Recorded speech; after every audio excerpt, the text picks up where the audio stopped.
Immediately after his defeat by Rudra, Feldway commanded Mai, who had been waiting for such an emergency, to retreat to their secure base, the Heavenly Star Palace.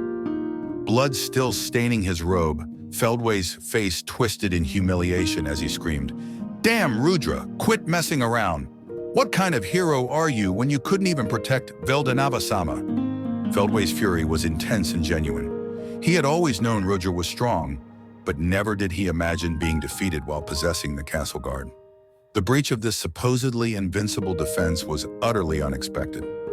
Even a less cautious individual would have found this reason enough to withdraw. Feldway understood there was no shame in his retreat, yet he couldn't quell the rage rising within him.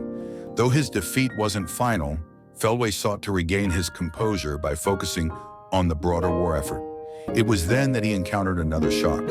He sent a thought to Michael. Their biggest concern now focused on Demon Lord Rimuru. "Michael-sama, have you finished with Demon Lord Rimuru?" But there was no response.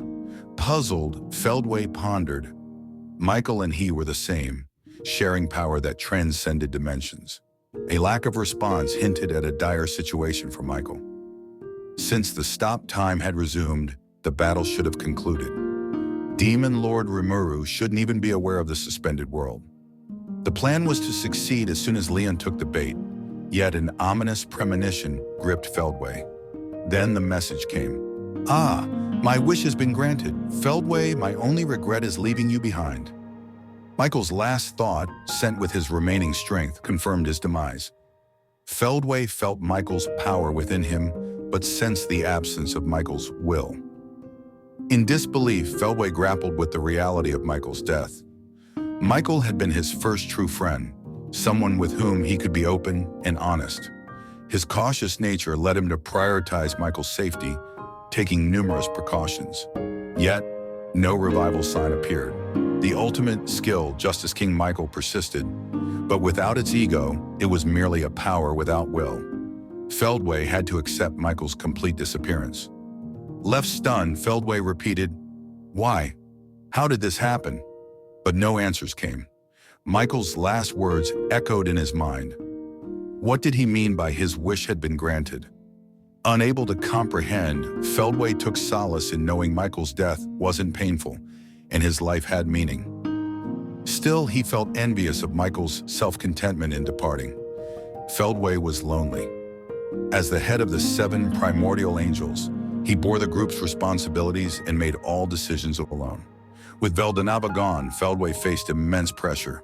His disconnect from colleagues led to discord and a gradual loss of cohesion within the group. Feldway remained unaware of this reality. Fen, though a friend, wasn't trusted enough to witness Feldway's vulnerability. Michael, however, filled that void. A comrade and a friend, Michael brought joy Feldway had never known. Michael's disappearance left Feldway in unprecedented weakness. Then Vega, notorious for his lack of discretion, broke Feldway's moment of despair. "Hey, General, quit your sulking and tell me what to do next." Mai Faruqi, silent as ever, observed the situation. Feldway, deeply offended, snapped at Vega. "Shut up! We just lost contact with Michael-sama. You must understand this is not the time for you." Vega, oblivious to the atmosphere, retorted, "Huh? After all his bravado, that Michael guy still lost. How pathetic." His indifference incited Feldway's fury. Feldway shouted, "I am telling you to shut up," and launched a vicious attack on Vega. The difference in their strength was overwhelming, yet Vega persisted. "What the hell are you talking about? Look, you didn't give a damn when that bastard Cornu died, and you didn't care when I ate Oria and Arios, right? Come on, that's because you thought I was right, isn't it? Am I wrong?" Feldway's anger surged as he tried to silence Vega, refusing to accept his callous logic.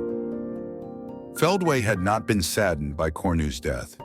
Instead, he had been more preoccupied with the mission's failure, immediately thinking about the next best course of action. This indifferent attitude extended to his old colleagues Oria and Arios, whom he regarded as mere pawns.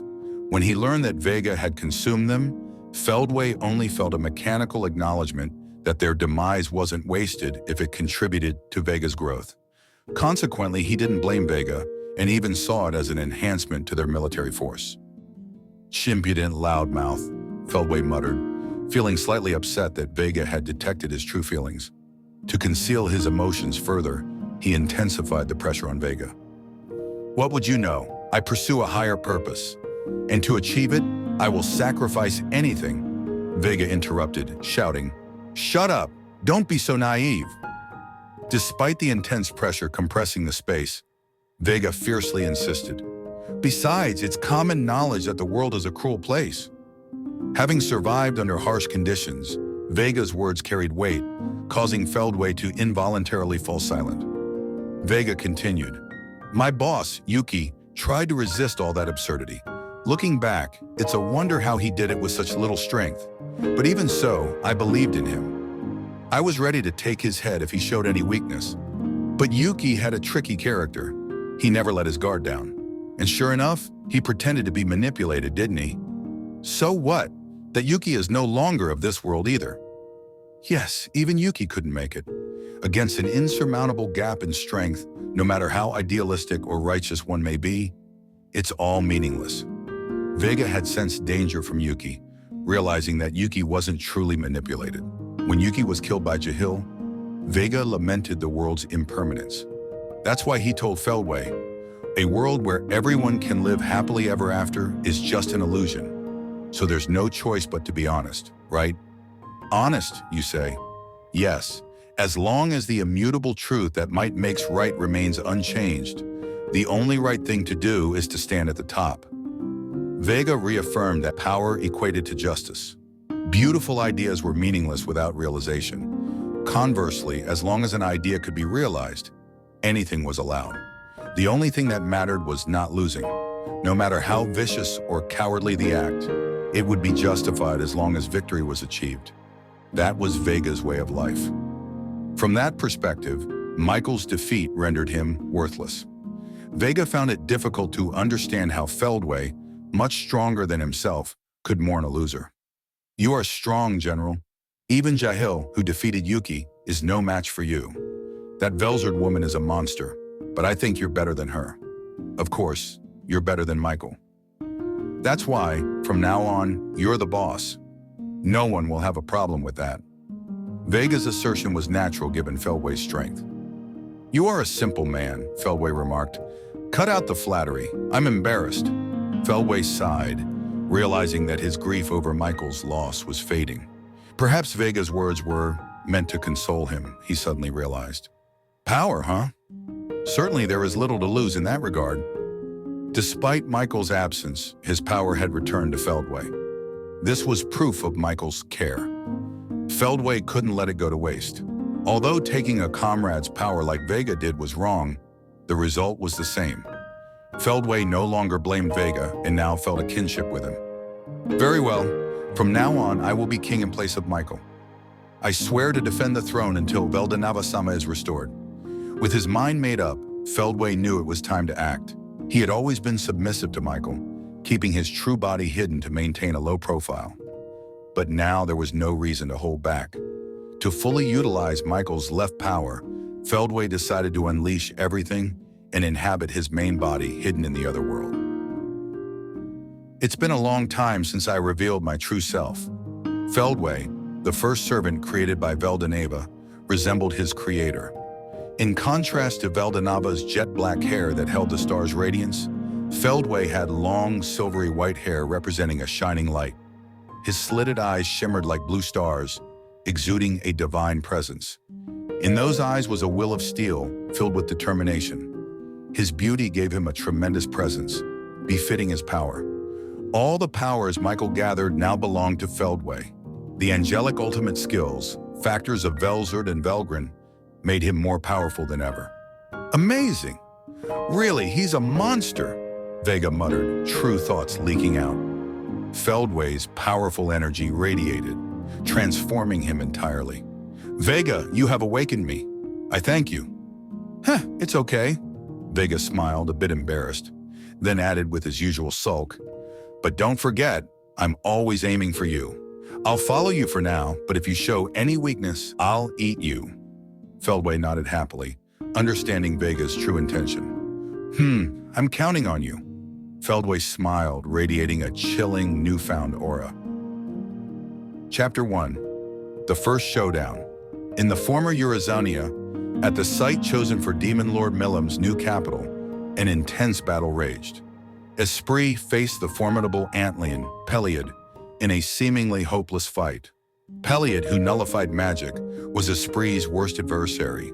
Even the powerful nuclear magic she unleashed was effortlessly deflected by Peliod's prism barrier, which reflected not only magic, but also various emission-type techniques. As a result, Peliod posed a natural threat to demons like Esprit, who relied on magic. Realizing she was outmatched, Esprit grew bitter at her helplessness. Just then, an unexpected ally appeared. "Let me help you," Fobio declared, joining Esprit. He had relinquished command of his unit to Sufia and decided to aid Esprit instead. As a member of the Winged Beast Knights, Fobio was a skilled warrior, enhancing the army's morale by fighting at the front. Acknowledging the dire situation, Fobio said, "You know, you can tell this guy is serious trouble, right?" Esprit agreed, but noted that Fobio was better suited for hand-to-hand combat, a strength he could leverage against Peliod. "Well, I suppose that's right. In that case, I'll fight with this too," Esprit said, readying her magic sword. Esprit, with her sword, and Fobio, in his half-beast form, now faced the beautiful yet dangerous Peliod. Despite their combined efforts, they were at a significant disadvantage. Esprit, having mastered her sword techniques in a short time, found her skills insufficient against Peliod, who always stayed a step ahead. "Tish, it's a fake.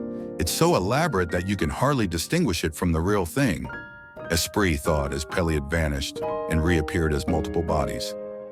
Even Esprit's ultra-intuition failed to discern the real Peliod from the illusions. Desperation set in as Esprit realized she could only hope to buy time for Carrera. Fobio's assistance was appreciated but insufficient. They were overwhelmed by attacks from all directions, unable to identify the true threat.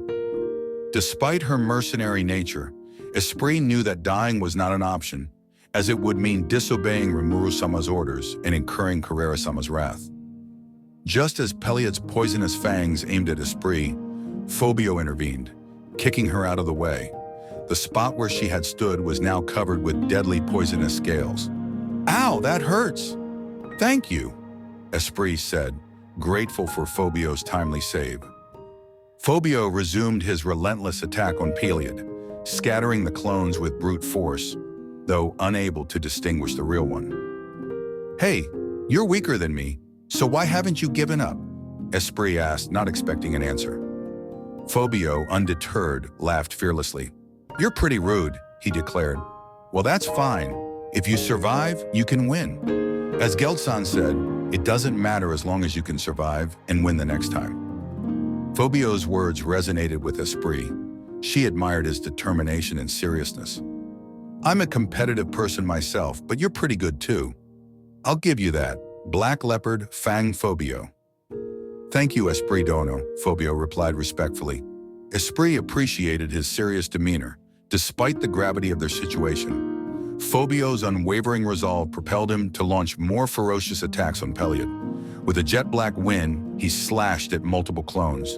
But now Peliod, perhaps annoyed, struck back for the first time. The scales swirled and drilled towards Fobio, creating a deadly whirlwind ready to shred him to pieces. Even the smallest scales, when combined, could become lethal weapons. Fobio knew this better than anyone. The strength disparity between him and Peliod was glaringly obvious.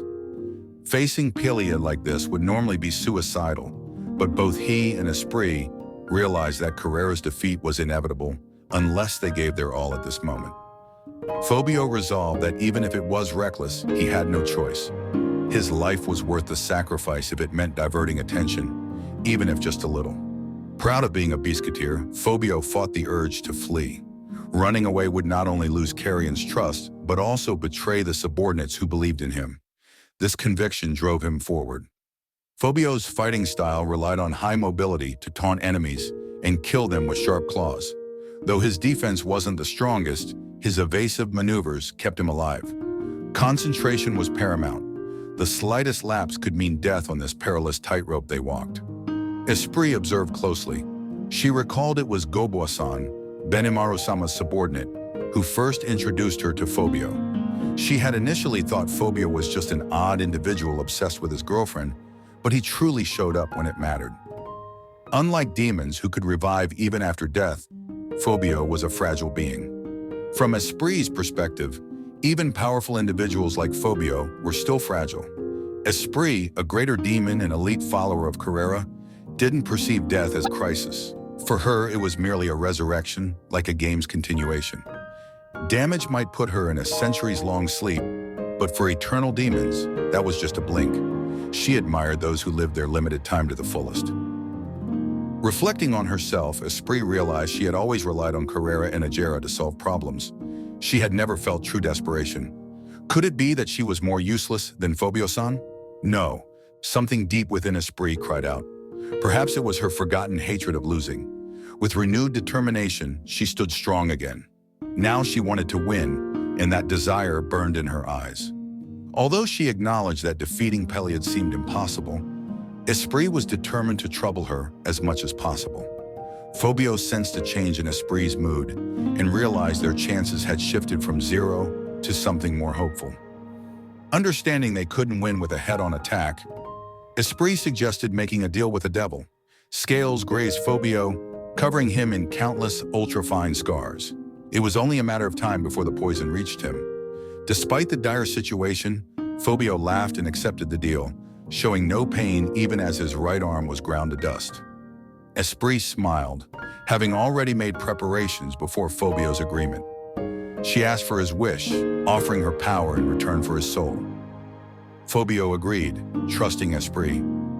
With the deal struck, Phobio wished for the power to get through the battle. Esprit nodded and activated the demonic contract to grant Phobio's wish. As the passage to Phobio's soul opened for payment, Esprit entered in her natural form as a spiritual life form. She momentarily paused, leaving her physical body behind to cut off hesitation. This method, known as the intrinsic skill possession, was a characteristic of the demon race, often used to take over a person's body with whom a contract had been made. This time, its purpose was similar. Despite her reluctance to leave the body gifted by Rimuru-sama on the battlefield, Esprit reassured Phobio, extending time more than 1,000,000 times over with thought hyper-acceleration. The world seemed frozen, as if time had stopped. While it was a realm beyond Phobio's comprehension, Esprit explained the situation calmly. Esprit's voice guided Phobio, explaining that she had separated from her physical body to return to her original spiritual existence and inhabit him. Normally, she would take over the host and use his power, but this procedure wouldn't make her significantly stronger. Phobio, skilled in close combat and having improved through training with Midley, was more suited to take the lead. Esprit, who had only recently taken up swordsmanship as a hobby, would focus on supporting him with magic. By inhabiting Phobio, Esprit aimed to concentrate their forces. Phobio, continuing his evasive maneuvers, would have been killed within minutes without this fusion. Surrendering her power to him, Esprit understood that defeating Peliad wouldn't be simple. Peliad's compound eyes and superior thought acceleration made her a formidable opponent. Their plan was to increase their odds of survival by working together. Esprit's tactical approach was to stay alive until someone capable of defeating Peliad arrived. Diverting Peliad's attention to keep her away from Carrera-sama was their goal. Phobio agreed, understanding that the strategy aimed to buy time. Despite the clear difference in abilities, Esprit calculated that they could last for 20 minutes. Though not entirely reassured, Phobio accepted his weakness and resolved to fight using his own way.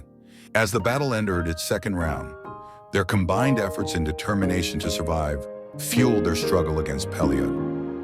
United in their fight, Phobio and Esprit combined their existence values, enhancing their strength. Their combined value, however, remained below 1,000,000, only slightly higher than Peliad's. Despite this, their improved performance allowed them to compete. Esprit's support meant Phobio no longer worried about injuries or exhaustion, enabling him to switch to a full-throttle combat style. This aggressive approach, though reducing the battle's duration, was viable because Esprit supplied magicules.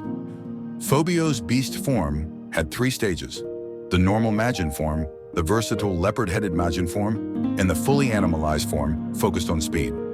Phobio now fought in his most powerful leopard-headed form, which was inefficient with magicules and caused bodily damage when exerting full strength. His cautious fighting style typically managed this, but long-term battles consume stamina and magicules. With Esprit's support, Phobio regenerated his lost hand and fought at full strength. Esprit protected Phobio by taking his soul into her mental body, facilitated by her unique skill, Discerner.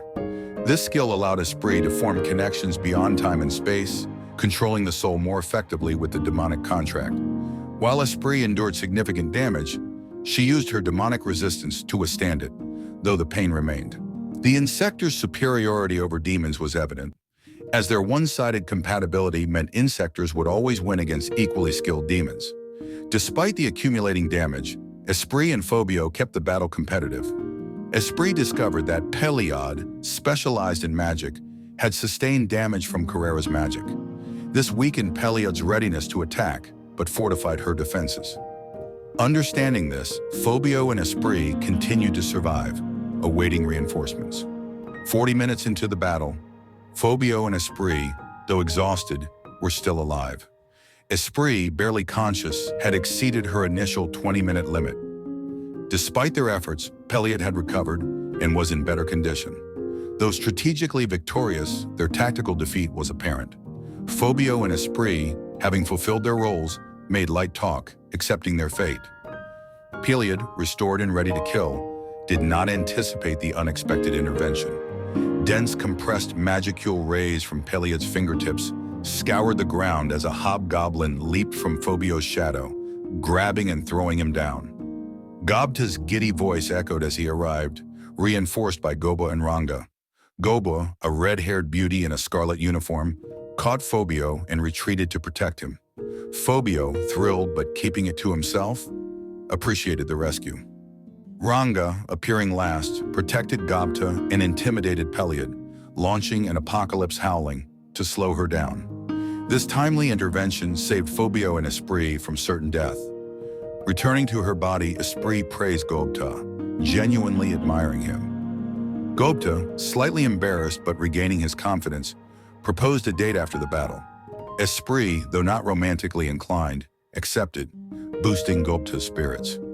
Their efforts prevented the front's collapse, allowing the battle to enter its third round, with fresh players ready to take on Peliod. Well, after the outbreak of the Great War, several non-aggression zones emerged on the battlefield, where transcendent beings clashed. Those not strong enough were reduced to dust if they approached these zones. Above the battlefield, an intense one-on-one battle unfolded between Frey, one of Milim's 4 heavenly kings, and Insect General Torun.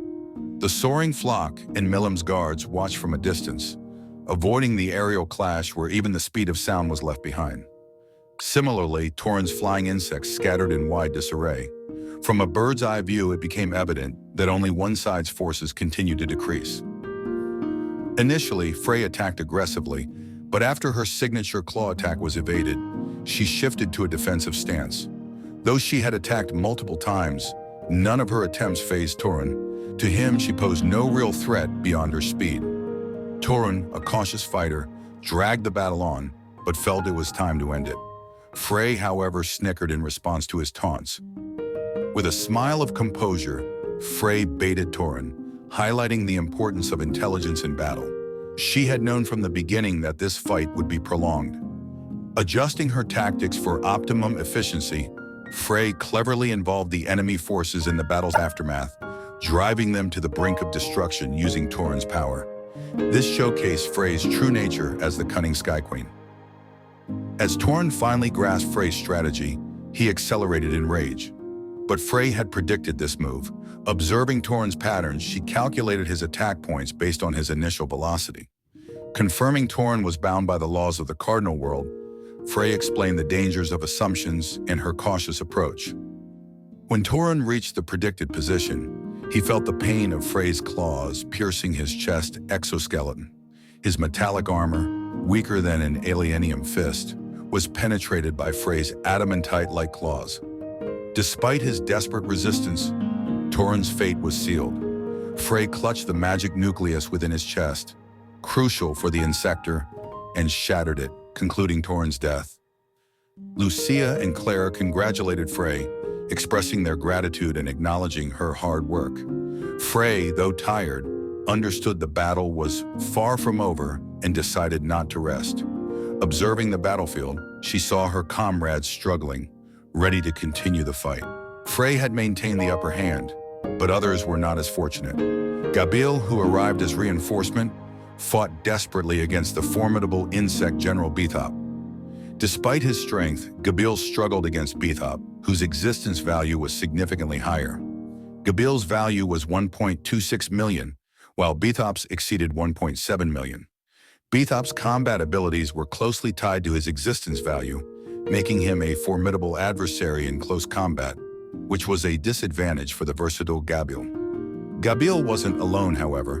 Sufia, who had fought alongside him during the Urizania invasion, joined him in the battle against Bethop. Sufia, the leader of the Winged Beast Knights, usually left commanding to her subordinates, preferring to use her strength to eliminate enemy generals. Despite their combined efforts, Bethop's forces proved difficult to defeat. Bethop, drunk on his power, reveled in the battle. He enjoyed the thrill of defeating weaker opponents with overwhelming strength, treating the battle like a game. This playful approach infuriated Gabriel and Sufia, who struggled to find a way to win. They were frustrated by Bethop's arrogance, knowing that his pride kept them alive longer than their abilities might have. The battle took its toll on Gabriel and Sufia, who relied heavily on recovery potions. Sufia, having evolved under Carrion's influence, had an existence value just under 500,000, making standard potions less effective. They used over 100 recovery medicines during the battle, but their wounds showed no sign of healing due to their high intracellular magicule density. As the battle progressed, Bethop noticed Frey's victory over one of his comrades and decided it was time to end the game. He shifted into a mode of destruction, abandoning any semblance of restraint. Bethop's sudden, full-powered attack was too fast for Sufia, whose arms were shattered, leaving her barely alive. Gabriel, shaken but calm, faced a critical decision. He resolved to save Sufia at any cost. Throwing his precious vortex spear at Bethop, Gabriel rushed to Sufia's side. Unleashing his power, he prayed for a miracle, activating the changed destiny of the ultimate gift psychology King Moodmaker, hoping to rewrite the tragic fate before them. Bethop cast a questioning glance at Gabriel, who appeared exposed and defenseless, even in the midst of battle. Concluding that Gabriel had given up when he let go of his spear, Bethop sneered, "Idiot! Together as comrades, I will get rid of you cleanly." Bethop believed that mercy led to carelessness and showed none, even to those who seemed to have lost their will to fight. Though Bethop understood the concept of affection, his ruthlessness dominated the battlefield. A gust of wind swept across the battlefield as Bethop unleashed his power, sending a spindle kick towards Gabriel.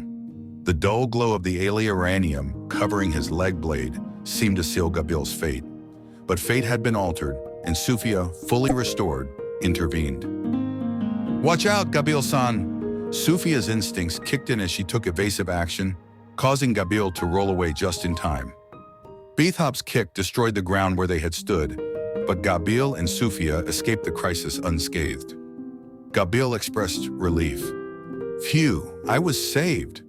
Sufia, grateful for her resurrection, replied, "That should be my line. I thought I was dead, but Gabriel-san saved my life."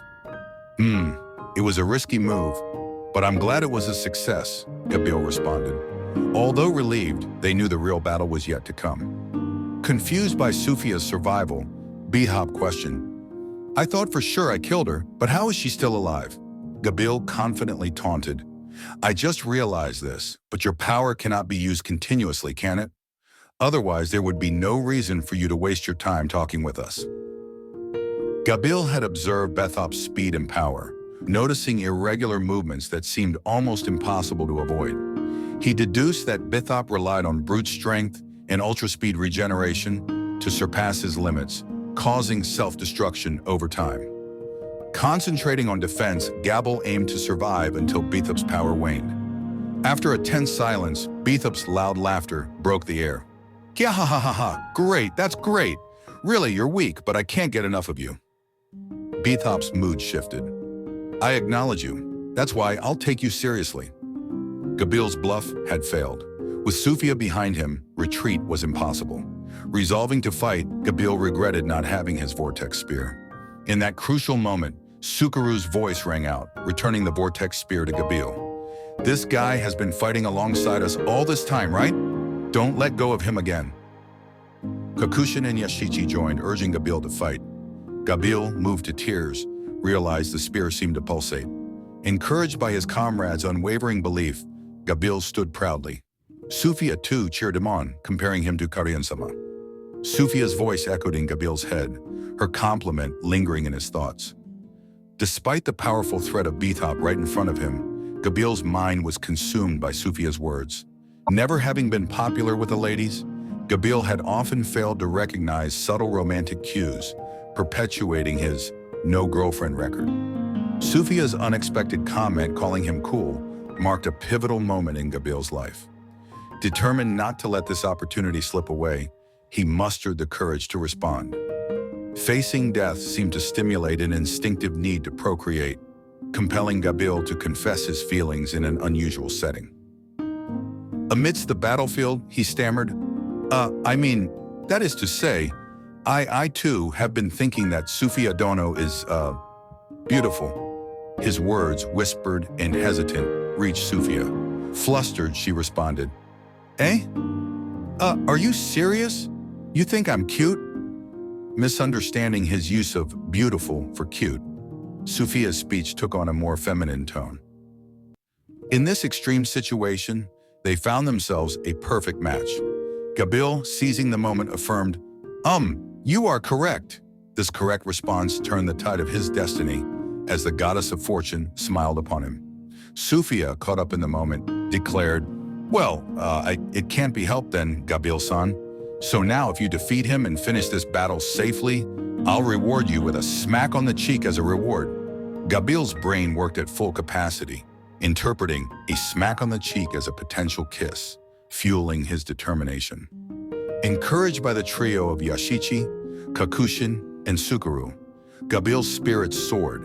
The Gabriel marching song began, an unstoppable force that propelled him into a delusion of happiness. Delighted at the prospect of finally having a girlfriend, Gabriel felt invincible. Bethop, initially thinking it was a trap, decided to use Gabriel's distraction to his advantage. Resuming his ferocious onslaught, Bethop aimed to finish Gabriel with a single blow. In a fit of rage, he unleashed a deadly spindle kick.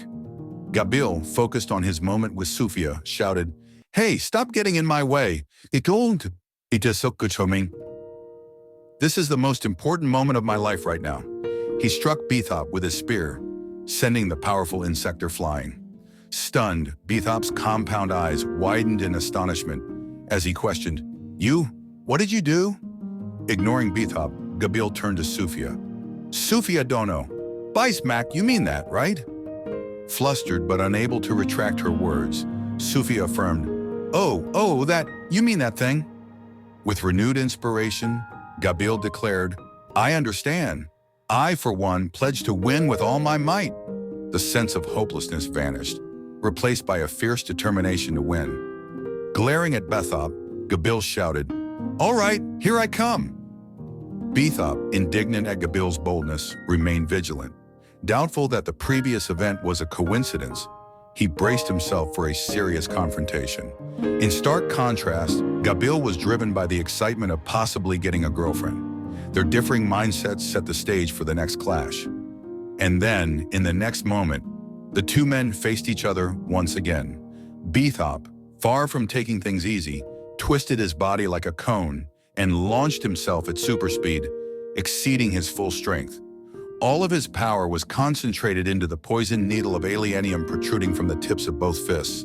This was his special move, the spindle needle spear.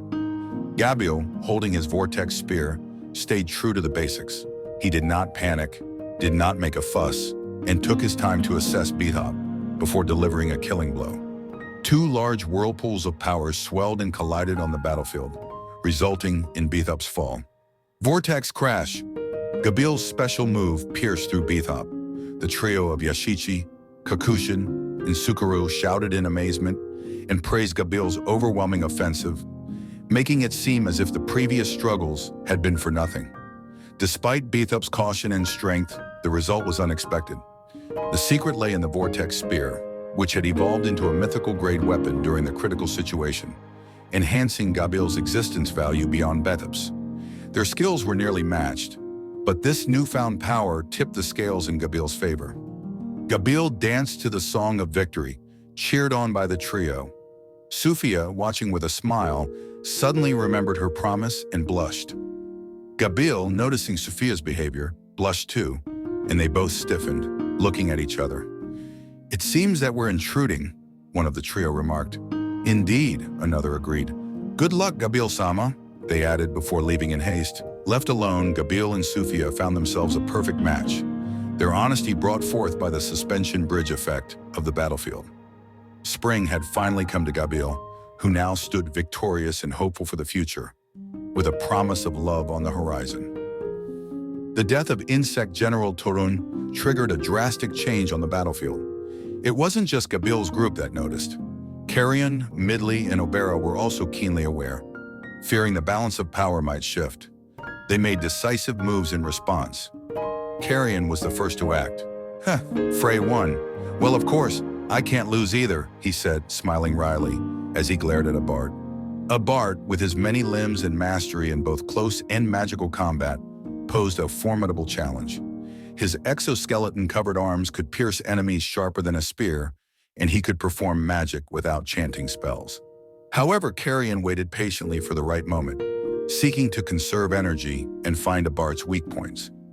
Carrion's intuition told him that rushing things would be dangerous. Abart had a habit of entering a rampant state when his physical strength was nearly exhausted, tripling his attack and recovery power. Maintaining a cautious approach, Carrion recognized Abart's patterns and waited for the opportune moment triggered by Frey's defeat of Torun. "I've been waiting for this! Beast roar!" Carrion's technique pierced Abart, engulfing him in a flash of magic particles. Midley, calm and composed, faced Insect General Cyril. Midley exerted only a certain amount of power, enjoying the act of fighting. His taunts provoked Cyril, whose actions became monotonous, leaving him at Midley's mercy. Despite an easy opportunity to finish Cyril, Midley refrained, sensing an eerie presence on the battlefield. This presence, reminiscent of Milim but devoid of warmth, piqued his curiosity. Obera, too, noticed the ominous presence, not defeating her opponent immediately. Midley realized that others, like Carrera and Geld, were too engaged in their battles to sense it.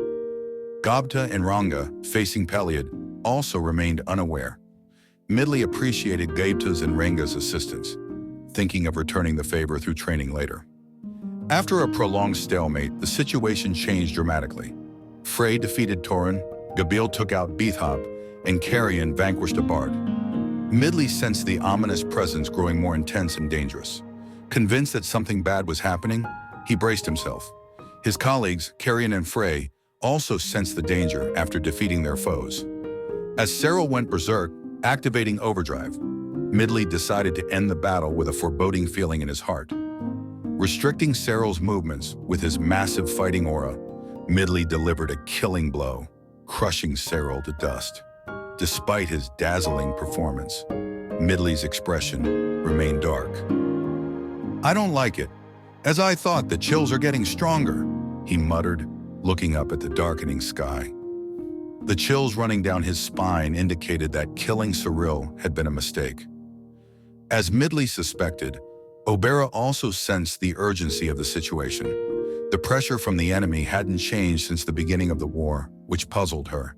She treated Tishorn, who could slice through anything with her vibrating alienium exoskeletons, like a child. She didn't finish off Tishorn because of the same concerns that troubled Midley. Many lives had been lost on the battlefield. Although the Allies minimized damage with restorative medicine and quickly replaced the injured, the Insector army continued its relentless onslaught, reducing their numbers to less than half. Yet despite the losses, the enemy's strength remained intact, as Obera sensed with her hyper-intuition. The moment Frey defeated Torun, Obera's discomfort became a certainty. Even with one of the enemy generals defeated, nothing changed. This indicated that the death of the insect generals had no effect on the Insector army, or worse, their deaths might be part of the enemy's scheme. Remembering Zellaria's complaint about the Insector's persistence, Obera regretted not taking it more seriously. However, it was too late to change the past. She now had to adapt and find the most appropriate response to the situation. Then the battle situation shifted quickly without any decisive moves.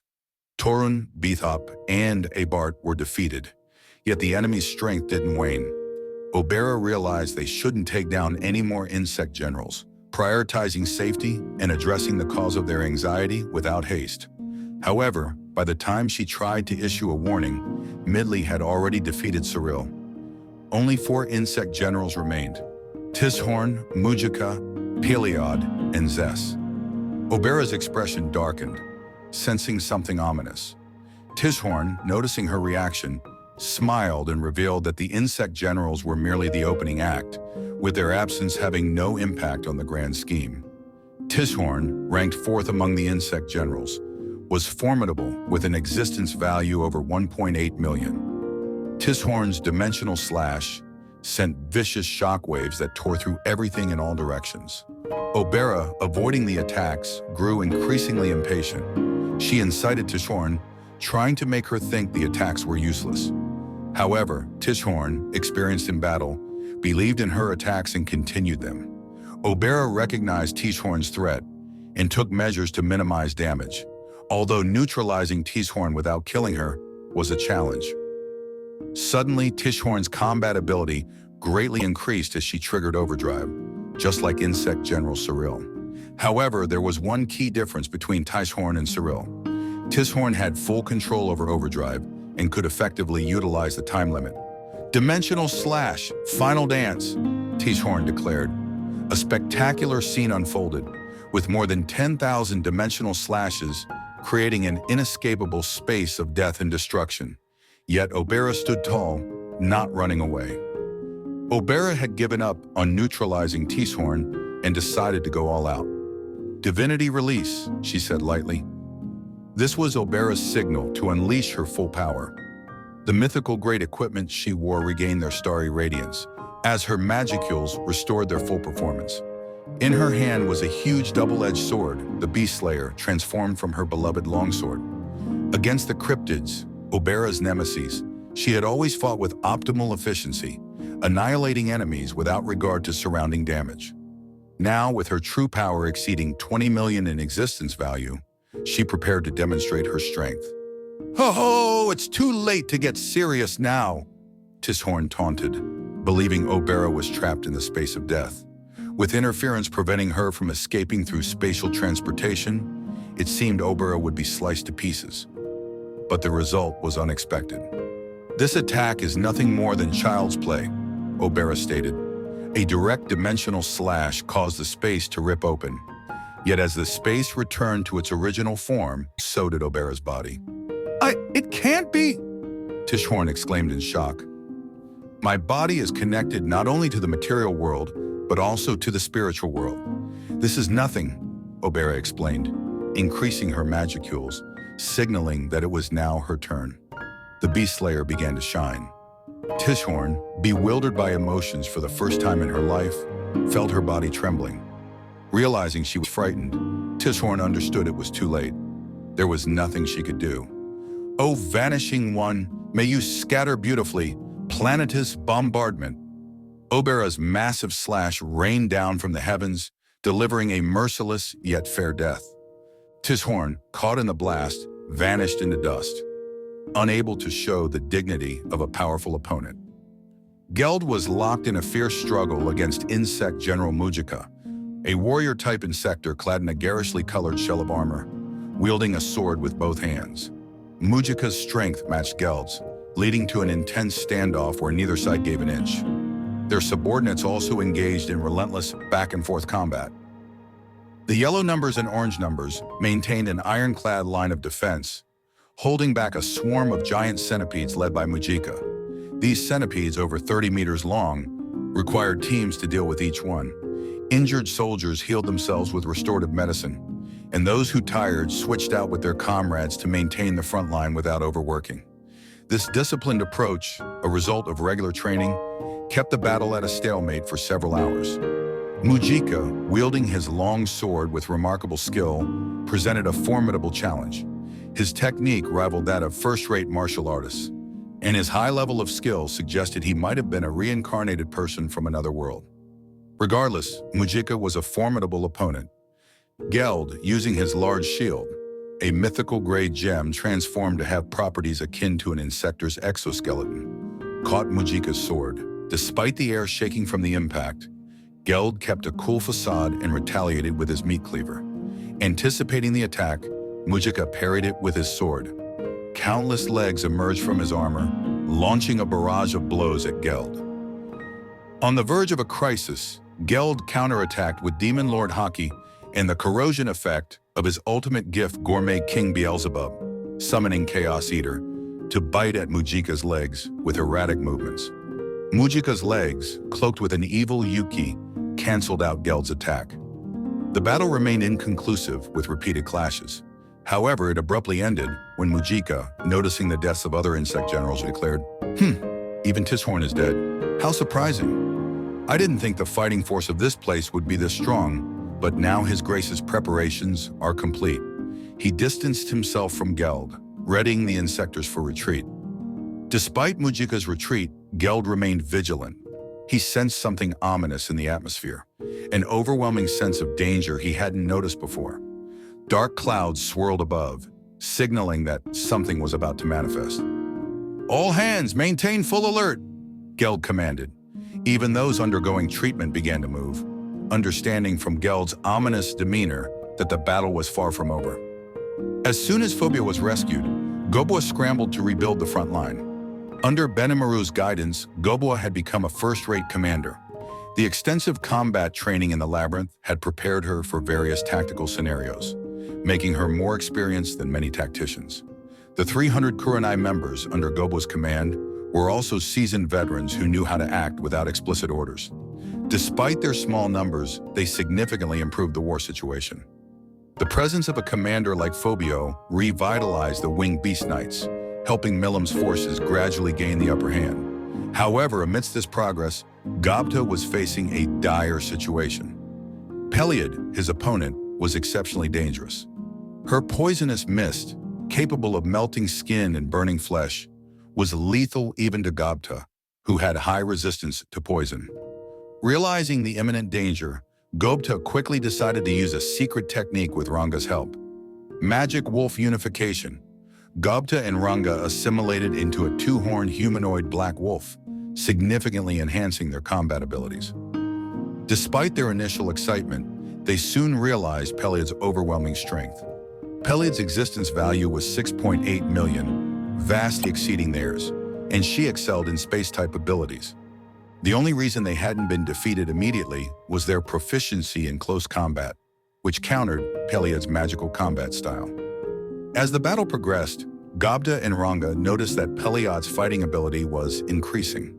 Her attacks, imbued with the intent to kill, began to reach Gobta's side. Their secret technique failed, and they found themselves at a disadvantage. Despite considering retreat, they decided to stay and fight to avoid burdening Carrera with additional pressure. In their moment of desperation, Carrion, having defeated Insect General Abart, joined the battle. Frey, recognizing Peliod's danger, also rushed to assist. Gobta gratefully welcomed their support, ready to renew the battle with reinforcements. However, a chilling voice echoed across the battlefield. How sad, so sad. My children, they are so weak. The monster's murmurs reached everyone, signaling the final round of the battle. Carrera was locked in an evenly matched battle against Zess, the leader of the Insect Generals. Despite Zess being a formidable opponent, Carrera was confident in her ability to defeat him. She showcased her recently acquired technique, seamlessly wielding both golden gun and sword, a style that suited her well. Carrera's natural and effortless movements made her seem like a seasoned expert. Having fought against insectors before, Carrera was familiar with her tactics, giving her an advantage. Zess reminded her of Zajian, a rival she respected. While Zess had a tremendous presence and surpassed Carrera's existence value, she felt that Zajian was more threatening. This familiarity allowed her to outperform Zess, especially with no restrictions like the ones she had when fighting Zajan. At the start of the battle, Peliot had been a nuisance. However, Esprit and her team managed to get rid of her, allowing Carrera to focus on Zess. Carrera enjoyed the intense battle, aiming her attacks at the gaps in Zess's exoskeleton. The close-range bullets and precise sword strikes gradually tilted the battle in her favor. "Ha ha ha, how fun!" Carrera laughed while Zess retorted, "The devil herself is an impudent brat."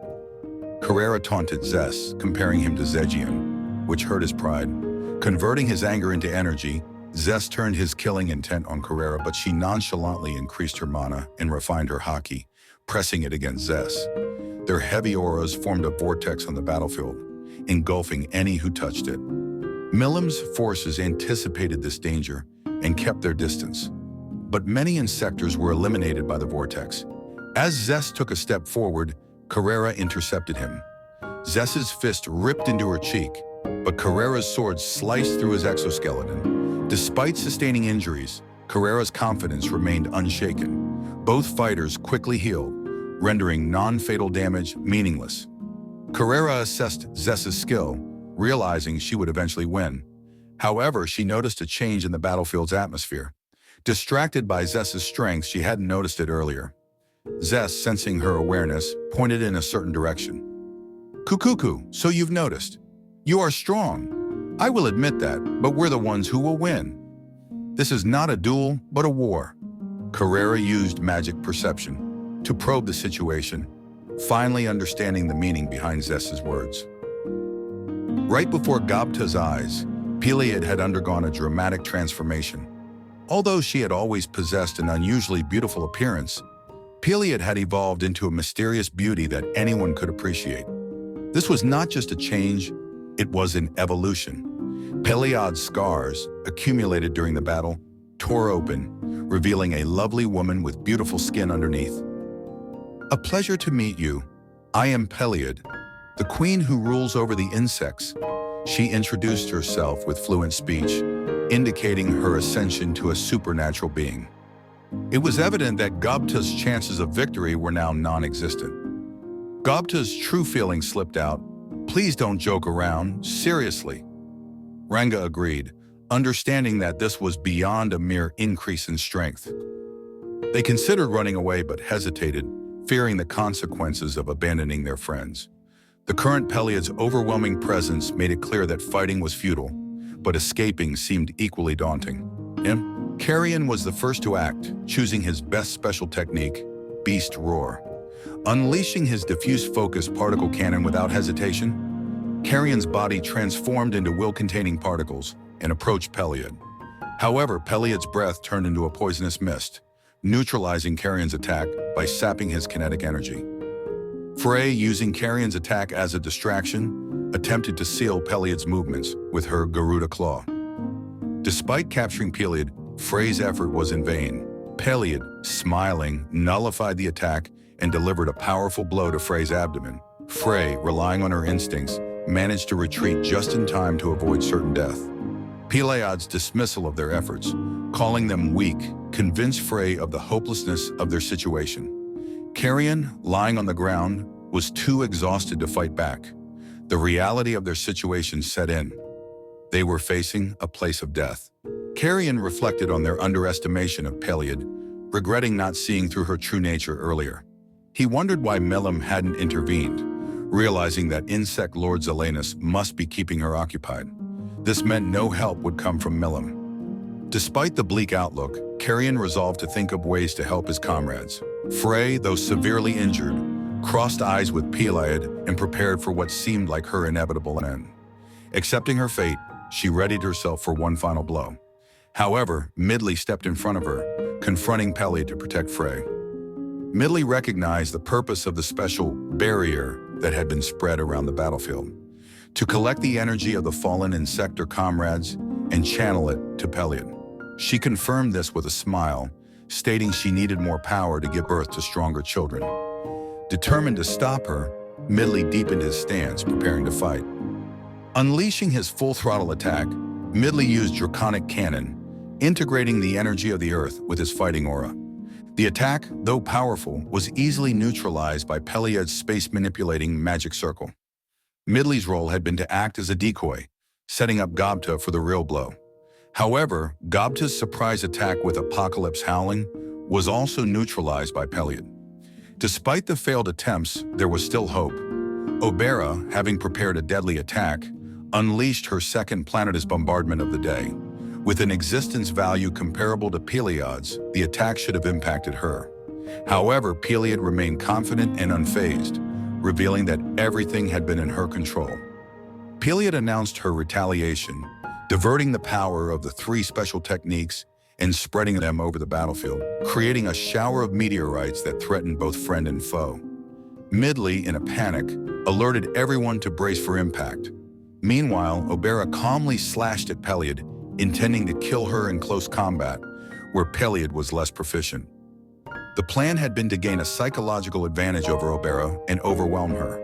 Yet Obera was not discouraged by her special attack being broken. She was a fierce fighter, experienced in battling cryptids, and unfazed by troublesome opponents. Although Peliad's initial advantage remained, her strategy was met with resistance. But something was amiss for Peliad. While she collected the power of her children, the same was not happening with the enemy forces. Looking around the battlefield, Peliad realized her second miscalculation. Milim's army was protected by Geld and his men. "Don't give up. As long as we're here, no one will be killed," Geld's strong and reliable voice echoed across the battlefield. The legionnaires, inspired by their commander, pushed themselves to protect their comrades from the falling meteorite showers, even if their shields shattered and armor was lost. Carrera's demons were also active, using restoration magic to heal wounded soldiers. Moreover, one of the Devil Chevaliers wielded God's miracle, resurrection. By believing in Rimuru, they had learned to resurrect the dead, retrieving souls and resurrecting bodies later. This miraculous technique kept the morale of Milim's army high, as even the dead could come back to life. Peliad was upset for the first time. The dead are coming back to life? There even exists such a secret technique in this world. Obera, shrugging her shoulders, explained, "Yes, I believe so. It was supposed to be forbidden, but it was so widespread that it became irreversible." Realizing the situation, Obera remained composed. The enemy's techniques were repelled, and only the bugs were affected. Despite Peliad accumulating energy, the remaining enemy forces were minimal. Confident, Obera declared a one-sided hunt, smiling as she prepared to lead her group against Peliad. Midley and Gobta joined Obera's command, recognizing that teamwork was essential against a powerful opponent like Peliad. However, the situation shifted when Mujika, having left Geld behind, appeared to support his queen Peliad. Mother, allow me the honor of crushing your enemies," Mujika declared, shifting the odds. Carrion and Frey, healed but not fully recovered, also rejoined the fight. They couldn't perform major moves but were determined to contribute. Geld, in high spirits, added to their numbers. Facing 6 opponents, Pelias smiled confidently. "What a wonderful package. That's right. I will use you all to create more powerful children." She invoked life reconstruction, using her accumulated energy to strengthen her existing children. With Zess and Mujika still alive and well, Peliad revealed her true nature as the queen and wife of Insect Lord Zelenus. Carrera, who had been enjoying her battle with Zess, felt disillusioned as the situation changed drastically. She quickly evaded an explosion by jumping back. Zess, now speaking more fluently, displayed his enhanced strength and special abilities, boasting about his newfound power granted by Peliad. Despite the increased challenge, Carrera remained composed. She understood that Zess's power had increased, but his skill level had not changed. However, the real problem was the situation with her comrades. Peliad seemed stronger than Zess, and Carrera doubted that Obera and Midley could defeat her even if they worked together. Carrera estimated that Gobta, Renga, Geld, Carrion, and Frey would have to fight all out to defeat Mujika. Carrera was faithful to Rimuru's orders and had taken charge of Zess, believing it would prevent casualties among her comrades. Realizing Milim was preoccupied with Zelenus, Carrera knew she had to act swiftly. Apologizing to Zess for cutting their battle short, she pointed the golden gun at him, using it as a distraction while preparing her trump card. Before Zess could react, the golden gun released a deadly bullet called Judgment, which destroyed the magic nucleus sustaining his existence. Zess, realizing his impending death, questioned Carrera's tactics. Carrera explained that while their battle was interesting, Zess was weaker than Zhejiang, and she needed to prioritize her comrade's safety. Zess, muttering regretfully, realized he was inferior and faced his demise. Carrera did not feel any sense of accomplishment, even as she faced the demise of her powerful enemy. Without even a moment to relish the aftermath of the battle, she moved to aid Gobta and the others. But then, the enemy who had been hiding in plain sight made his move. Fufufu, I've been waiting for this moment. Carrera, who had felt nothing until now, was startled by the pain running down her arms. It wasn't just pain, it was a sign of severe damage. The attack was a kick from Insect Lord Zalanis, who appeared to have overcome even Carrera's universal perception. Reacting quickly, Carrera barely defended her vital points. "Ku, I knew you'd show up, but you sure are in a hurry." Zalanis, confident in his overwhelming superiority, had been waiting for an opportunity to strike. His cautiousness and timidity made him the strongest, and now, after waiting for a long time, his worries were gone. Zalanis' kick shattered Carrera's arms, making it difficult for her to hold the golden gun, let alone a sword. Carrera's skeleton, made of Rimuru's special orichalcum and now evolved into High Hero Kaningen, possessed indestructible properties. Yet Zalanis' kick caused significant damage, revealing his threat level. Observing Zalanis, Carrera noticed his exoskeleton shining in rainbow colors, the brilliance of High Hero Kane. Zalanis was the ultimate form of life, capable of both offense and defense. His whole body was like a deadly weapon and the strongest shield. Carrera observed his silvery cilia, wings, and 3 pairs of arms, all indicating extreme danger. As Carrera continued to observe, Zalanis placed one foot on Zess, his son, and head of the insect generals. To Carrera's horror, Zalanis began eating Zess, absorbing his knowledge and power. Zalanis' speech became fluent, and his power increased. Carrera tried desperately to take a defensive position, but her hand would not move. Realizing the imminent danger, she braced herself for the worst. However, Zalanis' kick was intercepted by someone. "Wah-ha-ha-ha-ha-ha! It's my turn now! I'll stop holding myself back!" The girl with platinum pink hair appeared, smiling happily. It was Carrera's new friend and one of the strongest in the world, Demon Lord Milim Nava. "Carrera, I'll take care of him!" With these words, Milim and Zalanis entered into full-scale combat, leaving Carrera out of the picture. Carrera quickly changed her mindset, focusing on recovering and then turning her attention to the ongoing battle with Obera's team. The fight was fiercer than she had anticipated. With Zess defeated, only Peliad and Mujika remained as insect generals. Peliad, the wife of Insect Lord Zalanis and creator of all the insects, was growing more powerful. To counter Peliad, 5 members led by Obera, excluding Midley, fought against her. Obera acted as a wall, and when she was exhausted, Geld would take her place. Carrion, Frey, and Gobtaranga employed guerrilla tactics, repeatedly attacking Peliad. Carrera found this strategy dangerous. Carrion and Frey, though of an awakened class, were exhausted, and a single blow from Peliad could be fatal. Obera and Geld's roles were crucial, and with no healer, Geld's high self-regeneration ability was vital. Midley was battling Mujika one-on-one. Mujika, having greatly increased in power, was much stronger than Midley in existence value. However, the battle remained close due to Midley's seriousness. He had lifted all restrictions, displaying his dragon body, covered with dragon scales while retaining his human form. This allowed him to compete with Mujika despite the overwhelming gap in existence value. Carrera, observing the battle, was impressed by Midley's strength. Mujika, a warrior by nature, possessed significant skill.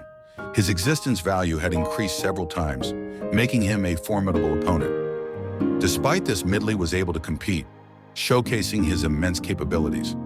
Carrera compared Midley to Zhejiang, concluding that while Zhejiang would win in a serious fight, the two were evenly matched in skill level if fighting with the same amount of power. After fierce battling, Midley and Mujika faced each other, searching for an opening. Mujika opened the conversation, acknowledging Midley's strength. "Why don't we do this? Let me hear your name." "I'm Midley. Won't you introduce yourself as well?" "It will be worth remembering if it's a name coming from someone so fierce that it amuses me," Midley responded. The two warriors, despite being enemies, acknowledged and respected each other. Midley noticed that Mujika, after life reconstruction, exhibited more human-like brilliance in his technique.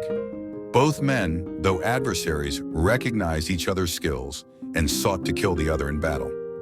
Midley launched a feint, compressing air and shooting it out with fighting aura, creating a powerful attack. Mujika repelled the air bullet but was caught off guard by Midley's spinning kick, which penetrated under his armor, affecting his physical functions.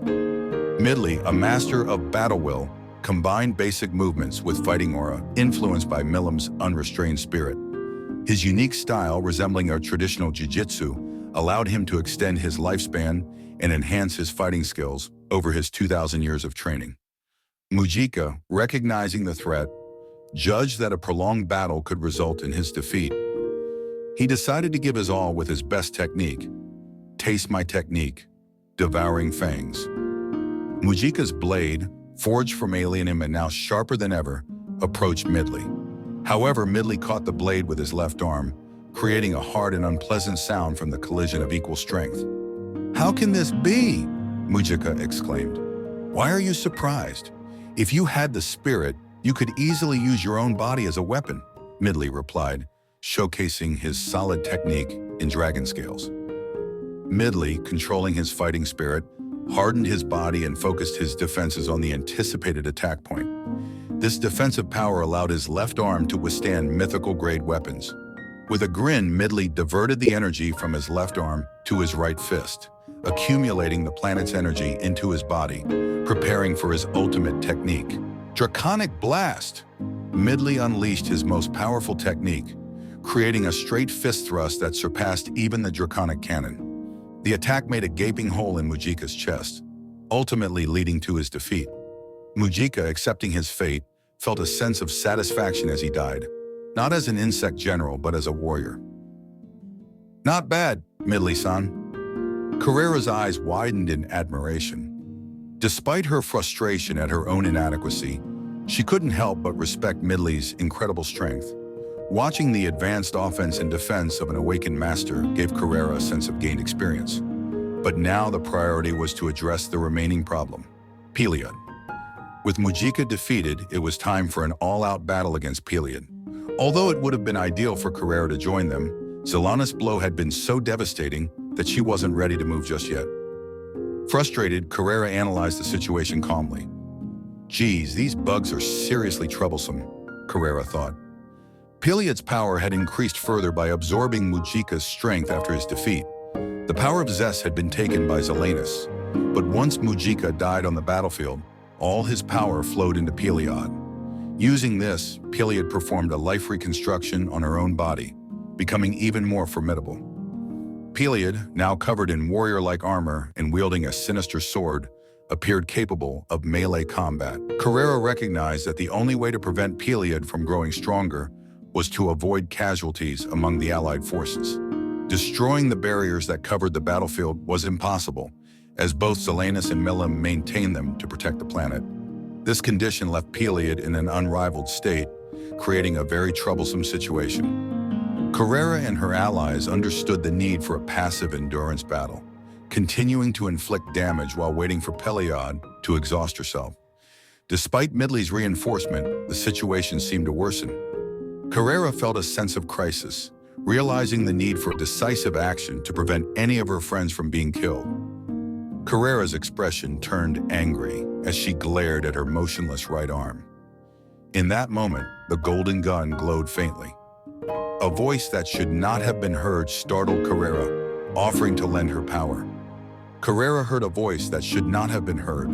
She was startled for the first time in a long time, and the next moment, the battle between Milim and Zelanus was a clash of titans, their fists cutting through the sky, rippling the atmosphere, and shaking the earth. Despite the violent intensity, the stars remained intact because Zelanus and Milim protected the battlefield with their own defense barriers. This was also the reason why Milim hadn't joined the battle initially. She had assessed the potential damage of Carrera's abyss annihilation and began working to protect the planet with a barrier. Milim, despite her tyrant nature, was thoughtful and understood the consequences of her actions. She handed over the role of rampaging to Carrera, but soon realized that Insect Lord Zelanus was also trying to protect the planet. This unexpected action from Zelanus was both troublesome and strategic. The barriers were designed to be convenient for the enemy, causing Milim to hesitate in destroying them to avoid damaging her own barrier and the planet. Milim, unable to act rashly, waited for the right moment. When Zelanus made his move, Milim attempted to intervene, but Zelanus had set up the barrier to delay her entry. Although the delay was minor, it was a tactical outmaneuver that could have been fatal. Milim regretted the delay, but praised Zelanus' strategy and vowed to make it up to Carrera. As Milim joined the battle, she faced Zelanus, who was formidable, taking her fist without hesitation and hitting back sharply. Both fighters used only their bodies as weapons, engaging in a fierce and relentless combat. "You're pretty good. I didn't expect you to keep up with me this much, even though I'm not taking it easy on you," Milim exclaimed. "Huh, ridiculous. I was a bit wary of how powerful you would be as the creator's daughter, but I guess it's not that big of a deal," Zelanus responded with a pompous attitude, though inwardly he remained cautious and vigilant. Zelanus' cautious nature was a testament to his strength. He always gave his all without letting his guard down, regardless of the opponent's strength. Setting up the barrier to delay Milim allowed Zelanus to target Carrera and take her power.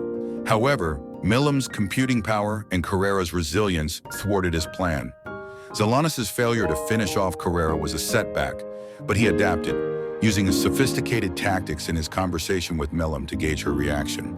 "Wahahaha, so you say. In that case, entertain me some more," Milim declared, transforming into her true form. Beautiful crimson horns sprouted from her forehead, parting her platinum pink hair. She spread her dragon wings and donned jet black armor, wielding Asura, a weapon given to her by Guy. Acknowledging Zelanus' strength, Milim engaged him with renewed vigor. "Why are you so cautious if you're so strong? Is it cowardice?" Milim asked. "Huh, just what is cowardice? I would rather be victorious as a coward than be defeated by the enemy without fear," Zelanus asserted proudly. His mission was to surpass the creator, Veldanava. Zelanus, not blinded by respect for the creator, sought to figure out his purpose, surpassing his creator. Immortal in body, but not in spirit, Zelanus aimed to improve himself by all means necessary, even cowardice. Creating Peliod and giving birth to children to be his hands and feet, Zelanus sought strength for himself and his offspring. Zest, sharing Zelanus' cowardly and cunning nature, was seen as a potential threat. Zelanus manipulated and used Zest as a stepping stone, taking his power when needed. Zelanus, cunning and cautious, remained impregnable. Responding to Milim without shame, he continued the battle, fully aware of the high stakes in his ultimate goal, victory and surpassing the creator. Milim realized that Zelanus was more dangerous than expected. She felt that if Zelanus was not defeated at this point, he could become an unmanageable disaster. So she decided to do her utmost to eliminate him. "I would have liked to play with you more, but unfortunately, you are dangerous. Sorry, but I'm going to have to take things seriously from now on," Milim declared with a serious expression. Releasing her power, Milim decided to go all out.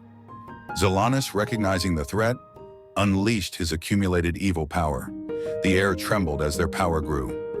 Understanding the importance of ending the battle swiftly, Milim chose to use her special magic for a short-term annihilation.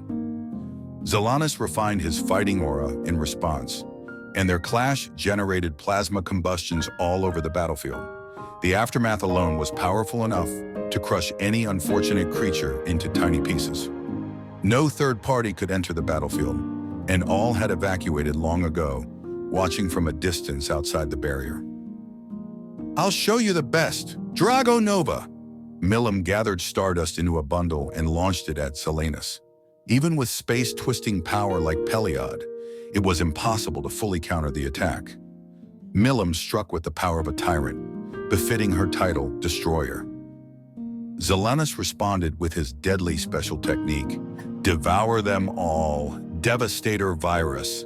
Fine microparticles of darkness rose from his body, blocking the Dragonova's brilliance. These dark cells could invade the enemy's body, breaking through any barrier. The light emitted by Milim intersected with the dark particles controlled by Zelanus. The tense moment seemed infinite, and the outcome was unfavorable for both parties. Milim intended to win overwhelmingly, while Zelanus aimed to devour Milim with his cells. When the light and darkness converged, Milim stood unharmed, her haki extinguishing the dark microparticles. Although fatigued, she was safe. Zelanus surprisingly remained safe as well. He managed to kill the Stardust but sustained some damage. Both fighters experienced exhaustion, but the battle continued. Zelanus, realizing the extent of Milim's power, questioned his ability to win. He acknowledged her strength and the hidden power she likely possessed.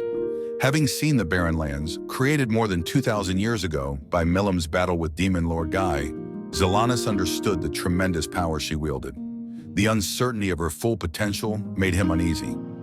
Victory at all costs was not Zelanus' goal. He needed to win safely and surely. Based on this belief, any further battle with Milim was dangerous. As he considered retreat, an event occurred that forced Zelanus to make a decision. Carrera was startled when she heard a voice that didn't belong in her current situation. She was aware of the improbability, but didn't doubt its reality. The voice belonged to Lieutenant Kondo, who had previously died by her hand. Carrera questioned if she had failed to die, to which Kondo responded, hinting that her summoning was due to his inadequacy. Unbeknownst to Carrera, Masayuki's ultimate skill, King of Heroes, had resurrected Kondo as a dead champion, Einherjar, a physical yet non-living entity with the qualities of a digital life form. This miraculous intervention had brought Kondo to aid Carrera in her dangerous predicament. Despite the tension, Kondo jested, suggesting it wasn't the end for Carrera, the devil who had killed him. Carrera affirmed that she was on the brink of victory before his interruption. With a confident smile, Kondo offered his strength to Carrera, which she readily accepted, setting aside her demonic pride in favor of their newfound alliance. As they strategized their next move, Kondo suggested using subterfuge since a direct attack seemed futile. Kondo placed his hand on Carrera's, aiming to channel his power into the golden gun she held. Carrera, slightly embarrassed, jested about the situation, but Kondo dismissed her humor, emphasizing the urgency of defeating their enemy to protect their comrades. Understanding Kondo's plan, Carrera agreed to focus on controlling the powerful bullet Kondo had charged with his strength. Epilogue dominated the battlefield, executing her plans with only a few unexpected twists. Despite her intentions, the expected high casualties among the enemy forces were not realized. Injuries were swiftly treated with magic and recovery medicine, leaving no deaths. Epilogue had meticulously crafted a special barrier to collect the power of the fallen, yet she couldn't achieve her desired outcome. Nonetheless, Epilogue found success in absorbing her children's powers, amplifying her own. She now possessed a combination of skills, making her nearly unbeatable in melee combat and spatial domination. However, the formidable teamwork of Obara Midley, Carrion, Frey, Geld, and Gobtaranga thwarted Pelia's efforts to defeat them. This relentless resistance frustrated her. Among her opponents, the resilient Magengeld particularly irked Pelia. Despite her lethal attacks, Geld repeatedly rose, his unyielding gaze betraying his determination to triumph. This enraged Pelia, who believed such tenacity should belong to her. While Pelia respected Obara, whom she had strategically exhausted, she underestimated the nuisance Geld proved to be. Pelia's calm facade masked her growing frustration as her dimensional slash attacks were countered by Geld's Chaos Eater and the others' evasive maneuvers. Meanwhile, Gobta and Ranga coordinated flawlessly to trouble Pelia, with Midley, Carrion, and Frey delivering precise aerial and ground assaults. Obara's strategic insights kept the battle in balance, protecting Geld with timely shield switches.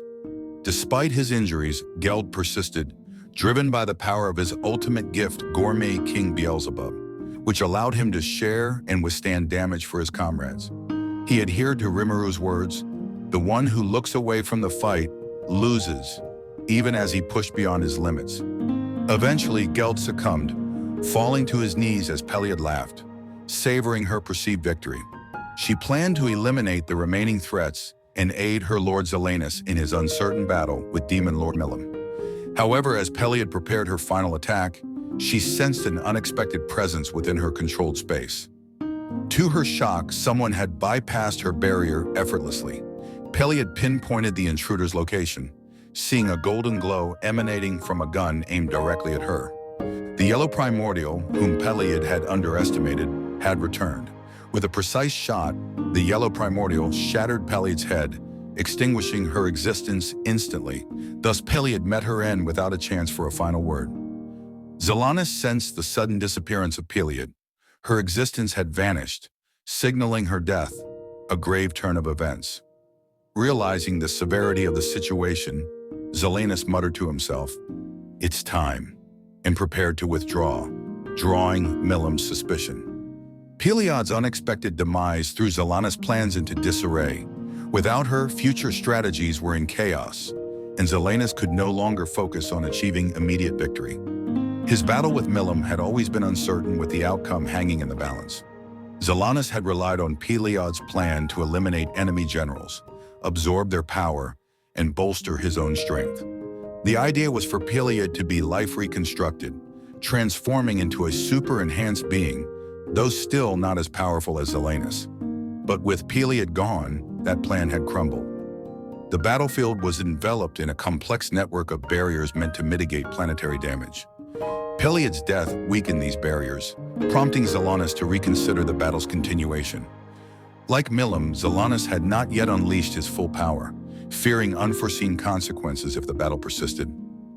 When Milim questioned if Zelanus was fleeing, he dismissed her provocation with a sneer. Milim knew the importance of the barrier and had strategically planned a short battle.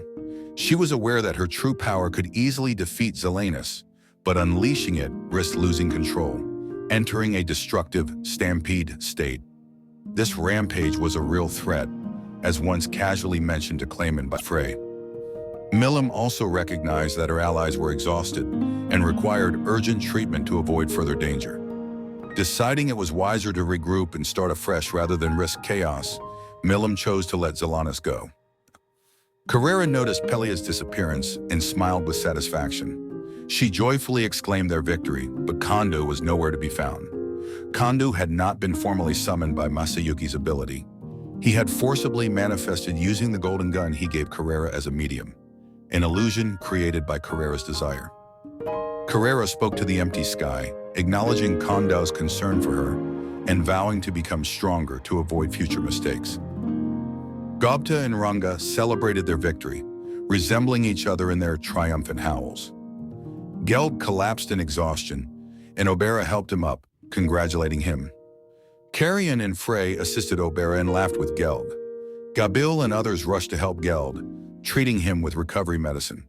As they were carried to Tempest, Midley emotionally acknowledged their victory.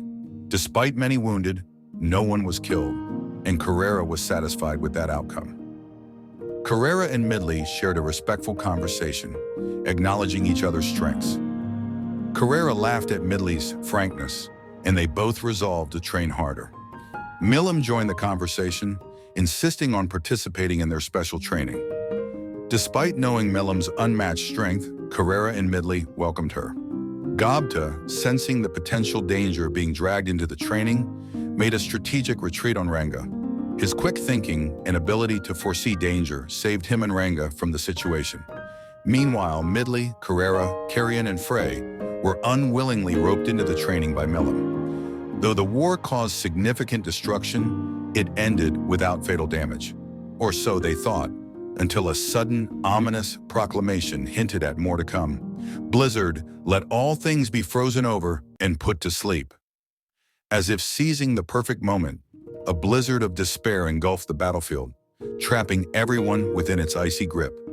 Milim was the first to sense the danger, but it was already too late. The cunning frost dragon Velzard, Milim's eldest sister, had taken advantage of the chaos. Velzard greeted Milim, expressing a need for her help. Milim, suppressing her anger, demanded Velzard dissipate the blizzard before any discussion. The blizzard had already frozen those on the outer edges into ice sculptures, leaving them in a state of suspended animation, but their lives hanging by Velzard's will. Caught off guard after the battle with Solanus, Milim's allies felt an even greater sense of peril.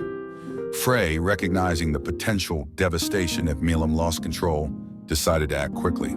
She ordered the soaring flock to attack Velzard, knowing it was a suicidal mission, but understanding the importance of Milim's restraint. Milim's patience was at its limit, and her allies' determination to protect her only fueled her resolve. Frey, Carrion, and Midley led their subordinates into battle against Velzard, fully aware of the slim chances of victory. Obera, exhausted but resolute, joined the fight, respecting the sacrifice of those who stood with her. Carrera contemplated her next move, realizing that an endurance match against Velzard was futile. She decided to join the struggle, understanding that victory over Velzard was their only hope, albeit a distant one. Carrera and her subordinates transformed into their spiritual life forms, ready to lead the souls of the dead and prevent true death. A cold, heartless intent echoed through their minds as the blizzard intensified, turning the battlefield into a white void. The supernatural disaster of unimaginable scale left resistance seemingly laughable, as Velzard's overwhelming power loomed over them. The battlefield was engulfed in a blizzard of pure white ice and snow, turning soldiers, captains, and top brass into ice sculptures. Only those with million-class power remained, but even they were succumbing to the icy despair. Frey, Carrion, and Midley prepared for their deaths, knowing they were only standing because Milim protected them. Without her, they would have been overwhelmed by Velzard's unleashed energy long ago. Carrera, immobilized by the blizzard, was proof of Velzard's overwhelming power. Her subordinates, along with Frey's soaring flock, Carrion's winged beast knights, and Midley's priests and priestesses, had all turned into ice sculptures. Velzard hadn't attacked them directly. The blizzard was merely a release of her haki, spreading hopelessness. Milim, unable to move while protecting her friends, was pushed to her limit. Frey, seeing Carrion and Midley's fearless smiles and Obera's silent prayers, realized they had all made up their minds. They decided to give Milim one last display of heroism, coordinating a brilliant but futile attack on Velzard. Velzard, unfazed, turned them into ice sculptures with a cold smile. The sight froze Milim's expression, leaving only rage. Enraged at her friend's fate, Milim's ultimate skill, Wrath King Setanil, activated at full power. Fueled by rage and magicules, this skill continuously increased Milim's power, breeding more magicules and making her unstoppable. Milim's transformation was complete, with jet black wings, a single red horn, and iridescent dragon scales. She became the embodiment of absolute destruction, surpassing even the true dragons. Velzard, seeing Milim's true form, suggested playing with her, but Milim's only response was, "Die." The heavens and earth rumbled with Milim's fury as the ancient demon lord's wrath unleashed upon the world. The ultimate dragon Majin's rage was about to wreak havoc once more. Chapter 2. Report and Countermeasures. Vega, pale and apprehensive, confirmed to Feldway that Velzard had indeed moved. Watching the battle between Milim and Zelanus, Vega realized their immense power and acknowledged that he couldn't match Velzard's strength. Zelario, recently recalled, commented on the unexpected destruction of their longtime enemies, the Insectors, by Milim's forces. Despite heavy damage, Milim's forces suffered no casualties, highlighting their superior strategy. Zelario questioned Feldway's plans, hinting at Velzard's actions deviating from the original strategy. Jahil, who had been stopped by Zelario during a diversionary tactic against Luminous, angrily demanded an explanation from Feldway. Feldway calmly reminded Jahil of his limitations, emphasizing the need for a cautious approach, especially with their new allies, including De Gruel and Fen. Despite acknowledging Fen's power, Jahil insisted on personally dealing with Luminous, driven by a deep-seated grudge. Feldway, exuding authority, quieted Jahil's anger and refocused the team on their strategic goals, obtaining the ultimate skill, Hope King Serial from Hero Cronoa, eliminating the risk factor, Hero Masayuki, and taking the ultimate skill, Covenant King Uriel, and most importantly, acquiring the dragon factor from Veldora. Feldway reconsidered his objectives, realizing the futility of chasing angelic powers without a suitable recipient. He dismissed the idea of targeting Masayuki and Hiro Chrono immediately, instead prioritizing the capture of Veldora's dragon factor. Feldway believed Velzar held the key to their victory, confident that her resolve would ensure success. With a cold smile, Feldway anticipated the outcome of Velzard's actions, certain that nothing could alter the destined victory. In the Holy Empire of Lubelius, where Shion, Adelman, and others had been sent, Rimuru found himself relaxing on a sofa. Next to him, Shion, displaying her usual confidence, requested another cup of tea. The maids of Luminous responded promptly, and Shion, unfazed, engaged in the tea ceremony without any tension. Rimuru couldn't help but feel perplexed. Despite his superior position, he felt more nervous than Shion, his supposed secretary. Shion then offered Rimuru a delicious sweet, reassuring him that she had already tested it for poison. Despite Shion's questionable culinary skills, her sense of taste was impeccable. The pastry, resembling a financier, was delicious, with a subtle, savory accent and a refreshing crumble. To Rimuru's surprise, Shion revealed that she had made the sweet herself, without using her skill. Her progress was astounding, likely due to the change in environment. Luminos, entering the reception room, explained the hard work behind Shion's newfound culinary skills. She had taken charge after Shion's initial disastrous attempts, ensuring no negative impact on their food culture. Luminos's intervention corrected Shion's habit of not tasting her food before serving it. Despite the best efforts of Shuna and Benimaru, Shion's cooking had not improved until now. Luminos's strict guidance led to Shion's remarkable progress. Acknowledging Luminos's wisdom, Rimuru praised her, realizing the importance of tasting food before serving it to identify any issues. Luminous, slightly embarrassed by the compliment, turned her head away with a haughty, her cheeks slightly flushed. Rimuru received the unexpected good news that Shion's cooking had improved, but it had nothing to do with the purpose of their visit. Ramirez reported that the battle between Milim and the Insector King Zelenus was at a stalemate. Simultaneously, the capital of Lubelius, Luminos's territory, was under attack from angelic forces. Gopta and the others had been sent to support Milim, and things seemed stable there for the time being. With Milim present, they could handle the situation unless something unexpected occurred. However, Rimuru was concerned about Shion and Adelman's battle strength in supporting Luminous. The Holy Knight Order, the cornerstone of Luminous's forces, was in the kingdom of Ingratiate with their leader, Hinata. Luminous also had the Bloody Knights, a powerful group of vampires, but their numbers were limited. Despite the Bloody Knights' high individual rankings and skill levels, Rimuru couldn't stay silent once he heard that Jahil's appearance had been confirmed. Leaving the cleanup at the kingdom of Ingratiate to Hinata and Masayuki, Rimuru hurried to Lubelius. Upon arrival, there was no sign of a fight, and he was led to taste Shion's sweets while waiting for Luminous. Once Luminous arrived, she explained that the angels had retreated with no serious damage done. The attack seemed to have been a result of Jahil's rampage. Luminous, speaking with disdain, revealed that she and Jahil had a long-standing history of conflict. She detailed the origins of their animosity, tracing back to the divine ancestor Twilight Valentine, also known as the Twilight King, who created intelligent life forms and had several high disciples, including Jahil and Luminous. Luminous and Sylvia-san, another disciple, were the only ones still alive today. Luminous admitted that she was a high blood, a replica of the divine ancestor, while Jahil was created from the divine ancestor's flesh, granting him near immortality. The divine ancestor did not need to eat, but sustained himself by depriving others of their life force, embodying immortality. The high human race, living in the daytime, and the vampires, ruling the night, were devised as replicas of the divine ancestor. The high humans were part of the food chain and could not escape their lifespan, even for Jahil. The average lifespan of an urban dweller was about 70 years, even without magical means to extend life. Medical treatment wasn't well developed, but magical cures for diseases allowed people to live longer.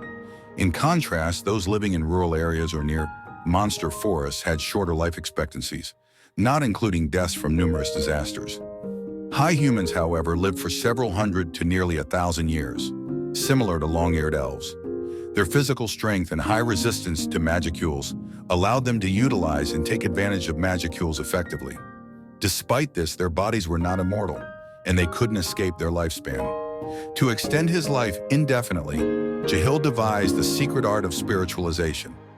Jahil transformed his material body into a spiritual body, preserving only the spiritual body and the astral body. This allowed him to inherit all his knowledge, experience, and authority safely. Gadra's reincarnation and Razin's possession were other techniques, but Jahil's method was perfect for preserving his spiritual life form. Luminous explained that Jahil's research led to political competition among his subordinates, eventually causing the country's ruin by summoning the uncontrollable demon guy.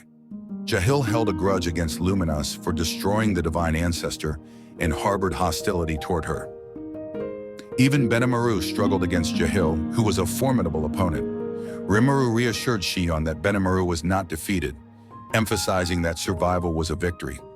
Luminous, who had defeated Jahil, was indeed strong. She revealed that her city had been destroyed by an evil dragon, leading her to prioritize safety when building a new city.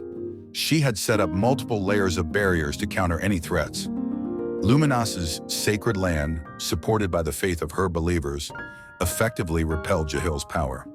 Rimuru was impressed by Luminous's application of the secret of faith and grace. Though achieving such a feat was difficult, Luminous's efforts had turned theory into reality. With other projects and the ongoing war, Rimuru decided to put this issue on hold for future consideration. Rimuru realized that although he had understood why Luminous survived the crisis, the real challenge was still ahead. He informed Luminous that Gabriel had defected and was currently on the march, likely to make contact within a week. Ultima's reports suggested that Gabriel had changed significantly, possibly due to his brother Fen's influence, and was now cloaked in a sinister haki. The army of giants following Gabriel also appeared ominous, indicating a fierce battle ahead. Jahil's appearance had been the opener, with Gabriel being the main event. Despite marching on foot, Gabriel's army was advancing rapidly through the desert of death. Gabriel's defection was a significant setback, as Rimuru had anticipated the possibility, but found the reality of it a daunting headache. Luminous explained that she and Gabriel had been on bad terms for a long time, partly due to conflicting interests and Gabriel's good relationship with the divine ancestor. Rimuru speculated that Gabriel might be trying to settle an old grudge. Rimuru acknowledged Gabriel's strength, even considering that he might struggle against him. However, Ciel-san assured him that it wouldn't be a problem. Rimuru decided to take the threat seriously and planned countermeasures accordingly. Geopolitically, the Holy Empire of Lubelius was crucial for defending the western part of the country. If it fell, the enemy would gain a foothold in the western nations, causing chaos. The army of angels could fly, making interception difficult. Fortunately, the army of giants was on foot, albeit moving quickly, possibly using legion magic. Their average speed of 30 kilometers per hour was impressive for an army, but still preferable to an aerial attack. The distance from Gabriel's stronghold, the Holy Void Damargania, to the holy city of Rune was approximately 2,000 kilometers in a straight line. Including the barren lands in the Desert of Death, the distance extended to around 3,000 kilometers. Even at a rapid pace, the journey would take over 4 days, with additional time needed for rest. Despite this, Rimuru suspected that Gabriel's army, appearing to march tirelessly, would arrive sooner. Rimuru monitored their movements with the Argus spell, but was aware of its limitations. Surveillance magic like Argus could be easily deceived, and if the enemy was cautious, they might have countermeasures. Rimuru remained vigilant, knowing they couldn't afford to let their guard down. The fact that Jahil had been intercepted couldn't be taken at face value. One mission objective was to make Gabriel defect, and logically, Luminous could have been attacked from both sides. Jahil's outburst might have caused confusion in the enemy's chain of command. Although Luminous had considerable power, being sandwiched between giants and angels would have been overwhelming. Rimuru estimated Gabriel's army would arrive within 4 days, just in time for Hinata and the others to return. Calling Hinata back immediately was considered, but the cleanup of Ingracia and the escort of dignitaries made it difficult. Masayuki, along with Velgrind and Testarossa, remained in Ingrassia, providing reliable defense. Luminous reluctantly agreed that recalling Hinata might indicate the Holy Church abandoning the Western nations, undermining trust. Rimuru brought his subordinate Gadra to discuss defense with Adelman, who, though not as skilled as Hinata, was dependable. Luminous criticized Rimuru for being too carefree, underestimating Dagruel's threat. Rimuru, reassured by Ciel-san's confidence, focused on checking their forces. He asked Luminous about the number of surmounters, an important but somewhat rude question. The Holy Empire of Lubelius had 10,000 Templar Knights of B+ rank, but Rimuru doubted their effectiveness against Dagruel. He preferred to have the main force fighting, with others assisting in barrier maintenance, aiming for 0 casualties and avoiding treating soldiers as mere numbers. Luminous, seeing through Rimuru's thoughts, revealed that there were only 7 most promising individuals in her forces. The Demon Lord's army, under her command, had established a system of 7 great nobles, with Louis as the supreme king. Rimuru was surprised to learn that one of these surmounters was a close friend of Vesta. Gunther, Luminous's butler, wasn't among the 7, but was also a disciple of the divine ancestor, akin to a sibling to Luminous. Gunther, humbly preparing another cup of tea, was revealed to be strong and well-regarded. Louis, considered a masterpiece of the divine ancestor, had created the 7 great nobles. Despite their origins, they had caused significant damage before Luminous brought them under control. Rimuru shared the latest information from Ultima. Dagruel's chained Titan army consisted of 30,000 giant warriors, with an average strength of B+ rank. Nearly 1,000 elite warriors were over a rank. Luminous acknowledged the impressive numbers, focusing on the quality of over A rank warriors. Luminous's forces included 400 Bloody Knights, 300 Holy Knight Order members, and nearly 700 over a rank members. However, without the Holy Knight Order, Luminous's side was at an overwhelming disadvantage. If Luminous's forces were defeated and the sacred lands destroyed, the Western nations would collapse, losing both their faith and guardian. Rimuru knew the destruction would be severe, and the people living in the territory would suffer. With their prosperous and civilized society at stake, the defeat of Luminous's side had to be prevented. He contemplated Dagruel's strength, noting his past ability to fight Veldora, and recognized the need for thorough preparation. While Ciel-san seemed confident in Rimuru's victory, Rimuru remained cautious, aware of the importance of the adjutant's strength. He hoped to avoid a fight between leaders, relying on his presence to provide stability. Luminous and Dagruel were known to have the largest factions among demon lords, with overall strength appearing almost equal. This balance likely prevented Dagruel from making rash moves until now. The current situation meant that the strength of their lieutenants and executives would determine the winner.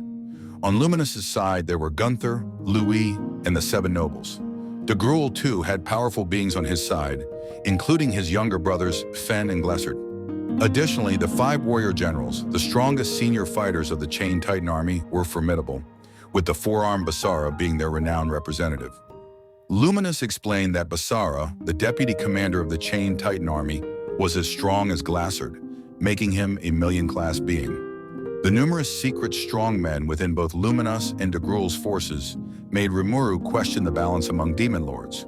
Luminous nonchalantly stated that it was natural for ancient demon lords like herself and Dagruel to have amassed powerful individuals over thousands or even tens of thousands of years. Luminous noted that reaching the level of million class within 100 or 200 years was rare, emphasizing Rimuru's anomaly in gathering so many million class members in a short period. Rimuru, unable to explain, shifted the conversation to ask about Luminous's knowledge of Fen. Luminous confirmed her knowledge, explaining that Fen had already been sealed by the time she was born, but his damage traces remained. The divine ancestor created the twins Kisara and Basara based on Dagruel and the True Giants. Their fierce quarrels caused significant damage until they were defeated by Dagruel and became his disciples. Kisara's death in childbirth deeply affected Basara, leading to his house arrest and forced sleep by Dagruel. Luminous believed Basara was now awakened, a sentiment echoed in Ultima's report. Basara's group, the 5 warrior generals, were selected through annual competitions and held significant national pride in Damargania. Despite their strength, they were considered lower in rank than Luminous' 7 great nobles. With the giants' average lifespan of 500 years, ancient titans with lifespans over 1,000 years were typically chosen. Although the 5 warrior generals were formidable, Basara, their leader, posed the real threat. Luminos's 7 great nobles were regarded as stronger in comparison. First, on Luminous's side, Gunther and Louis were million class. With their existence value slightly over 1 million, the 7 great nobles were comparable to Demon Lord seeds, with existence values ranging from 200,000 to 600,000, showing individual differences.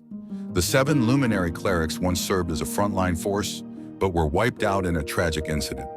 The champion class of the human race could not be replenished immediately and would be reconstituted from the current Holy Knights in the future. On de Gruel's side, Glassword and Fen, de Gruel's younger brothers, were part of his forces. Glassword's existence value was said to be less than 2 million, while Fen's was even higher than de Gruel's, making them incredibly strong. Basara, slightly weaker than Glassword, had an existence value a little higher than 1 million, almost on par with Gunther. The 5 warrior generals had existence values ranging from 150,000 to 300,000. Although their threat level was not as high as the Beastketeers, the problem was the other high-level fighters, nearly 100 strong, with existence values between 100,000 and 150,000. This posed a significant threat. Despite believing in quality over quantity, the sheer number of participants exceeding the minimum threshold was troublesome. Achieving a first-strike victory, as with Velgrin's-san, seemed unlikely as de Gruel would not allow it. The narrator expressed a rare feeling of being threatened by numbers. However, arguing was unhelpful, and they had to consider sending reinforcements from Tempest. Just as this was being considered, Cheyenne joined the conversation with confidence, reassuring that de Gruel was nothing to fear, and calling in a group of nervous-looking men, de Gruel's sons, Dagura, Lura, and Dabura. The narrator had left them with Shun and almost forgotten about them. Since becoming enemies with de Gruel, it was unclear what to do with his sons. If they wanted to return to de Gruel, they should be sent away without imprisonment, as they were individually stronger than Demon Lord seeds. Imprisoning them would require resources for guarding, and killing unarmed opponents was not an option. Isolating them in Ramirez's labyrinth would burden Ramirez's group, so a response was awaited. To their surprise, de Gruel's sons expressed shame over their father's actions and a desire to test their strength. Trained daily by Cheyenne with mental and physical training, good food, and friendly competition, they felt ready to fight against their father. Their genuine intent and Cheyenne's satisfaction reassured the narrator, but doubts about potential betrayal lingered. Ciel-san quickly dispelled these doubts, deeming betrayal highly unlikely. Just then, Cheyenne's men, including Gobzo, entered, expressing unwavering belief in de Gruel's sons. This support from Cheyenne's subordinates highlighted their sincerity and unity. Even Luminous, known to dislike de Gruel, surprisingly defended de Gruel's sons, attributing improvements in Cheyenne's cooking to their help. This unexpected alliance and endorsement from various parties solidified the decision to trust de Gruel's sons and incorporate them into their forces. The plan then took shape. Either the narrator or Luminous would handle de Gruel, while Fen would be left to Cheyenne and her team. Luminous admitted the difficulty in defeating de Gruel but believed in holding him off strategically. Just as the narrator expressed confidence in finding a way to win, the situation abruptly changed. An emergency message came through the telepathy net from Ramirez. "Hey, Rimuru, we're in trouble." Rimuru tried to take it lightly, replying, "You know, you're always talking about troubling things, but I'm going through a lot right now too, you know?" However, this time there really was trouble. "This is no time for jokes. I've lost contact with Millam's forces. I ordered an immediate investigation, but I have a really bad feeling about this." Ramirez spoke urgently. Just minutes before, Gobta and the others had reported their success in defeating Zelanus. However, the problem arose immediately after that, as the video monitoring the war situation stopped working. Fortunately, the portal remained connected to the site, so Gobta and the others were sent back to investigate urgently. Ramirez contacted Rimuru right away. "This is bad." "That's why I said so," Rimuru thought, realizing the gravity of the situation. Rimuru suspected Velzard's involvement in the video interference and agreed with Shielsan. Tell Gobta and the others not to overdo it. I'll be back soon, Rimuru informed Ramirez before ending the conversation and turning to Luminous. Sorry, there's been an emergency. What's going on? Luminous asked. Most likely Milim and Velzard-san have gotten into a fight. I need to contact Guy, so I'm heading back, Rimuru explained.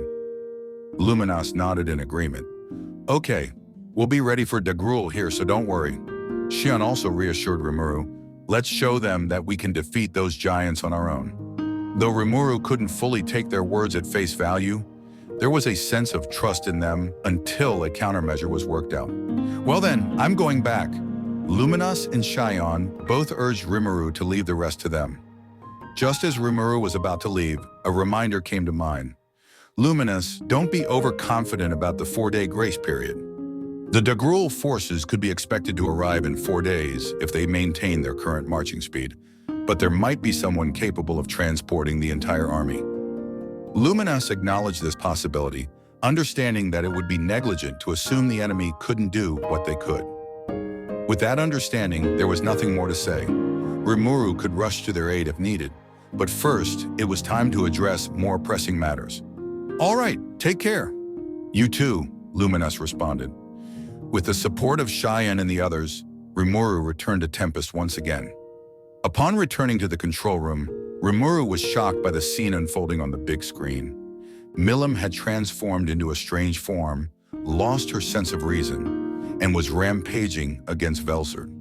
Velzard, a bewitching beauty, was not backing down, and they were fighting evenly, resembling a battle of gods. Ramirez, quick to respond, mentioned Gobta was filming, but Rimuru sought an explanation of the situation. Ramirez admitted it was the worst possible scenario. Benimaru, rising from the luxurious commander's seat, welcomed Rimuru and explained that they had been excited about Zelenus' defeat, but lost contact suddenly. Gobta had been sent to scout and confirm Velzard and Milim in combat. The battlefield was a frosty world, devoid of life, with people turned into ice statues. Ranga, using wind manipulation, found that all smells had disappeared, indicating the entire battlefield was the same. Approaching the battlefield was deemed impossible, even with Ranga's protection. Benimaru added that the video was shot from the maximum possible distance, with Gobta bravely doing his best. Carrera and her subordinates were still out of contact, connected by the Soul Corridor, leaving Rimuru to assume they were either dead or alive. The situation seemed dire, with no sign of Carrera, Carrion, or Freyson. Despite the overwhelming scene, Rimuru knew staying stuck in the moment wouldn't solve anything. Keeping calm, Rimuru decided to summon all remaining members of the dungeon's Elite 10 and have Gobta and the others return for safety. Realizing only Veldora and Rimuru could handle a rampaging Milim, Rimuru asked Ramirez if she could bring Milim back to her senses while Velzard was held back. Ramirez, alarmed, rejected the idea, confirming Rimuru's doubts. As Benimaru and the others gathered the executives, Rimuru pondered the next move. With a traitor among their comrades and a greater calamity looming, it was clear that anything goes with no rules. Seal-san warned that if Milim went out of control, it could lead to the world's collapse, a forbidden strategy not concerning friend or foe. The possibility of unleashing the world-destroying Dragon Everage or other dangerous means was a serious threat. Rimuru considered asking Veldora for help, but Veldora suspiciously avoided involvement upon seeing Velzard's image on the monitor. Rimuru, realizing the gravity of the situation, knew that escaping was not an option. The potential destruction of mankind meant that resistance was the only viable path. Switching mindset, Rimuru decided to think seriously about countermeasures and deal with them as best as possible. Before the executives gathered, Rimuru had one more task: to summon a powerful helper. Rimuru requested immediate support and received a response from Rain, who assured that she would negotiate the situation with Guy. Despite the effort to connect with Guy via telepathy net, the attempt was rejected. Rimuru suspected that Guy, unlike Veldora, understood the gravity of the situation and recognized the presence of a more serious threat. The agreement between Seal-san and Guy about the severity of the threat added to Rimuru's concerns. Involving Guy might help deal with Velzard, but Milim would still be a challenge. Rimuru knew it would be difficult to manage Milim without causing significant damage to the planet and recognized the limits of Guy's abilities if both Velzard and Milim needed to be handled simultaneously. As Rimuru contemplated the dire situation, a response came from Rain. However, Guy interrupted, questioning why Rain was being used as a lackey. Rimuru explained that Rain's talent as a painter had led to a close working relationship, with Rimuru becoming her patron and supporting her artistic endeavors. This relationship had developed after a meeting at Leon's castle, where Rimuru recognized the beauty and skill in Rain's paintings, including nudes. Rimuru's interest in artistic pursuits led to numerous personal meetings with Rain, solidifying their collaboration. Despite Guy's suspicion, Rimuru remained focused on the emergency at hand. Rimuru firmly instructed Guy to come over immediately, ending the telepathy net with urgency. Determined to overcome the crisis, Rimuru vowed to do everything possible, driven by the desire to see the unfinished painting of Hinata by Rain. Within 5 minutes of giving the order, Rimuru saw that everyone had assembled. Benimaru stood tall as the commander, while Diablo participated with poise, showing no sign of fatigue. Gobta, just recalled from scouting, shivered in his seat, displaying a strong sense of responsibility. Ranga had retreated into Rimuru's shadow, seeking rest after recent hardships. Geld was in the emergency room with serious injuries, worn out beyond recovery medicine's help, and had been taken to the recreation facility. Gabriel, accompanying Geld, was also hospitalized urgently, having been on the brink of death. His condition had appeared better than it was due to the effects of recovery medicine. Monster's life force, equivalent to magicules, meant that exhaustion could be fatal. Rimuru had to force Gabriel to rest, despite his plan to attend the meeting. Leon, brought to the medical facility by Diablo, was in stable condition and expected to wake up soon, but he wouldn't participate in the meeting. The labyrinthine forces included Kumara, Zegion, and Epido, while Adelman's group, Shion and Master Gadra, were defending Lubilius. The Dragon King team didn't participate in such cases, so everyone else was present. Hakuro continued training as a bodyguard for the children, with Sare and Grigori also in training. Chloe, who had pretended to be sick, was actually ill, and Rimuru tried not to make Kenya and the others uneasy. They were placed on a secure floor for safety, with Kumara joining them soon. Momiji and Albus had taken refuge in the labyrinth, accompanied by Kate-san, experienced in childbirth, who had requested Hakuru guard Benimaru's wives. Despite feeling uneasy due to their scattered forces and Carrera's uncertain safety, Rimuru had to behave with dignity like Benimaru. They decided to discuss in the conference room adjacent to the control room, keeping a close watch on the situation. The battle still raged, causing tremors that could affect the entire planet. Rimuru planned to ask for forgiveness for selfishness, as Guy and Rimuru's strategy, though haphazard and unplanned, was their best option. Rimuru addressed the group, thanking them for gathering and stating the main topic, dealing with Milim. The room became tense as it was unusual for Rimuru to skip discussions and declare a plan. Diablo offered to accompany Rimuru, but Rimuru rebuked him, acknowledging his strength but noting he couldn't hold back against Milim. Rimuru assured Diablo that a more suitable opponent would appear for him to demonstrate his skills. Rimuru refused any suggestions, firmly deciding to face Milim and Velzar alone. Seal-san agreed, noting that involving others would only increase casualties. Even Benimaru, Zegion, and Diablo would be at high risk of death. Stopping Milim without killing her required Rimuru's full effort. Rimuru called out to Guy, needing his help despite Guy's initial reluctance. Guy stared at Rimuru, who wasn't intimidated. Rimuru explained the situation, buttering up Guy by acknowledging his role as the leader of the Octagram and asking for his assistance seriously. Guy, sensing Rimuru's sincerity, spoke in a serious tone, agreeing with Ciel-san's conclusion. Rather than mediating the battle, they needed to address the larger threat of Ibaraj being unleashed. Rimuru expressed concern that if the world was destroyed, stopping Ibaraj wouldn't matter. Guy, realizing Rimuru's resolve, waited for further explanation. Rimuru speculated that Velzard's goal wasn't just to enrage Milim, but had a deeper purpose. Guy, however, suggested that Velzard wanted to prove herself better than him in a serious fight. Despite being baffled by the situation, Rimuru couldn't let the world be destroyed over a personal quarrel. Rimuru emphasized the need to stop the fight to prevent planetary destruction. Guy pointed out that Feldway's plan would fail if they didn't engage. The planet, created by Veldaneva's power, wouldn't shatter, but Milim's increasing power could contaminate it with magicules.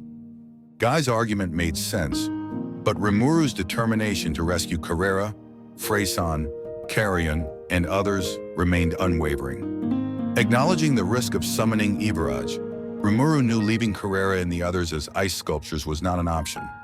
Guy, understanding Rimuru's commitment, agreed to join the fight, standing up in exasperation but ready to assist. Rimuru warned his companions about the potential increase in areas contaminated by magicules if they got too serious. He advised them to be very careful. Despite Ramirez's concerns about their safety, Rimuru was well aware that he needed to remain strong, even though he had no clear plan. With experience in similar situations, Rimuru and Guy were tasked with stopping Milim. He asked the others to defend their base and respond to help requests from other countries. Diablo offered to accompany Rimuru, but Rimuru declined, wanting Diablo to stay behind in case of unforeseen circumstances. Rimuru believed that reviving Ibaraj was not Feldway's only goal, and that Dagruel's attack on Luminous was a diversion. He needed reliable individuals like Diablo, Benimaru, and Zegion to handle things if he was out of action. Rimuru forced his way to convince them to stay, along with Veldora, who served as the last line of defense. Rimuru left the scene, reassuring Ramirez that he would help Milim. He hoped his voice would reach Milim and bring her back to her senses. Guy, holding Velzard at bay, was crucial for their plan to minimize the impact on the planet. Facing Milim in her rampaging state while holding back was an act of recklessness. But Rimuru had no choice. Before leaving, Rimuru entrusted Benimaru with handling requests from other countries, especially Lubelius, which was in a war situation. He acknowledged the importance of flexible responses and proper distribution of remaining forces. With Benimaru in command and everyone's anxious gazes upon them, Guy and Rimuru set off to wake Milim and prevent further damage. After Rimuru and Guy left, a heavy atmosphere settled in the conference room. Diablo voiced his feelings of impotence, echoing the sentiments of everyone present. Benimaru admitted that although he had an important role in analyzing the war situation and taking command, he would have preferred to serve as Rimuru's escort. He respected Rimuru's decision but felt disappointed because Rimuru seemed unusually nervous, which was rare for him. This indicated the gravity of the situation. Benimaru realized that Rimuru's decision was partly due to the numerous enemies they faced, such as Feldway, Jahil, and Demon Lord Dagruel. Their forces were insufficient, so Rimuru decided it was better for Benimaru and others to stay behind. Zegion emphasized the importance of fulfilling their assigned tasks and maintaining the labyrinth's safety. He urged everyone to stay focused and prepare for any enemy attacks. Benimaru echoed Zegion's sentiment, encouraging everyone to resume their duties. Ramirez and her subordinates busied themselves to distract from their anxiety. The usual atmosphere of the control room returned but quickly faded upon Sue's arrival. Sue, who had been investigating Dagruel's movements, reported that within the Holy Void d'Amargania, an underground city existed. The women and children of the giants lived there unaffected by Dagruel's change. Sue discovered that Dagruel, along with his sealed brother, was once part of a single titan, an evil god who rampaged as a destroyer of the world. Defeated by Veldaneba and reformed after meeting Queen Kasara, Dagruel became calmer. Benimaru and Sue agreed that they needed to be wary of the resurrection of this evil god. Ramirez confirmed that Dagruel, an incarnation of naturally occurring power, fought against Veldanava long ago. Benimaru inquired about the strength of the evil god, and Ramirez mentioned that he was very strong. Not as strong as her, but stronger than Veldora back then. Veldora, unhappy with the comparison, was appeased by Ramirez. The group understood that the evil god was a significant threat, equivalent to a true dragon. Bad news seemed to come in waves. Murmiles burst into the control room, shouting that Sarian had entered a state of war. Benimaru, alarmed, asked for details. Murmiles, out of breath, explained that Elmacia had contacted him directly to relay the urgent news. Sarian was under attack by Zelario and Jahil, leading a powerful assault. Benimaru realized that this was not a diversion, but a full-scale offensive. While Sarian had Sylvia Dono, the situation remained severe. Alpha quickly projected the local footage, showing the sacred tree of Sarian under attack, with explosions lighting up its trunk and branches. The sight was alarming, and Sue asked Benimaru what they should do. Benimaru, anguished, understood the gravity of the situation. Sending a half-hearted force would be futile. They needed a strong contingent to ensure victory. Benimaru considered going himself, as, even with Diablo and Zagian, victory against Jahil and Zelario was uncertain. Diablo offered to go, but Benimaru declined, feeling a bad premonition.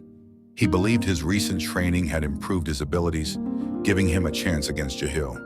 To alleviate everyone's fears, he spoke boldly, showing confidence in his decision. Benimaru emphasized that it would be risky to further commit their labyrinthine forces, as it was their main defense. He requested Diablo to stay, to which Diablo agreed. Despite the strength of Zelario, Benimaru remained steadfast in his decision. Veldora offered his help, confident in his ability to defeat Jahil or Zelario. However, Benimaru, wary of the evil god they had discussed earlier, decided against sending Veldora. Benimaru explained his concerns about Dagrul and his brother Fen, powerful beings comparable to true dragons. Diablo confirmed Fen's strength, and Benimaru acknowledged the threat posed by Glassword and other powerful opponents. He couldn't shake his unease knowing that their enemies might have similar army transfer techniques. Benimaru's instincts warned him of danger in Lobelius, prompting him to ensure Veldora's readiness for any emergency. He believed it was best to keep their trump card, Veldora, in reserve. With Rimuru's strategy in mind, Benimaru decided to lead the mission himself. Veldora and Diablo supported his decision, understanding the need for decisive action. Thus, Benimaru's departure was finalized. Benimaru had to take some companions with him when he left. Jahil and Zelario were confirmed enemies, but there was always the possibility that other formidable opponents might appear. In such situations, defenders were at a disadvantage since they needed to be prepared for any attacks that could come their way. Sue was the first to volunteer, and Benimaru didn't object. It was decided that Sue would accompany him, as his abilities were perfect for confusing the enemy. Sue was more versatile than his numerical strength suggested, making him a valuable asset in the battle. However, there was a problem. The Kurenai were too exhausted to be deployed, and the same was true for Gobta and Ranga. Ranga, who had been transferred from Rimuru's shadow to Gobta's, was in a deep sleep to recover his strength. Gobta, while relatively healthy, was not considered for participation. Although there was a plan to ask the Labyrinth forces for help, Benimaru rejected it, preferring to keep them active in the Labyrinth rather than taking them to an unfamiliar place. Thus, Benimaru and Sue would face the battle together. It can't be helped. Well, with Sue and me together, we won't die at worst, Benimaru said, and Sue agreed. The video surveillance of Sarian showed Elmacia as well. Murmiles murmured in surprise, acknowledging her strength. Sylvia and Elmacia were almost indistinguishable in their fighting abilities. Sylvia used thunder, while Elmacia used wind. This unexpected force slightly increased their chances of winning. Thus, Benimaru's group, with renewed optimism, decided to set out alone. Suddenly, Beta, who was monitoring the images, shouted, "Urgent report! Milam-sama and Velzard-sama, who are in battle, have started to move. If they continue in that direction, they will hit the sacred tree that protects Sarian." Everyone's eyes focused on the big screen. The red dot was Milam, and the blue one was Velzard, moving rapidly, intertwining with each other. They were indeed heading towards Sarian. "What's going on? Did Rimuru and the others do something?" Veldora asked, but no one answered. "Getting caught in that battle means being reduced to ashes no matter where you are," Benimaru muttered. "Perhaps that's what Feldway is trying to do." In old Eurazania, Velzard's snowstorm encased everything in ice, minimizing the damage. However, any city would be vaporized instantly by Milam, who had lost all rationality. And it wasn't just Sarian in danger. Is he planning to let the world perish at Milam-sama's hands? "I can't say for certain, but he is crazy, so it's a possibility," Diablo answered calmly. If Feldway's intention was truly to spread death and destruction, He might be trying to summon Ivaraj, using this as a trigger. Benimaru also thought this possible. Feldway was that much more dangerous. At this rate, Sarian would disappear. Where would they target next? The Western nations or the Golden Land Eldorado? They might pass through all the cities and head straight for the labyrinth. There wasn't enough information. Regardless, there was no answer to the question. "This is not the time for idle chatter," Benimaru said, standing up. Rimuru was also there.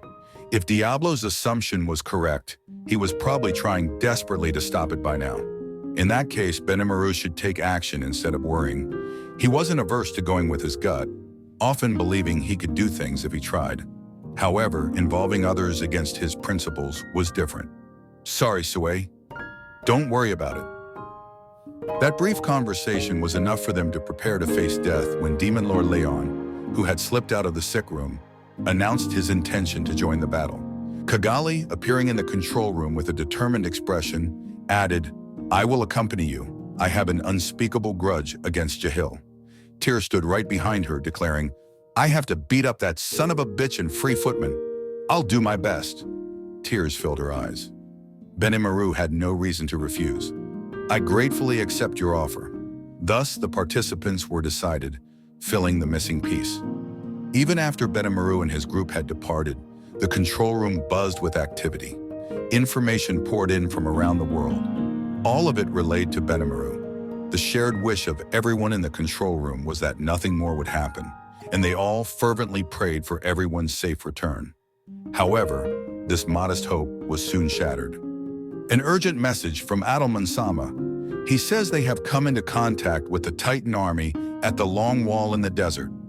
Benimaru's prediction had come true in the worst possible way. The great battle had begun mercilessly. Chapter 3. Quake of the Titans. At the border between the Barren Lands and the Western nations stood a long structure known as the Long Wall. Legend had it that the god Luminous had built it to protect civilization from the scorching sands of the Desert of Death. The Long Wall was considered sacred, protected by a special barrier known as the Magicule Repellent Barrier. As its name suggested, the barrier's purpose was to prevent monsters from intruding. For those living on the frontier, it was common knowledge that this barrier was a zone of protection for human existence. The barrier shielded the Long Wall, preventing the invasion of monsters from the Desert of Death by inhibiting the accumulation of magicules, which kept giant monsters at bay. It also repelled magicules, ensuring that more powerful monsters were not attracted to it. Of course, the barrier was not foolproof, and monsters sometimes invaded through its frayed edges. However, desert dwellers who hunted monsters for a living ensured that this was never a major problem. The Long Wall was considered the front line in the battle against monsters and was included in the patrol routes of the Holy Knight Order. Through regular patrols, any cracks in the barriers were found and repaired, which also involved defeating invading monsters and protecting the lives of the people on the frontier. These accumulated facts reinforced the belief in the god Luminous and cemented the myth of the Long Wall's safety. However, today, after 2,000 years, the Long Wall would reveal its true form. At the top of the Long Wall stood Adelman, a skeleton in sacred vestments. Moments ago, a distortion in space had been detected, and a large-scale teleportation revealed an army of giants. Adelman, far from being flustered, murmured happily, "Oh, just as my god predicted, the enemy has teleported." He was more excited than threatened by the fact that Rimuru's prediction had come true. In his excitement, he didn't forget his duty. He finished the telepathy net to his home country and then focused on the battle. Meanwhile, the giants who had teleported to the new location were convinced their surprise attack had succeeded. They believed the enemy would panic, having moved several days' worth of travel with Mei's ability. Dagrul's group had deliberately shown their march to catch Luminous off guard. They assumed the enemy wouldn't be fully prepared to intercept them, but they were mistaken. By yesterday, a defensive posture had been constructed, allowing them to respond to the situation without sleep or rest. The majesty of the chained Titan army was still evident, even from afar. Their overwhelming quality, more than their numbers, stood out. Each one was a massive hulk of muscles. Various kinds of giants, such as giant ogres, cyclops, and multi-armed giants, hecatoncheires, approached in packs. Adelman laughed at the sight of de Gruel's army. Well, what a spectacular sight. This might be a bit of a challenge for my little skeletons. A beautiful purple-haired woman standing next to him, Xian replied, "A bit, huh? To tell you the truth, it will be a little difficult, but we'll make it work," Adelman admitted. He hated to lose and never complained before a battle, especially since his army was immortal and could easily be revived. "What's your plan?" Xian inquired, curious about Adelman's confident attitude. I can't say that it's much of a plan, but Albert's command is quite good. Moreover, please take a closer look. Behold the lineup of my army." Adelman pointed to his subordinates, the Immortal Legion, all lined up in order. "How is it? The equipment bestowed by my god has even reached the Bone Soldiers."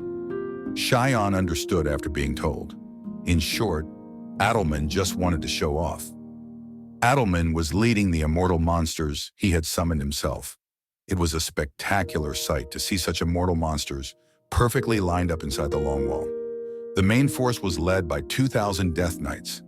These Death Knights, under the command of the Death Lord, were immortal warriors riding death horses. They were equipped with full-body magisteel chainmail armor, known as Magimail, which emitted a faint glow. This armor, produced in the dwarf factory in Tempest, was of the highest quality.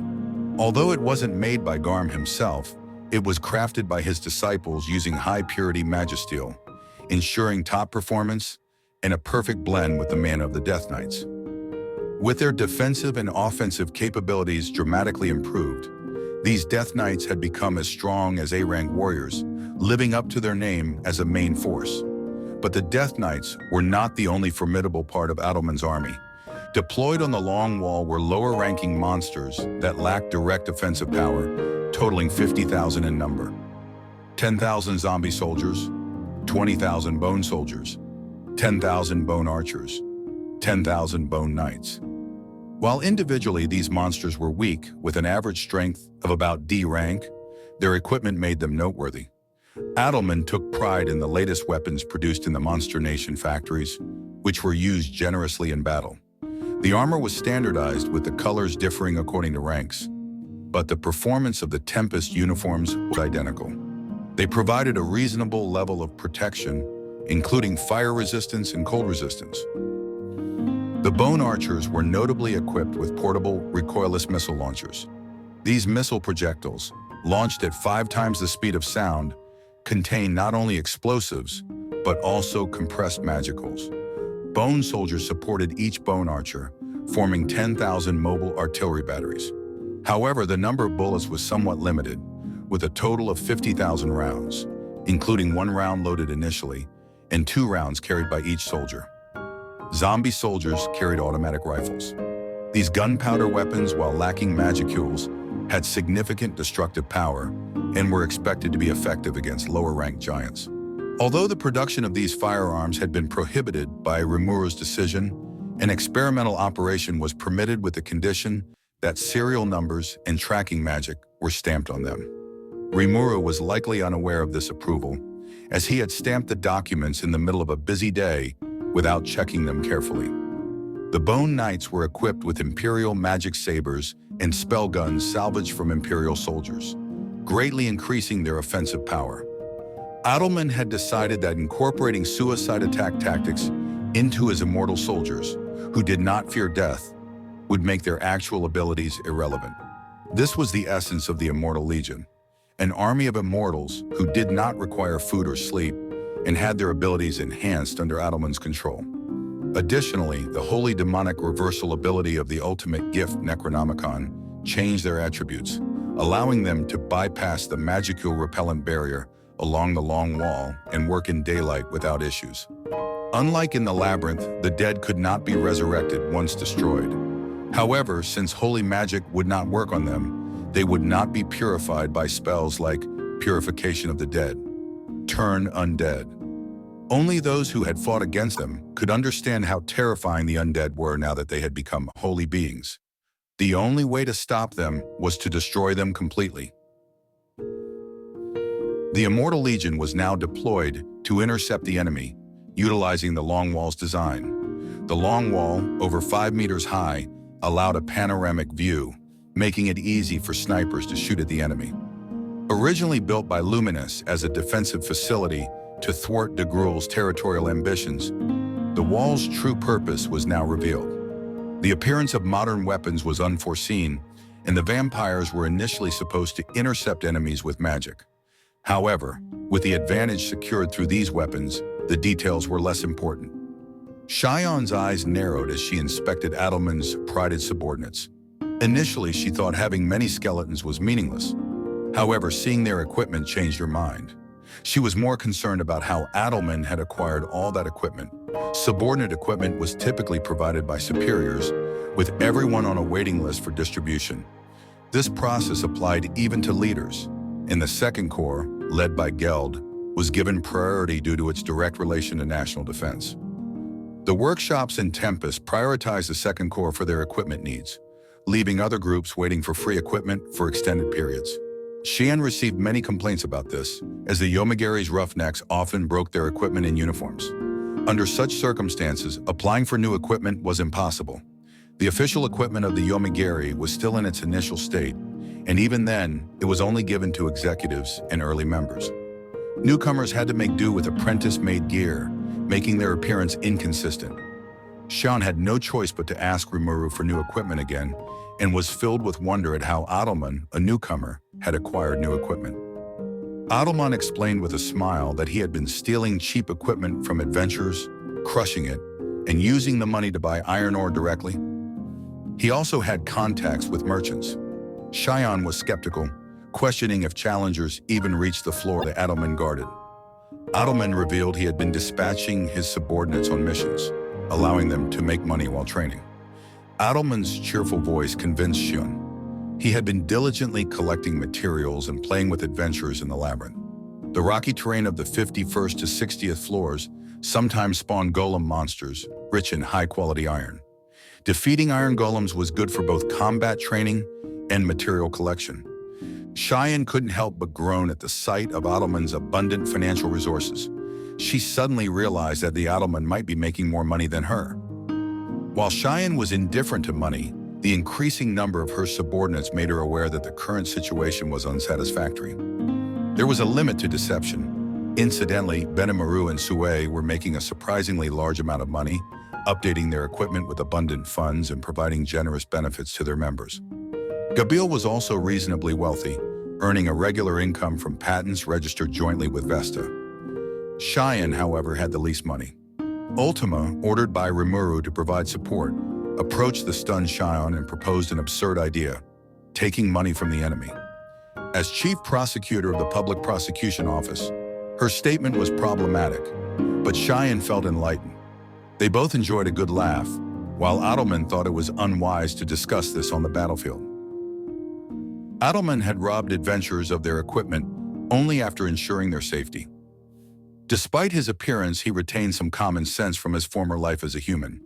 When arranging for equipment, he had given allowances to craftsmen for preferential treatment, never demanding free work like Cheyenne would. This allowed him to promptly prepare reasonable equipment. Realizing the potential problems of having better equipped newcomers than Cheyenne's veteran guards, Adelman decided to divert the conversation. He suggested they take the lead, and Cheyenne agreed, giving permission for them to be as violent as they liked. Adelman patted his chest in relief, and then the battle began. Daggerel's army, expecting to advance toward the Holy City, was suddenly blocked. How cocky. Daggerel watched as his vanguard was blown to pieces by a missile and muttered in frustration. It was an unexpected situation. He had intended to strike the enemy when their guard was let down, but his plan had been foiled. "What are you going to do, elder brother?" his dependable younger brother, Glassword, asked. It was only then that de Gruel realized that his voice had escaped from his mouth. "Foo. It's been a long time since we've been in a real battle. Let's let them play for a while so that they can regain their senses." It was frustrating that the first move had failed, but that was not a big problem. The enemy's resistance was fiercer than expected, but even that was a trivial matter for de Gruel. The Chain Titan army numbered 30,000. Among them were, of course, inexperienced and weak soldiers. Even if they were sifted out, it would be enough if only the best remained. Rather, the survival rate of the soldiers would be higher if they dropped out before the battle intensified. Understood. The new recruits and those without ultra-speed regeneration will be sent. 26. A Japanese proverb, Kuchi wa wazawai no moto, that basically means if you can't say anything good, just don't say it at all. Words can lead to disaster, and the more you open your mouth, the more likely you are to put your foot in it. Back here. Glassard also understood Dagruel's thoughts, nodded his head lightly, and gave the instructions. He was very familiar with the situation and did not seem to be intimidated by the prospect of a major war. When the generals were calm, the subordinates would regain their composure. Since there was no disturbance in the chain of command, the situation was quickly reorganized. After that, the giants began to throw projectiles using their monstrous strength. The attack was not prepared from the beginning, but was simply an attack of crushing giant rocks to a reasonable size and throwing them as they pleased. Even so, it was a very destructive attack. In some cases, they were even equivalent to the missile launchers of the Bone Archers, which was telling of just how unreasonably powerful the Titans were in battle. The rocks thrown in this way rained down on the long wall. The struck areas were severely damaged, and the monsters there were reduced to dust without any way to withstand the damage. However, the long wall itself was still standing. It was no wonder then that what emerged from the peeled-off outer wall was the faint glow of magical steel. That luminous, she's prepared something nasty. It's difficult to transfer to the inside of the long wall because of the barrier. Unless we break it, the battle will remain deadlocked. Glassard analyzed the situation in an uninterested manner. De Gruel sniffed and observed the situation calmly. His first strategy had been a failure, but that was a natural result if one really thought about it. After all, the cunning demon lord Rimuru was waiting on the enemy side. He had thought that Michael would be crushing Rimuru, but to his surprise, he heard that Rimuru had destroyed Michael. He should no longer be underestimated as a new demon lord. Although he had been recognized as a demon lord, he had now become a demon lord who should be recognized as equal to or even stronger than himself.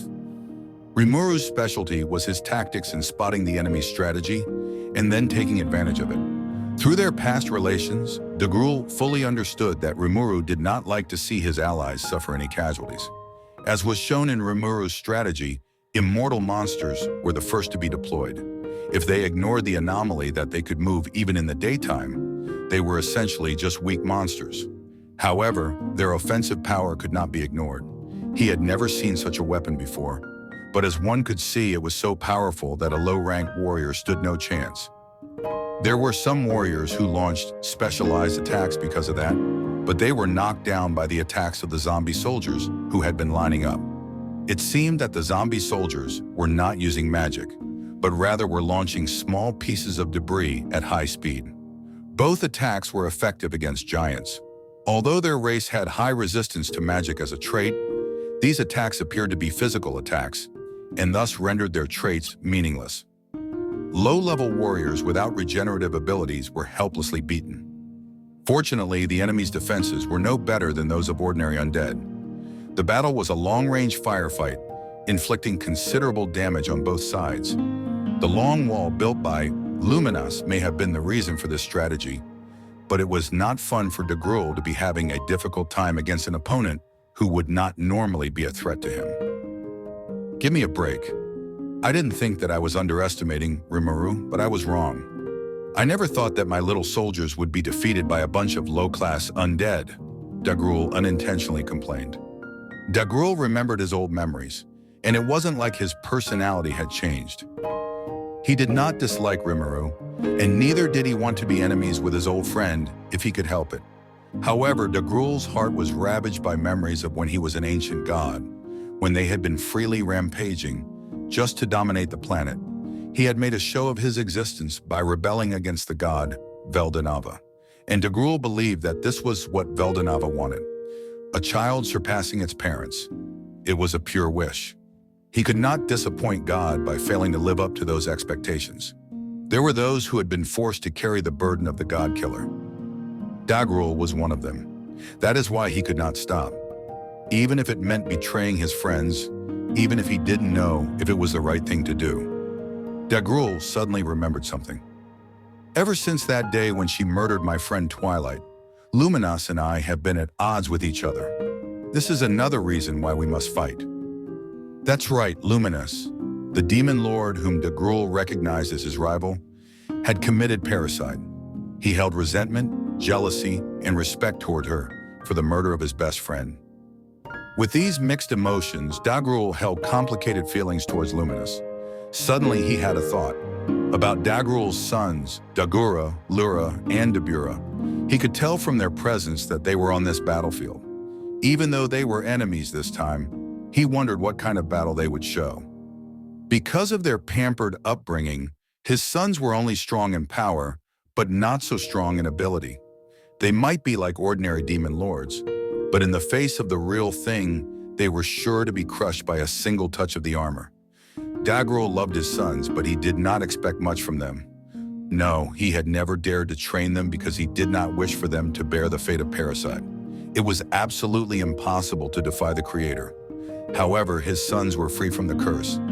That's right, I will follow my own path. That's why you should live freely in the way you believe. And of course, to enjoy freedom, one needed the strength to protect it. Big brother, what about the boys? Fen asked Gabriel in an amused tone. I get it. If they stand before us as our enemies, we will beat them up with no mercy at all. If they can use that pain as fuel, that's good. Otherwise, they would only fade to nothing. That was the absolute rule of this world. Might makes right. I hope you've gotten stronger, at least to the extent of not being intimidated by me. Gabriel had no hesitation. He would simply fulfill his duty. Simple and straightforward, Gabriel was a warrior through and through. And then, it was only a matter of time until the Titan's rampage violently swept across the war zone. As Adelman and his team began to fight, Cheyenne rallied her subordinates. You heard me, boys. I won't say much. But do you understand what we have to do? Her subordinates, the best of the best, responded with enthusiasm, ready to take equipment from the enemy and prepare it for themselves. Cheyenne nodded in satisfaction, pleased with their motivation. The Yomiuri and Cheyenne's fan club had grown significantly, and Cheyenne was finally considering the cost of equipment, a problem Gobzo and others had long worried about. Gobzo, though concerned they might get scolded later, agreed to the plan without worry. Looting in war was generally prohibited, but disarming the enemy to neutralize them was allowed. Adelman's use of weapons taken from the Imperial Army set a precedent, and Cheyenne felt confident she could do the same. She had considered asking Rimuru for help, but decided against it, not wanting to be spoiled. This time, the chance to procure equipment in an absurd way boosted morale. Cheyenne's subordinates, the Yomiuri, numbered less than 100 and were all treated as executives. Even the weakest among them were classed as over a rank by Rimuru. They were hornless demons, individualistic, with some recruiting subordinates from the fan club and others pretending to be lone wolves.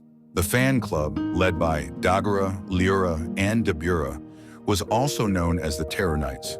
With 3,000 skilled combatants, they had grown into an elite group equivalent to A- rank. In this battle, they were to be the main force. However, there was concern about the relationship between Gabriel and his sons, Dagura, Lyra, and Dabura. Shan and Gobzo worried that familial affection might prevent them from fighting seriously. Cheyenne called out to them, offering a chance to return to their father, but the brothers laughed cheerfully, determined to fight. Don't worry, whether it's our father or our uncle, we'll beat them to a pulp, they declared. Cheyenne, though puzzled by Dabura's strange comment about his rumbling stomach, let it pass. The real concern was their uncle. Rimuru had mentioned that Gabriel's change of heart was related to his brothers, particularly one troublesome individual. Cheyenne asked Dagura and the others about Gabriel's brothers. They explained that their uncle Glassard, their father's second-in-command, had taken care of them, but they had never met Fen, who was rumored to be dangerous and had once beaten their father. Cheyenne, though not getting much information, acknowledged the threat posed by Gabriel and his brothers. Deborah, encouraged by Cheyenne confidence, declared they would handle their father and uncles. Cheyenne felt uneasy, recalling the proverb, "One man's fault is another man's lesson." Ultima advised caution, acknowledging Gabriel's strength and the difficulty of facing him seriously. Xion agreed, wanting to challenge Gabriel, but doubting her chances of winning. Ultima suggested that Gabriel might have had his reasons for betraying them, and the truth would become clear once they defeated him. Xion, reflecting on her growth, realized she had become more strategic and well-rounded. However, Dabura's foolish remark about Xion not being fat infuriated her. With a bright smile, Xion clenched her fists and punched Dabura in the stomach. It was the infamous corkscrew punch. "Fucking idiot! Learn for a damn change," Xion said to Dabura, who lay on the ground. Dabura fainted with a big smile on his face, looking oddly happy, and his two brothers envied him. Although not as foolish as Dabura, the other two brothers were also idiots. Xion, dealing with these three, felt a mix of fright and astonishment. She was rather impressed by them, though. She noticed she was gradually losing the need for restraint against them. For example, despite hitting Dabura quite seriously, he had only fainted, and his body was still in good shape. In terms of endurance alone, he was definitely the best among the three brothers. Indeed, there were some frightening people in this world, in many ways. However, if they were her comrades, she could reliably count on them. Xion truly believed in these three men from the bottom of her heart. Quickly changing her mindset, Xion glanced at Gabriel's sons, Dagura, Lyra, and Dabura, and her mind wandered. In any case, the Long Wall must not be breached. Beyond the Long Wall lay an unprotected sacred land, and beyond that, the sphere of human civilization. That terrain was tricky to defend, and its loss would mean the end of Rimuru's ideals. For Xion, this was intolerable. She engraved this fact in her heart once again, contemplating the true extent of Gabriel's power. He was said to be an even match with Veldora-sama, so there was no shortage of formidable opponents. Even if she lost, they still had Ultima and Lumina-sama. The one who wins in the end will with Gabriel. There were his two brothers and other powerful beings yet to be seen. Xion's will to fight would not be discouraged by an enemy of unknown strength. In the worst-case scenario, she was determined to destroy Gabriel, even if it meant the loss of her entire army or even her own downfall. "Listen up. We let Adelman make the first move, but the real hit comes later. Let's show these fools just what we can do," Xion declared loudly, boosting morale among her members. A roar of cheers responded, reminiscent of fans at an idol concert. For Xion and her followers, nervousness was not a concern.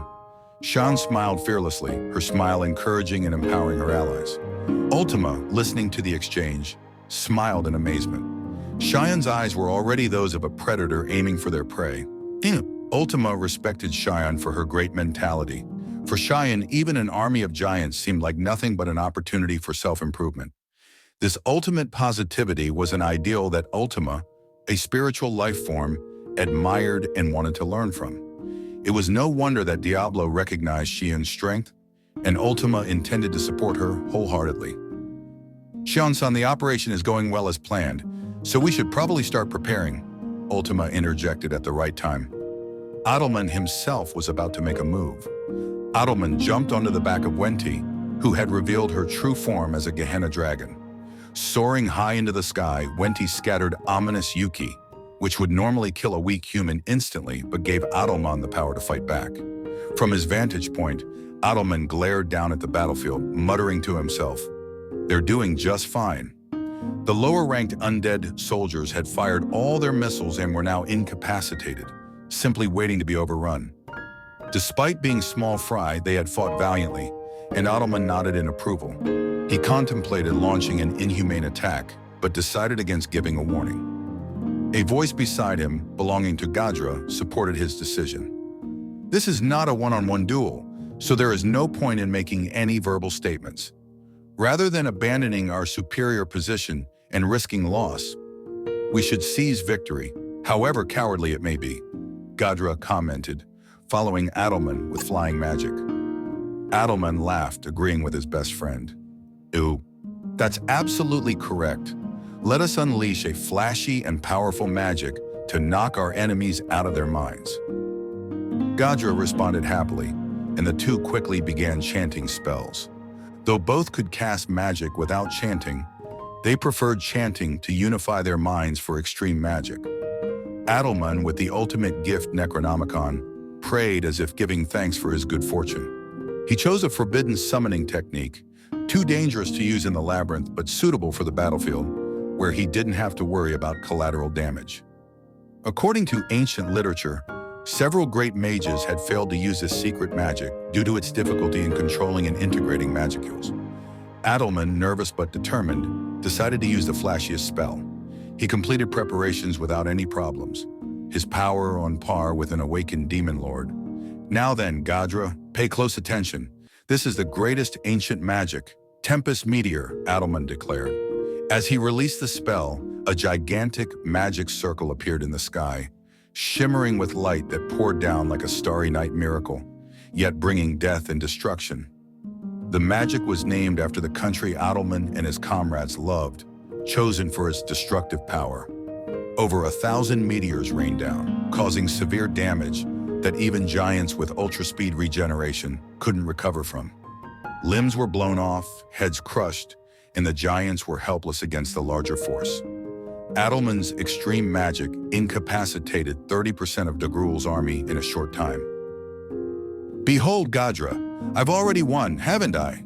Adelman declared, looking down at the boiling earth. The impact of the meteors caused a huge explosion, more powerful than expected, but Adelman boasted nonetheless. Gadra, not amused, recognized the magic as a dark summoning technique, creating imaginary meteorites that became real under the laws of physics. Although impressed by Adelman's work, Gadra, a master of magic, couldn't admit defeat. With the survival of the human race at stake, Gadra saw this as a battle for world supremacy and an opportunity to gain recognition.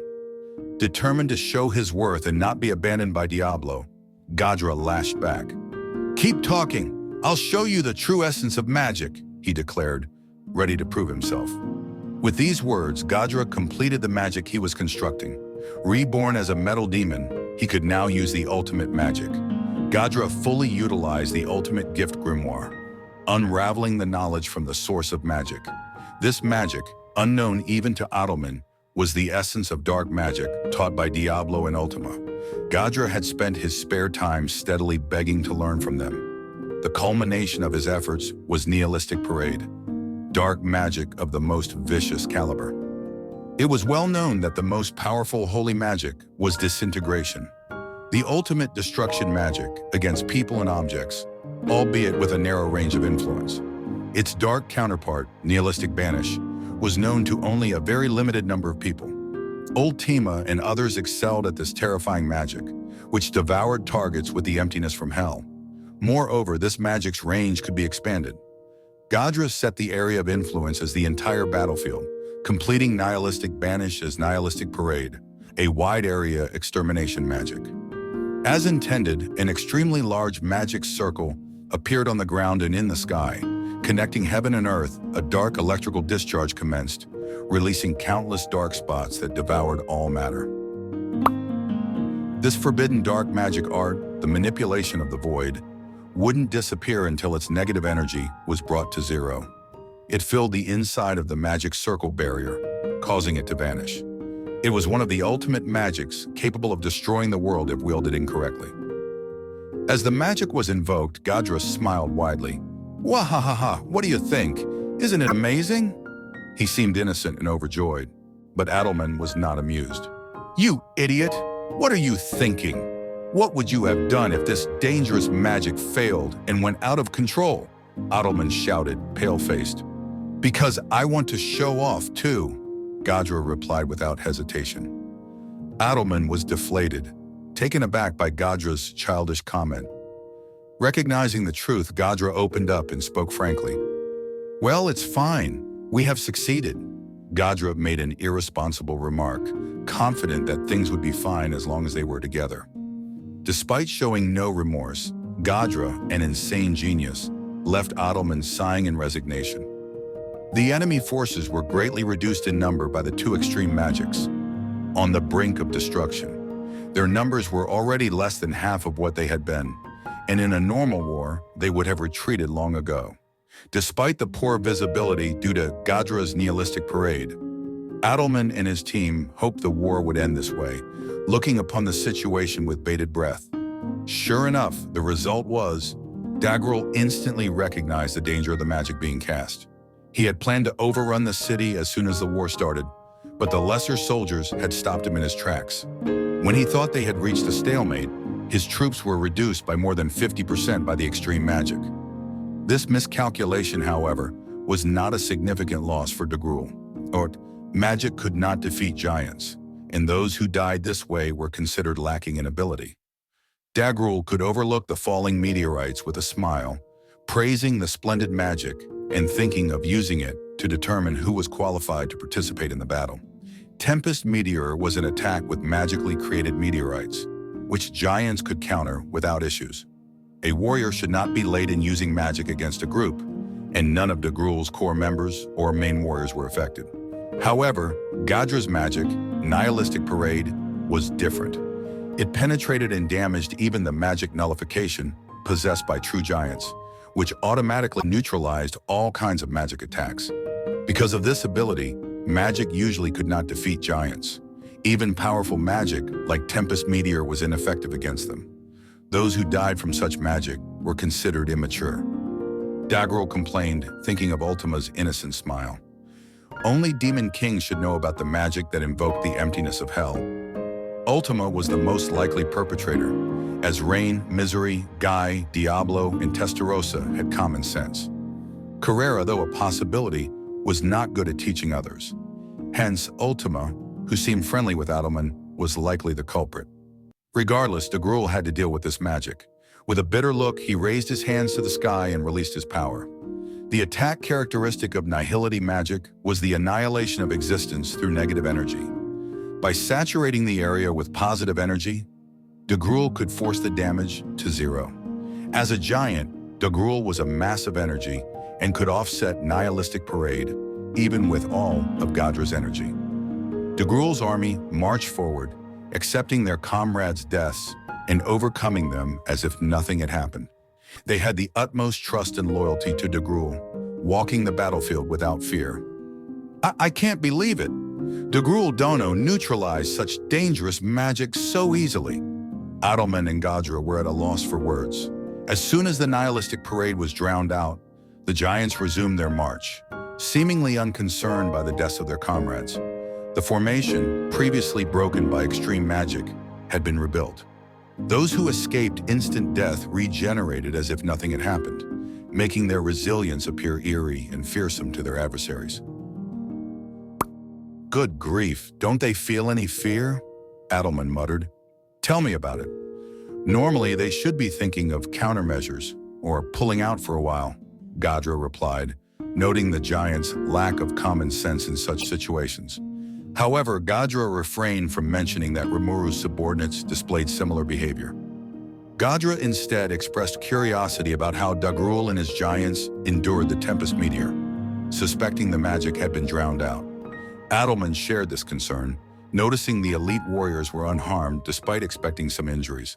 The two men looked at each other, finding no answer to their question. So, what do we do now? Gadra asked. I used too much mana. Let's pull back for now. Even so, I'm glad my army is an immortal legion that does not fear death, Adelman decided. That's true. A deathless army of giants is a nightmare, but your subordinates are similar. Gadra sighed. The reality of their situation was a great shock after expecting victory. Adelman ordered Venti to return, having succeeded in striking the enemy with extreme magic. There was no need to stay longer. They should quickly return and report the threat of Gabriel's army. It was the giants' steadfastness and resilience that were to be feared. The opening act was over, and the clash of major forces was imminent. Considering the giants' overwhelming, destructive power, Adelman felt the immortal legion alone might not be enough. He envisioned a future where the giants would overrun them before they could deal a decisive blow. All they could do was reduce the number of giants as much as possible.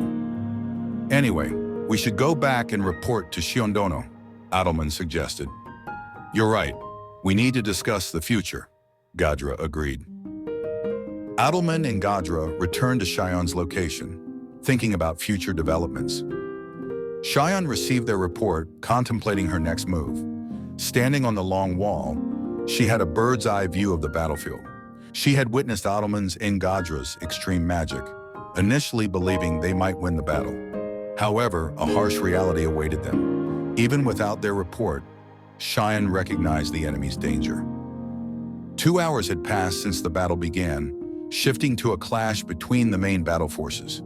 Though the Chain Titan army appeared greatly reduced from 30,000, the actual attrition rate was less than 10%. They formed an assault formation with their elite at the top, clashing with the main forces of the Immortal Legion. The Immortal Legion's Crane Wing formation, with 2,000 Death Knights in the center and 10,000 Bone Soldiers on both flanks, attempted to surround the advancing Chain Titan army. However, they were outnumbered and couldn't enclose them. Despite the tactical error, Adelman remained unfazed. "There is no problem. We will show those who do not know fear the true horror of dead soldiers," Adelman declared, commanding from beside Cheyenne. His objective was never to win, but to reduce the enemy's strength. The real main forces were the Yomagiri and Terror Knights under Shion, and the Bloody Knights under Luminous. Adelman and his team were expendable pawns, aiming to eliminate as many of the over A-rank warriors on Degrul's side as possible and identify their weak points. Satisfied with this strategy, Adelman recalled that it was agreed upon before the war started. Rimuru's side aimed to avoid casualties as much as possible while analyzing the giant's strength. The Immortal Legion, being immortal, wouldn't count as dead. The key to this strategy was their immortality, enabling suicidal attacks to lure and eliminate giants to reduce their numbers. Nevertheless, there were limits to their approach. At first glance, the battlefield appeared to be in a stalemate, but the momentum was tilted in favor of the Titan forces. The Bone Soldiers launched suicide attacks, triggering the mana that filled the battlefield. The Death Knights finished off the wounded and fallen giants. But unless it was a sure fatal blow, the giants would revive. The problem lay in the giants' enormous stature, boasting huge bodies of 3 to 5 meters with muscular armor so thick that dealing a fatal blow was difficult. If too much time was taken, they would be crushed. Initially, things went well, but as time passed, the giants put countermeasures in place. Those with long weapons kept their enemies in check, preventing careless approaches. If the Bone Soldiers tried too hard, they would be crushed like pieces of wood, rendering them useless. The Death Knights, outnumbered, were forced to fight hard, and their numbers dwindled. Tensions ran high among the Bloody Knights led by Louis, who thought it was their turn. Cheyenne also considered deploying her reserve Terror Knights. The 2,000 Death Knights were almost intact. If she added 3,000 Terror Knights, they could fight against the giants' top fighters. The Bloody Knights numbered 400, whereas there were 1,000 over A ranks. The Yomi-Jeri alone was not enough. Cheyenne believed they could manage with 10 fighters against 1. Usually confident in her spirit, Cheyenne did not want to see casualties among her protégés. As a commander, she bit her lip and tried to give the order, but Adelman stopped her. "Oh dear, it seems that I'll have to make a move," Adelman said, climbing back onto Venti's back. "You still have a plan?" Shion asked. "I've run out of ideas, so it's just a matter of what will happen," Adelman replied with a clattering laugh. Returning to the battlefield, Adelman activated a modified version of necromancy he had been developing, the Immortal Legion creation. It was Adelman's favorite, named after his own legion. The magic's wide area effect was astonishing, transforming the dead on the battlefield, regardless of whether they were friend or foe, into undead soldiers loyal to his orders. This forbidden necromancy was the culmination of Adelman's research. The magic improved to reconstruct the nucleus of the already dead. Shattered Bone Soldiers began to gather around the Death Knights. Dead giant warriors and active warriors joined together, and thus 2,000 Death Giants were born. The magical steel weapons worn by the Death Knights covered the huge bodies up to 4 meters in height. As an amalgamation of the grudges of the deceased, the armor transformed according to the will of the owner. Adelman had anticipated this and devised the secret of creating immortal giants. "You're kidding, right? That Adelman, not even I had any idea he was preparing a hidden gem like this." Cheyenne couldn't hide her surprise, as each death giant was an over-ranked monster. "I can't believe it. I've never been happier to have you guys as allies." Louis said, watching the battle beside Xion. The battle situation reversed once again. The giants, dominating with their power, lost their advantage due to the emergence of a greater power. Moreover, the death giants were immortal. Even if crushed or destroyed, they would be instantly resurrected under Adelman's power. However, the giants were not defeated. The report of nearly 1,000 high-ranking fighters was false. There were more than 2,000 elite fighters in their ranks. With the over-rank fighters, their wounds would instantly be regenerated by ultra-speed regeneration. They were invincible as long as they didn't take instant death damage, and they were evenly matched with the death giants. The number of fighters on both sides did not decrease, and the battle reached a stalemate once again. Thanks to Adelman's efforts, Xion and her team found a moment of respite. It was a surprising yet welcome twist that they had not been informed of such a potent strategy. Adelman himself was relieved, as his Immortal Legion creation was a spur-of-the-moment tactic, making its debut on the battlefield. The one who felt the most relief was Adelman himself. Gabriel shared the sentiment, praising his friend. Louis nodded in agreement, expressing regret over the 7 luminaries' decision to let such talent go. He recalled the past when Adelman and Albert were renowned figures, a genius in holy magic and the strongest holy knight, respectively. Both were destined to become sages and potentially saints, if not for the jealousy of the 7 luminary clerics. They had fallen into a trap, leading to a tragic fate that ultimately landed them in the service of Demon Lord Rimuru. Watching the battlefield, Xion admired Albert's skill. Dagura, Lyra, and Dabura, who stood behind her, agreed, praising Albert. Their attention shifted to his opponent, their uncle Glassard. Known for his top-notch swordsmanship and mild-mannered intelligence, Glassard dueled Albert, his 2-meter frame moving gracefully. Despite the height difference, Albert held his own, showcasing his prowess. Glassard's sophisticated techniques and agile movements made him a formidable adversary. Albert's ability to parry and counter Glassard's heavy attacks was thanks to his mythical-grade equipment. Glassard's hidden weapon destruction ability would have devastated lesser gear. It was fortuitous that Albert had such high-quality equipment, narrowly averting a potential collapse of the front line. The battle between the two intensified, with neither gaining a clear advantage. Both sides showcased their formidable skills, leaving those watching in awe. The clash between Albert and Glassard exemplified the fierce and unpredictable nature of the ongoing conflict. Xion and her team were in spectator mode, contrasting with the battlefield, where even the strongest players had finally made their moves. The 3 brothers, Dagura, Lyra, and Dabura, were excitedly discussing their father's anticipated movement. Xion, stunned by their eagerness, instructed them to lead the Terror Knights and stay out of her way when the time came. They agreed without protest, acknowledging the true strength of their father. "Don't be hasty. Of course I'll be dealing with him. You guys lead the Terror Knights and keep out of the way," Xion said. The 3 brothers, though in high spirits, reminded Xion not to underestimate their father, recognizing him as a true monster. Xion, sensing their seriousness, reassured them that she wouldn't act recklessly. As the battlefield showed no significant shifts, Xion felt her turn approaching. Contemplating breaking the stalemate to secure victory, she realized the importance of taking action against the enemy general. Suddenly, a change occurred on the battlefield. The area became a no-man's land as several death giants were blown away. A slender man of extraordinary stature, bound by multiple layers of chains, appeared, exuding an intense and foreign presence surpassing even Dagruel's. Xion's instincts screamed danger. Deborah's inane comment earned him another corkscrew punch to the gut, which helped relieve Xion's tension. Observing the man, over 3 meters tall and bound by chains, she realized the chains were Gleipnir, a mythical item. Gabriel, eager to share his knowledge, explained the chain's historical significance in sealing rampaging evil gods. However, the real threat was the evil god enclosed in those chains, Fen.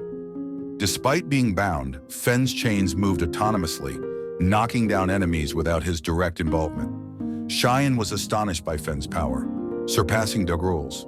Comparing him to the true dragons, Xion affirmed that the monster was beyond their ability to defeat.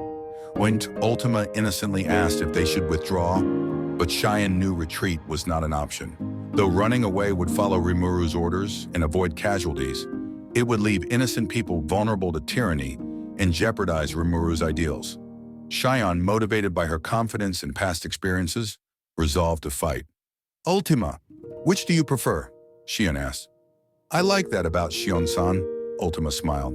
Well then, since you and the old man hit it off so well, I'll take that one over there, she responded. They decided who would fight whom as if discussing their favorite dessert. It was settled that Ultima would fight Fen, while Cheyenne and her fellow leaders would face Gabriel. Following this, Luminas's team began to move. Well, like master, like subordinate. It seems that Demon Lord Rimuru's subordinates know nothing of fear, Louis remarked, announcing his participation in the war. His eyes were met with the sight of a rampaging, four-armed giant, Basara, leader of the 5 warrior generals and maternal uncle of Gabriel's sons.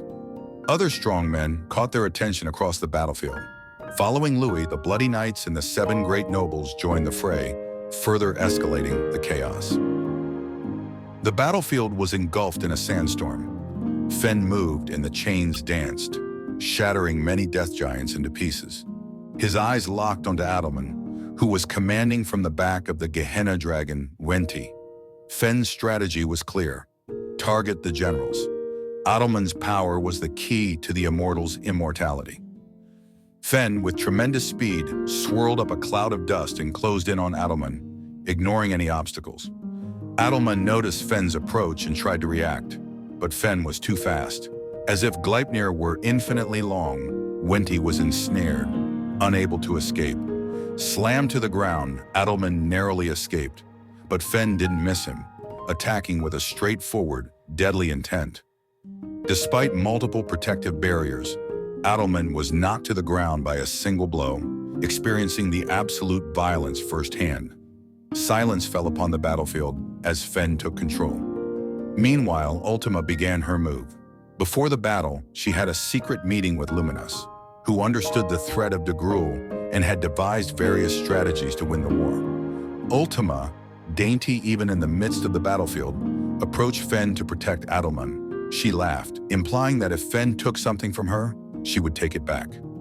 Ultima recognized Adelman's abilities, and despite Fen's overwhelming strength, she judged him, understanding that, from the perspective of the strong, the weak were mere toys.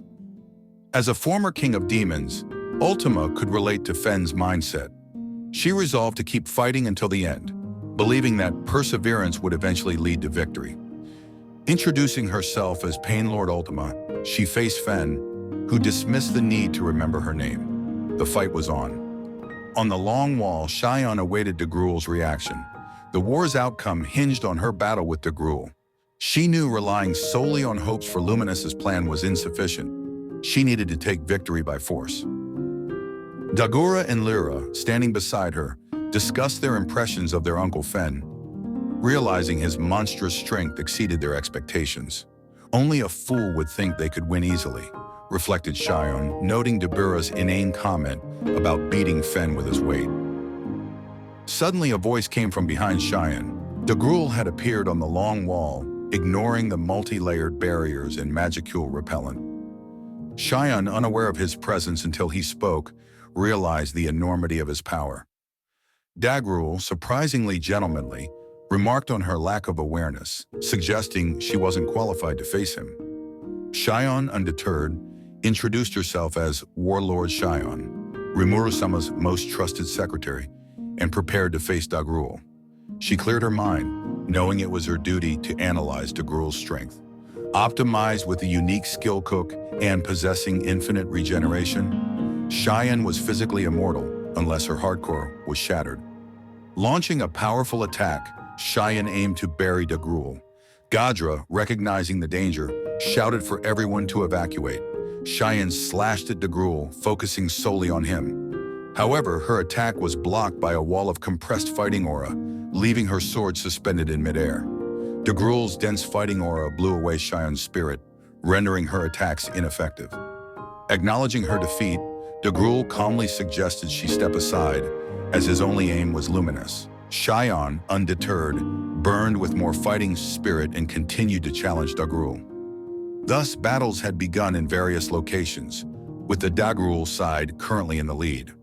Ultima was engaged in a desperate fight next to Xion, firing her nuclear cannon, directly at Fen, who seemed unaffected. Despite her frustration, Ultima maintained a composed demeanor, enhancing her attacks with her ultimate skill Poison King Samael and adding a deadly poison effect. Fen mocked her efforts, dismissing her attacks as the struggles of a weakling. Ultima, while calm outwardly, analyzed the situation and recognized something unusual. Recalling Gadra's comment about the magic being drowned out, she realized the giant's regenerative abilities alone couldn't explain the minimal damage to their elite warriors. It seemed as if the magic hadn't worked at all, prompting Ultima to consider informing Luminous immediately. Meanwhile, Xion continued to attack Gabriel, though it resembled an infant's tantrum more than a battle.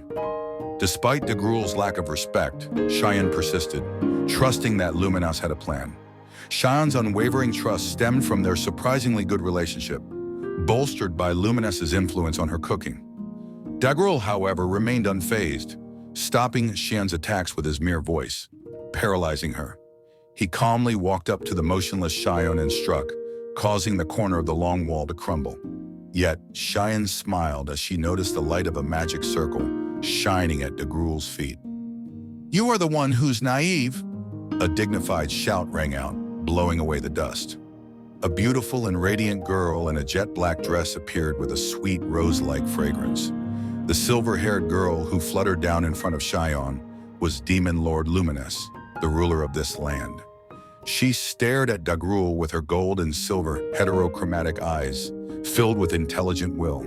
Without a moment's delay, she completed the trap that had been set. "Now perish, sanctuary disintegration." Luminous's voice was filled with deadly intent as she unleashed her most powerful attack. This magic, known as the secret of faith and grace, had gathered the sacred power of the congregation, becoming a crystallization of their prayers. The more believers, the greater the power, making this the ultimate anti-personnel magic. With the strongest disintegration spell, even a giant like Charybdis could be obliterated instantly. Caught off guard, Gabriel had nowhere to run and took a direct hit from Sanctuary Disintegration. Luminous, confident of her victory, criticized Gabriel for letting his guard down, believing he had created an opening by assuming his victory was assured. Luminous was worried that Xion might have been killed if the fight had continued. No matter how powerful Gabriel was, a direct hit from disintegration should have killed him. However, Gabriel's defensive membrane of fighting aura was so thick that breaking through it was difficult. Therefore, Luminous had set up a maximized disintegration to envelop him. Although Luminous didn't like hiding and watching, she had no choice in order to win the war. She had been patiently observing the situation, waiting for the right moment to strike. This patience paid off, and she was rewarded with the best result.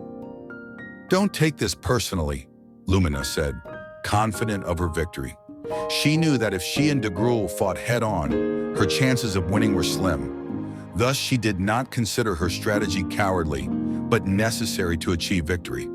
This was her way of life, showing her most powerful blow against Gabriel without revealing her secret moves. It was a perfect strategy, but if it was not enough, there would be no other way. That was why Gabriel's next words froze her.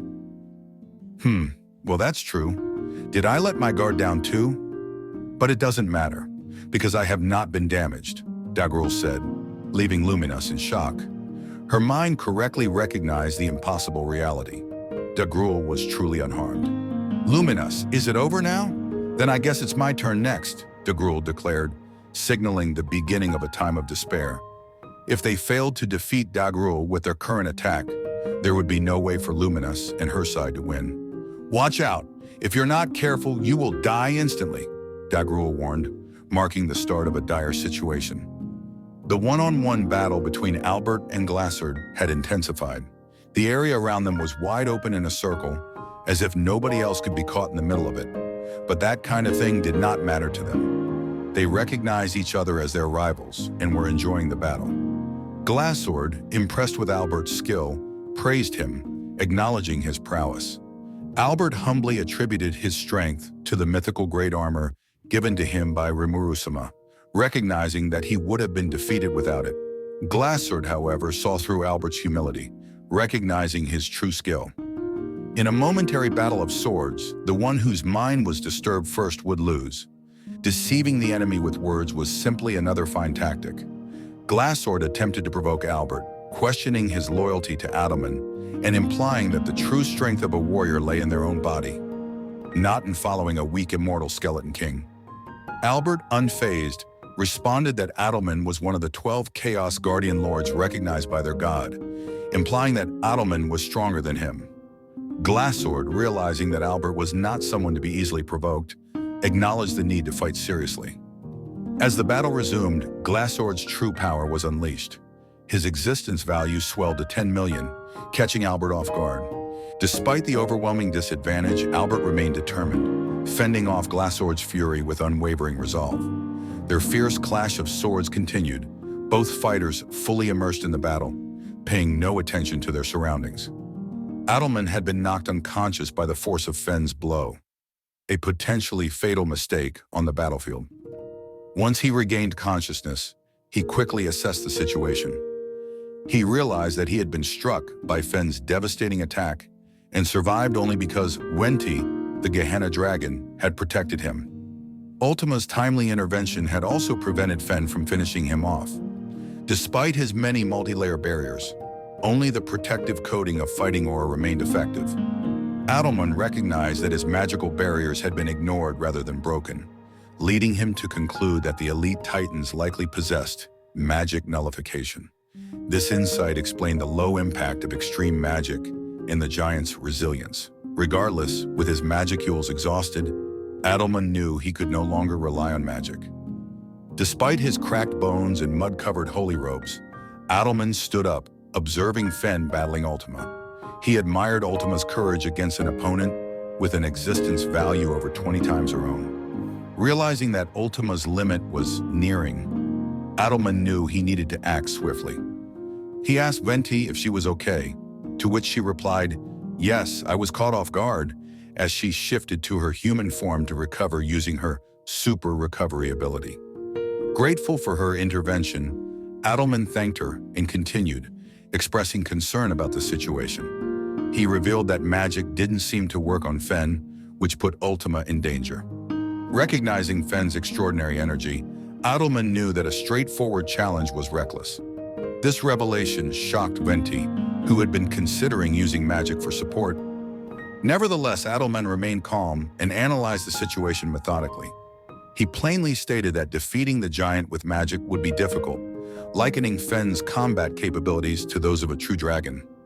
Acknowledging the need for a change in strategy, Adelman declared it was time for his well-trained body to re-emerge. Volume-20, puzzled, questioned his statement, as Adelman was merely bones.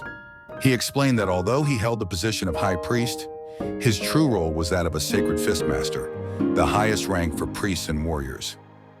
Despite having an excellent escort in Albert, Adelman had not abandoned his combat abilities. He remained active as a fist fighter, and the fighting aura that saved his life was proof of his enduring skills. During their fight, Adelman confessed that he didn't use his techniques against Volume-20 because he didn't think they would be effective against a non-humanoid opponent. This left Volume-20 at a loss for words. Despite knowing Adelman for hundreds of years, this was the first time she had heard of his special skills. She was even more baffled when Adelman suggested facing the giant with his bare hands. Volume-20, having never seen Adelman train physically, questioned his plan. She knew Fenn was too powerful an opponent to be challenged with such uncertain information. Adelman, however, remained determined and reminded her that as a fistfighter, it was natural for him to use his bare hands. Volume-20 wanted to protest but couldn't bring herself to do so. Realizing the gravity of the situation, Volume-20 decided to trust Adelman despite her doubts. Adelman explained that since magic was ineffective against Fenn, they would have to rely on physical attacks. He proposed a surprising plan. They would combine their strengths. The technique Adelman invoked was assimilation by possession, a secret technique he had been developing. This technique allowed him, as a dead spirit, to possess Volume-20's body while maintaining her consciousness. Despite her initial panic, Wenti realized that Adelman's plan was succeeding. Adelman reassured Wenti that even in the worst-case scenario, they could ask Rimuru-sama to prepare a new body for them. As Adelman possessed Wenti, her body transformed significantly, controlled by Adelman's steely mentality. The result was a dark-haired young man in a jet-black priestly robe, a perfect reproduction of Adelman's former appearance. Wenti, impressed by Adelman's transformation, decided to trust him completely. With a strong body and a huge magicule pool, the true Gehenna Lord descended. Adelman, excited for the first time in a long while, felt confident in his ability to compete with powerful opponents like Zegion and Ultima. Adelman knew that defeating Fen alone would be impossible, but with Ultima's help, victory seemed attainable.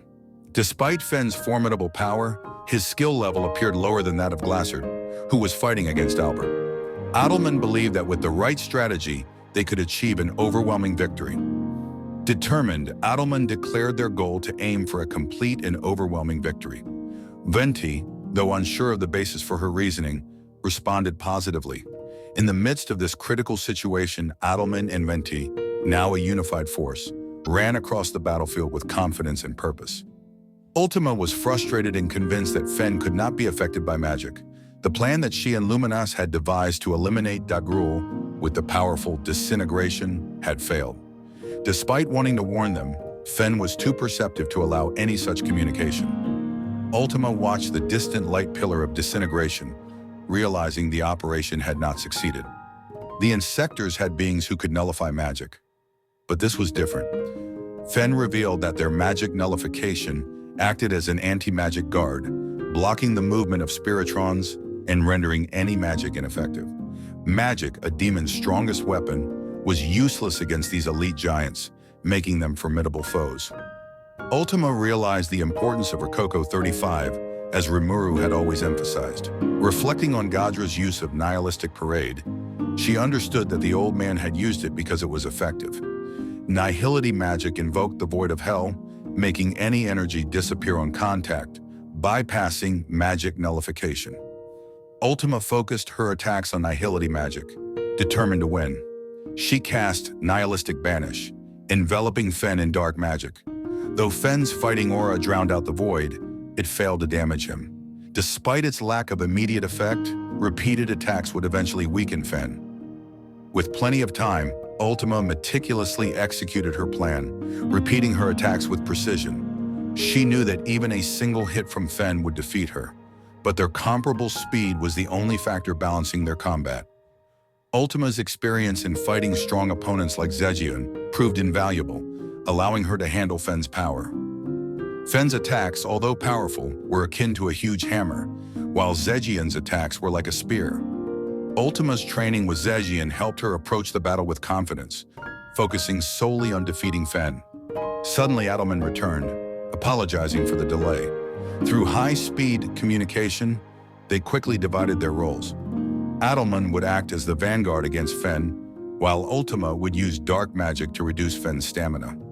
Confident in their plan, Ultima declared with a wicked sneer that a wild brawler like Fen was no match for them.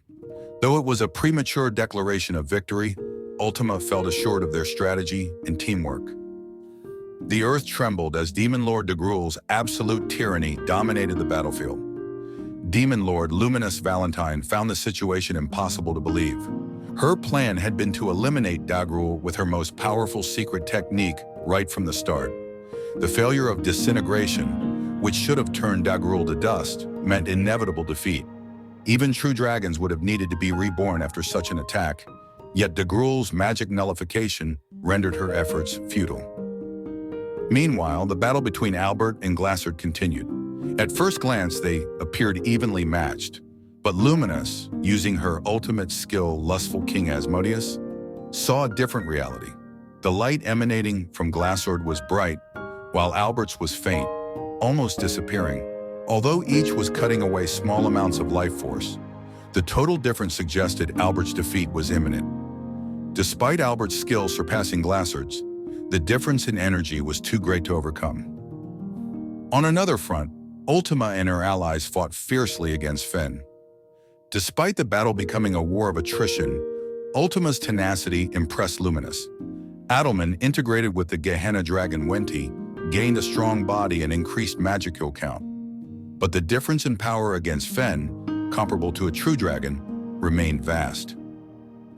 Luminous held mixed feelings towards Ultima, her longtime tormentor. She admired her persistence, but also found her troublesome. Observing their battles, Luminous saw both Adelman and Ultima concentrating their energy on specific contact points to cope with Fen's attacks, a technique so advanced it could be considered divine. However, such concentration couldn't last long, and a single lapse could be fatal. Adding to her worries, Fen hadn't fully utilized Gleipnir yet, potentially altering the battlefield drastically once unleashed. Xion, despite being repeatedly knocked down, continued challenging Gabriel with unwavering determination. Her actions seemed reckless to Luminous, who realized Xion only survived due to her protection. Without it, Xion would have surely perished. Luminous knew even an immortal body needed time to regenerate. Without it, the hardcore of the exposed astral body would be shattered, leading to true death. She prevented this outcome, but Xion's relentless spirit and refusal to retreat worried her. Gabriel's sons, in a panic, tried to stop Xion, urging her to escape. But Xion, undeterred, shouted, "Shut up! Rimuru-sama will not be defeated. In other words, I won't lose either." Though it wasn't the most logical reasoning, Luminous thought it was just like Xion. Her words seemed to enliven Gabriel's sons. They charged at Gabriel, proclaiming they would be his opponents. Gabriel seemed pleased but didn't hold back, defeating them in an instant. They were so severely injured that they couldn't stand, though they were still alive, likely due to Gabriel showing a bit of mercy. Luminous felt a sense of hopelessness, thinking it impossible to win. However, Xion's roar reinvigorated her and the others. She praised Gabriel's sons for their spirit and assured them that she would handle the rest, despite her serious injuries. Xion stood tall, reminding Luminous of the hero who saved her in the past. Gadra joined Xion, but their attacks couldn't reach Gabriel. At a crossroads, Luminous contemplated whether to continue fighting towards certain defeat or retreat to regroup. A wise person wouldn't hesitate to choose retreat in a battle that couldn't be won. The old Luminous would have chosen to flee, as she and her allies had eternal lifespans and could rebuild later. However, abandoning Xion and the others didn't feel right. Luminous knew Gabriel targeted her, so retreating might save Xion and the others. Yet she couldn't lie to herself. Xion, Ultima, and Adelman wouldn't give up despite the odds. If Luminous cooperated, she could use her power to control life and death and resurrect the fallen. Retreating now meant Xion would surely die, and Luminous couldn't accept that. Determined to stay and fight, Luminous called out to her confidant, Gunther Strauss. She declared her intention to share Xion's fate. Gunther suggested retreating without shame, but Luminous dismissed the idea, saying running away in disgrace didn't suit her. She gave a glamorous smile, reminiscent of her determination from long ago when bearing the divine ancestor. Gunther, deeply convinced by her resolve, bowed reverently. Luminous instructed him to lead the people as the next king if she perished. Gunther remained unmoved, stating that no subject of Luminous would forsake their queen. He was determined to follow her, even if it meant perishing together. Luminous, though puzzled by his unexpected defiance, gradually felt happy. Do as you like, she ordered with a smile. She laughed happily, thinking Gunther was an idiot, but appreciating his loyalty. Until, may luck be on your side. Gunther bowed and left, deciding he would be no match for Gabriel, and went to assist Louis first. His capability impressed Luminous, who then stood beside Xion, uncertain if her choice was right, but without regret. It seems that your plan has failed, but are you still not ready to give up? Gabriel questioned. Of course not, Luminous responded firmly, then turned to Xion with a grin. By the way, Xion, are you sure you don't want to run away? Of course, Xion retorted, annoyed by the question. Xion believed that surviving until the end meant winning, even if victory seemed impossible. Gadra seemed exasperated but didn't argue. Luminous, too, was stunned by their fearless determination. In that case, leave the recovery to me. Even if you die instantly, I will revive you on the spot, Luminous offered. With Luminous providing support from the rear, Shion and Gadra launched reckless, suicidal attacks on Dagruel. Despite being instantly killed by Dagruel's counterattacks, Luminous used her power to revive them each time. Her precise use of the lustful King Asmodeus's was impressive. Gadra's reincarnation as a mysterious metal demon race enabled him to fight effectively against Dagruel, who nullified magic but had weaknesses. Dagruel could cancel out magic affecting himself, but not all effects on others. Reinforcement magic on one's body, for instance, remained effective. This understanding allowed Gadra to apply reinforcement magic to himself, fighting skillfully alongside Shion. Their improvised combination worked well, though Dagruel showed no sign of fatigue. Shion, repeatedly injured, rose up each time with unwavering determination. Trusting Luminous to revive her, she fought without fear of death. Her straightforward and simple-minded nature was a great asset. However, Gadra's accumulated exhaustion weighed on him, unlike Shion. Gadra's intelligence made him aware of their hopeless situation, leading to doubts and fears that could trigger mistakes. Fighting Dagruel, a demon lord with immense power, was daunting. Gadra hesitated momentarily, a minor delay that Dagruel seized upon, deciding to stop overlooking him. "Oh dear, I thought you'd be more entertaining, but I guess it's a disappointment," Dagruel sighed, casually punching Gadra. Luminous would normally heal him instantly, but Dagruel intervened, preventing her from doing so. Dagruel positioned himself between Luminous and Gadra, effectively blocking any attempt by Luminous to heal. He acknowledged that he had been accommodating them from the start, allowing them to fight as they wished. Dagruel's immense power meant he could have ended the battle at any moment, but he had given them a chance out of respect for his best friend, the divine ancestor, Twilight Valentine, who had always praised Luminous as a bundle of potential. Despite Luminous's efforts to support her team, Dagruel felt she had been taking him for a fool by repeating the same attack patterns. Deciding there was no point in playing along any further, he remained vigilant and rational in his approach. Shion, angered by Dagruel's dismissive attitude, was quickly silenced by a powerful punch to her abdomen. The impact felt as if her insides had exploded, rendering restoration magic meaningless. Luminous, too, realized the severity of the situation and bit her lip in frustration. Dagruel taunted Shion, acknowledging her spirit but dismissing her determination as insufficient. He kicked her in the face, intending to knock her out without killing her. However, Shion's stubbornness surprised him as she stood up, bloodied but defiant. Recognizing his mistake, Dagruel decided to stop going easy on her. He addressed Shion, suggesting she would have been better off if she had awakened. As he clenched his fist for a final blow, Luminous shouted for him to stop, sensing the danger Shion was in. Dagruel scoffed at Luminous, blaming her cowardice for Shion's impending death. Shion tried to argue, but was silenced once again by Dagruel's blow, leaving her unconscious. Though Dagruel had not wanted to make her suffer or kill her, it was clear that Shion could no longer continue the battle. Finally, only Luminous and Dagruel remained on the battlefield. Luminous made up her mind and declared, "Very well, it's one-on-one, Dagruel. I will take you on."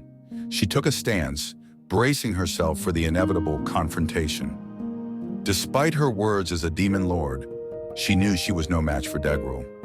Dagruel, radiating a ferocious, fighting aura, challenged Luminous to show what Twilight had entrusted to her. Realizing how much Dagruel had been holding back, Luminous understood that if he had fought like this from the beginning, the battle would have ended long ago. She acknowledged the impossibility of a head-to-head battle against Dagruel and momentarily wondered if she should have run away. However, she laughed, knowing she couldn't abandon her friend Shun. Reflecting on Rimuru's struggles, Luminous finally understood his feelings. Except for Guy, Rimuru was the only one who could defeat Dagruel. As she thought about Rimuru and the free-spirited black dragon, a smile appeared on her lips. Dagruel, noticing this, asked if she had any more tricks. If I had such a thing, I would have used it long ago," Luminous replied with pride. She resolved to defend her pride as a demon lord by challenging the strong and never running away. Inspired by Shion and Ultima's unwavering hope, Luminous decided to struggle to the very end. With great spirit, Luminous opened up her mana to the maximum, imbuing her Night Rose with the power of lustful King Asmodeus. Her fighting style aimed to take away the opponent's life force and convert it into her own energy. In this state, the longer the battle went on, the more advantageous it became for her. Gabriel, sizing her up, felt satisfaction. Despite being his enemies, Luminous and her allies were brilliant, making his heart soar. However, Gabriel had to fulfill his destiny as a god killer and avenge his best friend. His secret agreement with Feldway involved reviving Veldanava and gaining control over the western lands and the Great Jura Forest. Deciding that no further farce was necessary, Gabriel began to speak. At that moment, everything stopped, and all acts of fighting lost their meaning. Gabriel's murmur echoed through the world, and Luminous realized with soul-chilling fear that time had been stopped. Luminous faced despair, realizing there was no way to defeat Gabriel from the start. Despite this, her thirst for life remained strong. She struggled, gathering information to survive, but this only deepened her despair. Even in the suspended world, time continued its relentless march, filled with hopelessness. Luminous closed her eyes in regret, wishing she could at least take down the loathsome dragon. Just as she thought this, a loud laugh interrupted her thoughts. It happened the moment Gabriel's fist was about to strike her. Luminous's mind went blank. "Kwahahaha, I am here!" She recognized the voice and the situation instantly. A mighty fist loomed before her, but a tanned brown palm caught it. The evil dragon, absent until now, had intercepted Gabriel's attack aimed at Luminous. As the dawn breaks the night, hope had arrived just in time. The invincible Veldora, whom Luminous both hated and hoped for, had thwarted the attack of the overwhelmingly powerful Gabriel. The time of despair had come to an end. Chapter 4. Battle of the Sacred Tree. Rewinding to a time before Veldora's departure. To halt Milim's rampage, I performed a spatial transportation to the old Eurazania region. The area of Elzard covered with ice and snow was too challenging to reach directly due to poor visibility, so we arrived at a point nearby and followed a straight line, searching for signs. Expecting Milim and Velzard to be clashing, I approached with caution, but things took a turn for the worse. "Gee, you're earlier than I expected, but it's too late now.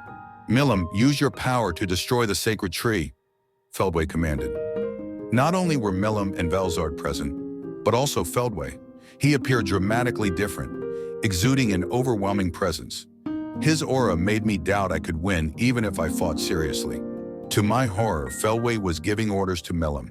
She had transformed drastically, with jet black wings, a red horn on her forehead, and dragon scales covering her skin. This terrifying form of Milim, the Stampede Milim, embodied absolute destruction. Why was she taking orders from someone? Seal informed me that Feldway had succeeded in controlling Milim using the Regalia Dominion ability of the ultimate skill, Justice King Michael. Although Feldway's control over Milim wasn't complete, he could still issue simple commands, which was already catastrophic. Feldway, seemingly displeased with our appearance, didn't engage us and left after giving Milim her orders. Seal theorized that Feldway's control might not allow him to revoke commands once given, and he might prioritize destroying the sacred tree. The thought of Milim being used as a pawn by Feldway was beyond the worst-case scenario. Regaining control over my thoughts, I asked Seal about the sacred tree. The sacred tree, a divine tree protecting the capital of the sorcerer's dynasty of Sarian, was large enough to hold a huge city and stabilize the world's magicules, preventing natural disasters. Destroying it would be catastrophic. Stopping them was imperative, or at least buying time to evacuate the residents. "Hey now, that sounds like quite the predicament," Guy remarked casually. His nonchalance annoyed me, but I focused on the task at hand. Finally convincing Guy to come, we both knew the gravity of the situation. Guy dealt with Velzard, and I aimed to deal with Milim. Trying to contact Elton without success, I followed Milim while connecting to Benimaru through the telepathy net, hoping to attract Milim's attention with my attacks. However, Milim ignored my efforts, simply roaring and unleashing a power that dried up a river. Realizing the imminent collapse of Sarian, I desperately sought a solution. Feeling Benamaru's presence, I connected through telepathy and devised a plan, despite its low probability of success. With extraordinary speed, we approached Sarian.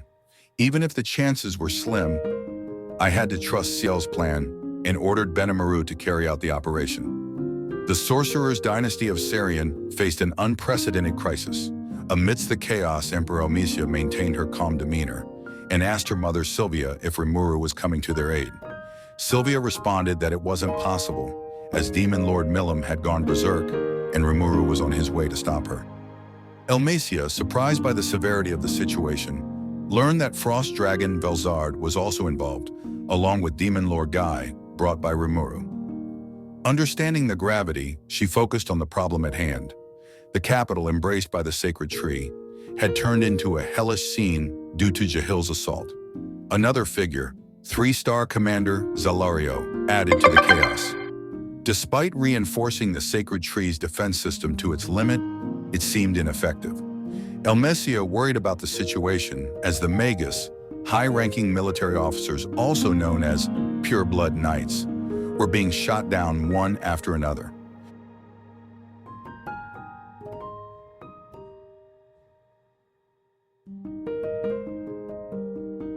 These Magus, consisting of those ancestral to the ancient bloodline, represented the Emperor's supreme force. They were an order of knights compatible with magic cavalry weapons, a national secret.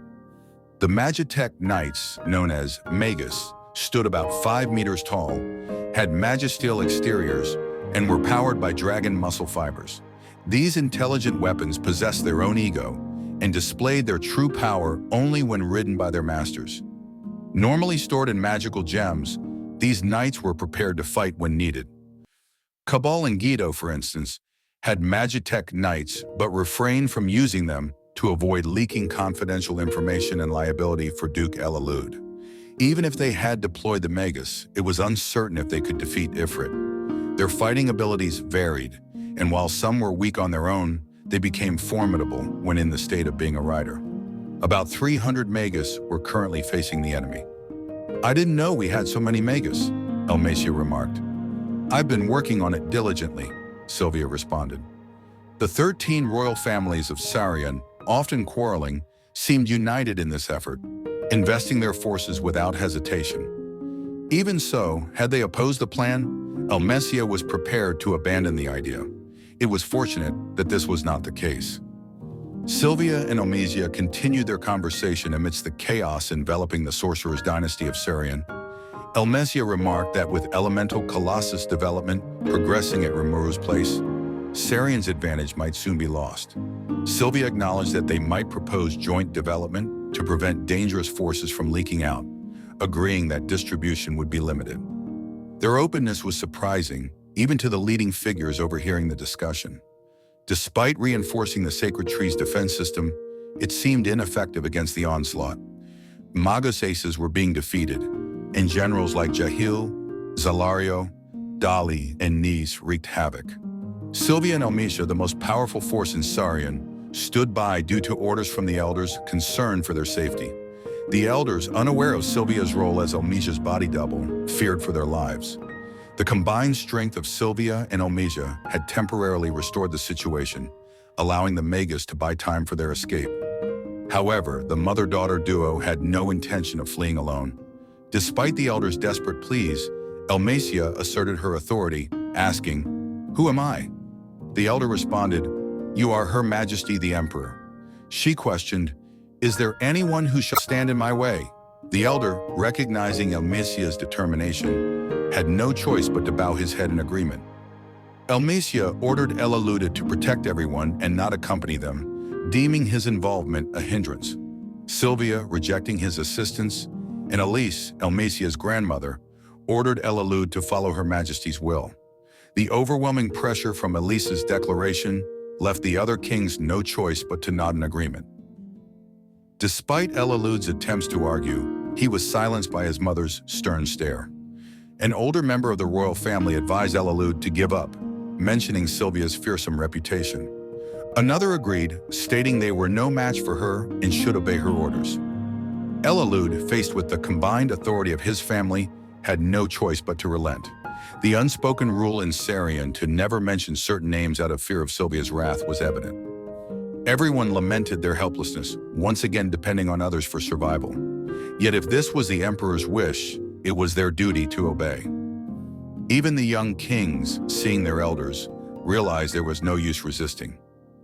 They were surprised to discover that Sarian was actually united, as parents and grandparents' generations, usually at odds, spoke amicably. It was clear that Sylvia's and Almasia's charisma had unified them. Sylvia, a spearmaster wielding the Vajra, with her ultimate skill, Thunder King Indra, the highest level of the weather system, stood out. Her daughter Almasia Rusarian, the emperor of the sorcerers dynasty of Sarian, had awakened to the ultimate skill Heavenly Wind King Vayu, a power split off from Sylvia.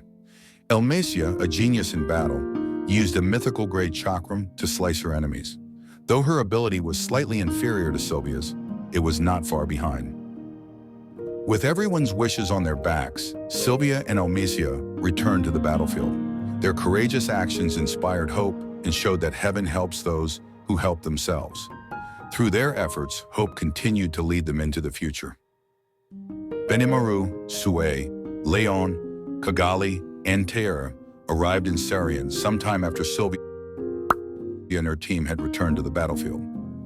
Exhausted from their second sortie, they appeared in the control room's images. The wounded were receiving medical treatment on the leaves of the giant sacred tree. Sylvia and Almasia were facing off against Jahil and Zalario respectively. The defense mechanism of the sacred tree was the only reason everyone had not perished. As expected of Rimuru, you really sent us reinforcements just when I thought it would be too late. Almasia greeted Benimaru and the others with emotion. Rimuru-sama always keeps his promises, Benimaru replied with a smile, nodding as he stared at Zalario and Jahil. Leon flew in front of Zalario to replace Almasia, holding a shining flame pillar. Sue, meanwhile, sneaked up behind Zalario. Everyone was engaging in aerial battles around the sacred tree, and Sue's presence in the sky was no surprise. Although Leon and Sue were at a disadvantage due to the difference in strength, Sue was prepared to make a surprise attack without hesitation.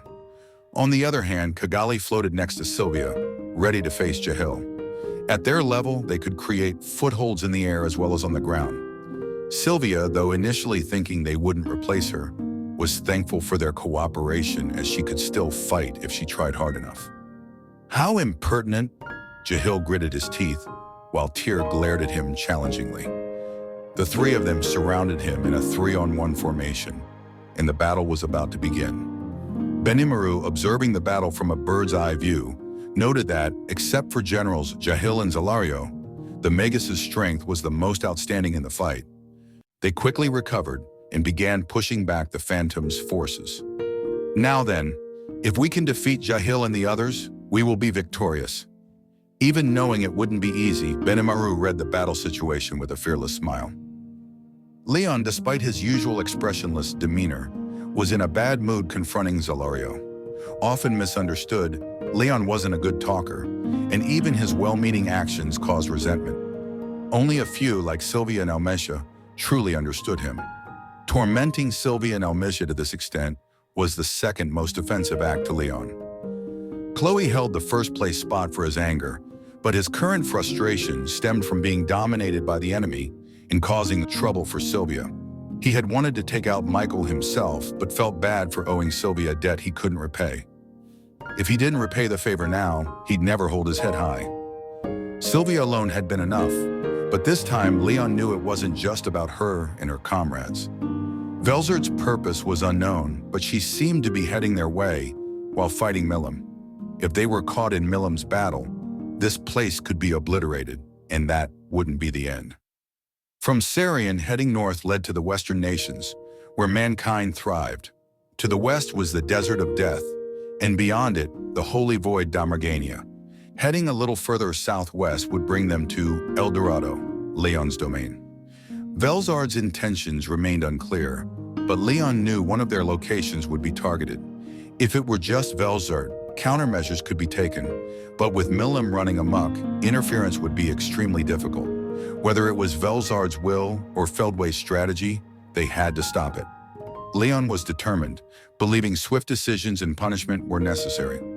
Rimuru and his team would handle Velzard and Milim, but Sarian was a critical line of defense.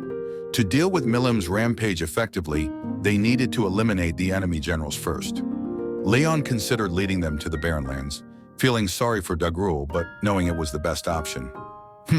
Taking advantage of Milim's outburst, how very shrewd of Feldway, Leon commented, thrusting his sword at Zelario. Leon's fencing style, focusing on thrusts, overcame the usual weaknesses through high-speed techniques. His speed, specialized power, and mythical-grade weapon, Flame Pillar, made him a formidable opponent. Combining his speed with powerful swordsmanship, Leon earned the title of the Flash Hero. His ultimate skill, Purity King Metatron, allowed him to perform the most powerful disintegration repeatedly. Leon's efficient fighting style suited competing with Zelario, who acknowledged Leon as a worthy opponent.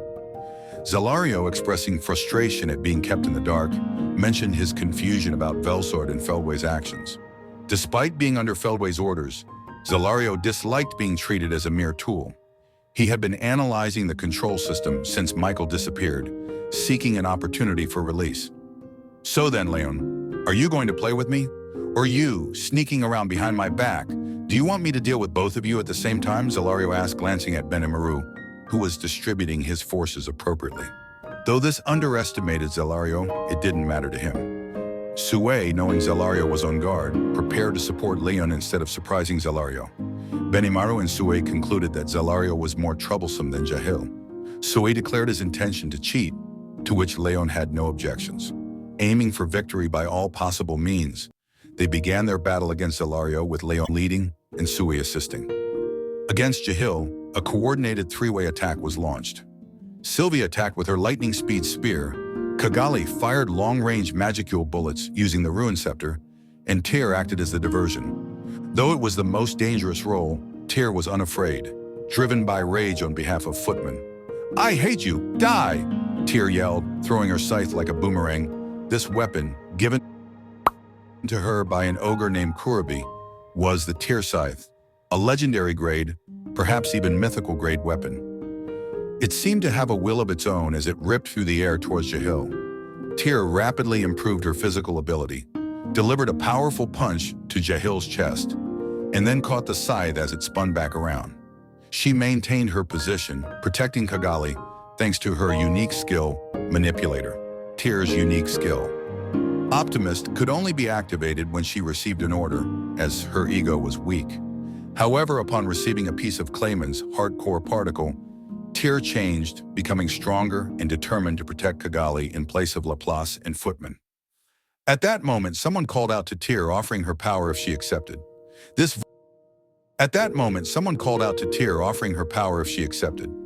voice had been planted in anticipation of her need for it, allowing her to gain power of her own will. Tyr accepted without hesitation, and the change was completed quietly and swiftly. Her unique skill, Optimist, combined with Manipulator to create the ultimate enchantment, Optimistic Performer Orpheus, all orchestrated by Ciel. Reborn according to her will, Tyr vowed to protect Kigali. Her existence value of over 2,400,000, which had felt unmanageable, now seemed insufficient. Doubling her power, she was no longer intimidated by Jahil. Jahil, annoyed, launched a huge fireball, but Kigali and Terry's figures flickered and disappeared, reappearing a slight distance away, astonishing Jahil. The trick, easily figured out by Zelario, was Benimaru's heat haze protecting them. Realizing this, Jahil launched a volley of fireballs in a fit of emotion, playing into Benimaru's hands. Oops, there's an opening! Sylvia's spear pierced Jahil. Though it didn't kill him, it improved Sylvia's and Kigali's morale. Kigali, now free from Michael's control and empowered by enhancing her unique skill, Schemer, to near ultimate level, contributed significantly to the fight. However, Kigali knew her limits and recognized her abilities couldn't compare to Ciel's. The voice was clear. "If you wish, I can give you power." This offer, spoken in her sleep, was Ciel's doing. Capable of almost anything within the labyrinth, Ciel had reached out to Kigali within her subconscious, offering a contract to optimize her power, with the condition that she wouldn't turn it against Rimuru. Even if Kigali betrayed, the power would remain under Ciel's control. A two birds with one stone proposal. Craving power, Kigali agreed, thinking it was just a dream and not suspecting any trickery. Normally cautious, she didn't see any disadvantage since she had no intention of antagonizing Rimuru. Upon waking, Kigali realized the presence of the newfound power, completely owning it. She activated the ultimate enchantment, Book of Prophecy Agastya, predicting Jahil's movements as if seeing into the future. This prediction, combined with Benimaru's judgment, Sylvia's action, and Tyr's resolve, led to a successful joint attack.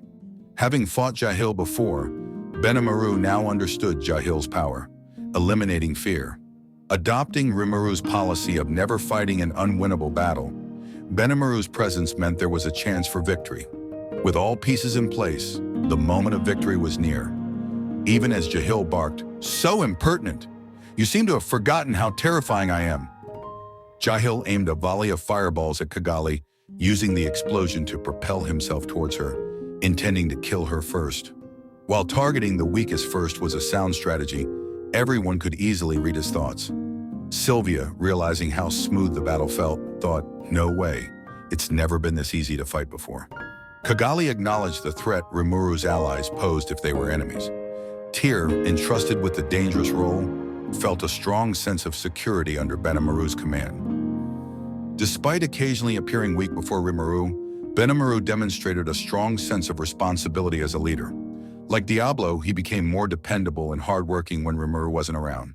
Sharpening his nerves, Benimaru connected to his team through telepathy net, using the will control of Heat King Amaterasu to unify their efforts. This unity allowed them to compete equally with the far superior Jahil. Alone, Benimaru couldn't have won against Jahil due to their similar power lineage, lacking decisive power.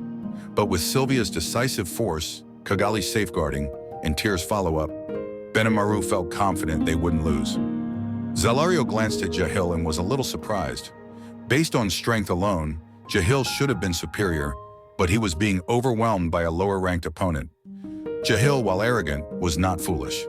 This meant that Benimaru was indeed a superior strategist. Benimaru, though not directly involved in the combat, provided crucial support at key points, effectively neutralizing Jahil's flame attacks. The fire attribute, powerful when focused, lost thermal efficiency rapidly when deflected. Benimaru, with his power of the same lineage as Jahil's, managed this with a nonchalant expression, impressing Zalario. Despite Jahil's greater energy, Benimaru avoided direct hits effectively. Zalario thought it was only a matter of time before Jahil realized he needed to address Benimaru. Nonetheless, he acknowledged Benimaru's impressive guidance and coordination. Benimaru directed his team skillfully, demonstrating greater talent as a general. Zalario, recognizing this, secretly acknowledged Benimaru as a threat. Meanwhile, Leon, facing Zalario, calmly spoke, "You are underestimating me to look the other way while you are still dealing with me." Zalario smiled wryly, replying, "No, it's not like that. The skill levels of both sides are on equal footing, so the one who is too hasty will be the loser." Deflecting Leon's sword with ease, Zalario understood the difficulty of distinguishing between high-level swordsmen. Success depended on feints and precision, making conversations a useful tactic to maintain balance. Fighting not just Leon, but also Suei, who specialized in ambushes, Zalario couldn't let his guard down. Existence value provided a rough estimate, but specific strengths varied. Zalario knew power alone wasn't enough. Understanding the opponent was crucial. He never underestimated his foes, even while fighting Leon and Suei simultaneously. Leon recognized Zalario's nature, finding him a troublesome opponent. Using a special attack might create openings, but Leon knew it was unlikely against Zalario. Special techniques left him vulnerable, requiring careful planning and potentially leading to a long battle. In such a case, the one who was inferior was at the disadvantage. As Leon relied purely on his skill level, he foresaw a future where he would be defeated, indicating Zalario's approach was correct. Their interactions starkly contrasted. Zalario remained calm, while Leon gradually lost composure. However, Leon wasn't alone. "Calm down. Don't let the enemy's words deceive you. whispered Sue, emerging from the shadows. He launched a seemingly reckless attack on Zalario, which resulted in a single slash taking down Sue's clone. By mixing falsehood and truth, their attacks worked surprisingly well. Leon took the lead, with Sue taking over when he tired, allowing them to continue the battle with minimal wear and tear. Even for Zalario, this situation wasn't ideal. In the midst of the stalemate, Rimuru made a significant move. He addressed Elmacia, who was recovering from fatigue. Zalario, still relaxed, listened in. "Your Majesty Elmacia, I have a favor to ask," Rimuru began. "What is it?" Elmacia responded. "Those knights over there, the Magus, right? I would like you to give up the command to me, even if only temporarily," Rimuru requested. Zalario found the request reckless, and Leon felt ignored, yet intrigued. Elmacia, realizing the urgency, understood the necessity. "Normally this would never happen, no matter how friendly we are. But if Rimuru is saying it, I guess it can't be helped," she agreed, summoning her group leaders. The leaders initially complained, but Elmacia threatened them into silence, emphasizing the dire situation. Rimuru projected a long-distance image in the sky, showcasing his use of Mirage, an improvement on Rimuru-sama's Argus. Meanwhile, Zalario's battle with Leon continued. Zalario's swordsmanship, refined over billions of years battling insector enemies, had reached an unimaginable level. His unwillingness to fight seriously allowed Leon and Sue to challenge him. Despite recognizing Zalario's strength, Leon and Sue remained determined, explaining the situation without panicking. The video clip projected an intense scene, Rimuru and his team in action, with Rimuru facing Milim, Guy confronting Velzard, and Velgrin cooperating with them to minimize damage. Leon and Sue exchanged remarks, impressed by Rimuru's ability to gain Velgrin's cooperation. Yet Zalario remained focused on the unfolding situation. Zalario couldn't fathom why Milim and the others were heading towards Sarian. He questioned whether this was part of Feldway's plan or a mere coincidence. It was also possible Velzard was acting independently, making her intentions unclear. However, if Feldway orchestrated this, Zalario pondered the purpose behind it. While fighting, Velzard kept Milim from going out of control. Should Velzard target others, Milim would reach her full destructive potential, and Guy would likely intervene. Zalario deduced Velzard aimed to manipulate Guy, expecting him to bring a collaborator like Rimuru. Zalario's main concern was why they would come to Sarian already under attack rather than supporting his team. Frustration with Feldway grew, as unclear instructions left Zalario uncertain whether to cooperate or evacuate. If Sylvia and Elmacia were the only defenders, Zalario's team could easily take Sarian, but Rimuru's reinforcements created a stalemate. Zalario examined the divine sacred tree behind him, which stood strong against Jahil's flames. The tree had protected the land from natural disasters and past conflicts between Milim and Guy, the world's various protectors, including Velzard in the north, Guy and Ramirez safeguarding Luminas's domain, and Velgrin cooperating with Rudra, maintained a balance. Despite some regions bearing scars, the world remained largely protected by divine forces. Guy, feared as the strongest and most wicked demon lord, honored his pact with Veldaneva, defending the world. Alongside Guy, other demon lords, including Ramirez, played significant roles in this defense, balanced by their heroic counterparts. Masayuki, the reincarnation of the most powerful hero Rudra, was now leading with Velgrin at his side. Besides them, sacred relics influenced by the god's hand, like the Heaven's Tower and the sacred tree, also stood in the way. Feldway's plan to revive Veldanava-sama had failed due to Michael's loss, leaving him with limited options. Zalario felt a chill run down his spine. Only two relics remained, the sacred tree and Heaven's Tower. The labyrinth created by Ramirez was in a separate category. Apart from these, only a few notable presences could pose a threat. Most of the key defenders, including Guy, Rimuru, Kronoa, Masayuki, Velgrin, and Veldora, had been neutralized. Guy was blocked by Velzard, Rimuru was occupied with Milim's rampage, and Kronoa and Masayuki were likely exhausted. Velgrin seemed to be using her strength to protect the planet, and Veldora was stuck in Ramirez's labyrinth. While Feldway's attempts to kill Veldora might have appeared successful, Veldora's confinement in the labyrinth indicated otherwise. If Feldway's target was as Zelario suspected, his plan was progressing. This is bad, Zelario thought. He had no desire for destruction and believed that if he were to die, it should be alone. He had no intention of being involved in the world's destruction. Regardless of his friendship with Feldway, he decided to stop this foolishness, assuming his conclusion was correct. Noticing Benimaru leading the Magus, Zelario was impressed by his strategic foresight. Benimaru managed the situation against Jahil while preparing for the natural calamity. This contrasted sharply with Jahil's smaller-minded approach. Zelario's favorable impression of Benimaru solidified his decision. Zelario addressed Leon and the others, admitting his partial control under Michael's influence. Leon understood Zelario's request for help in gaining full freedom. In a casual tone, Zelario brought up a certain proposal.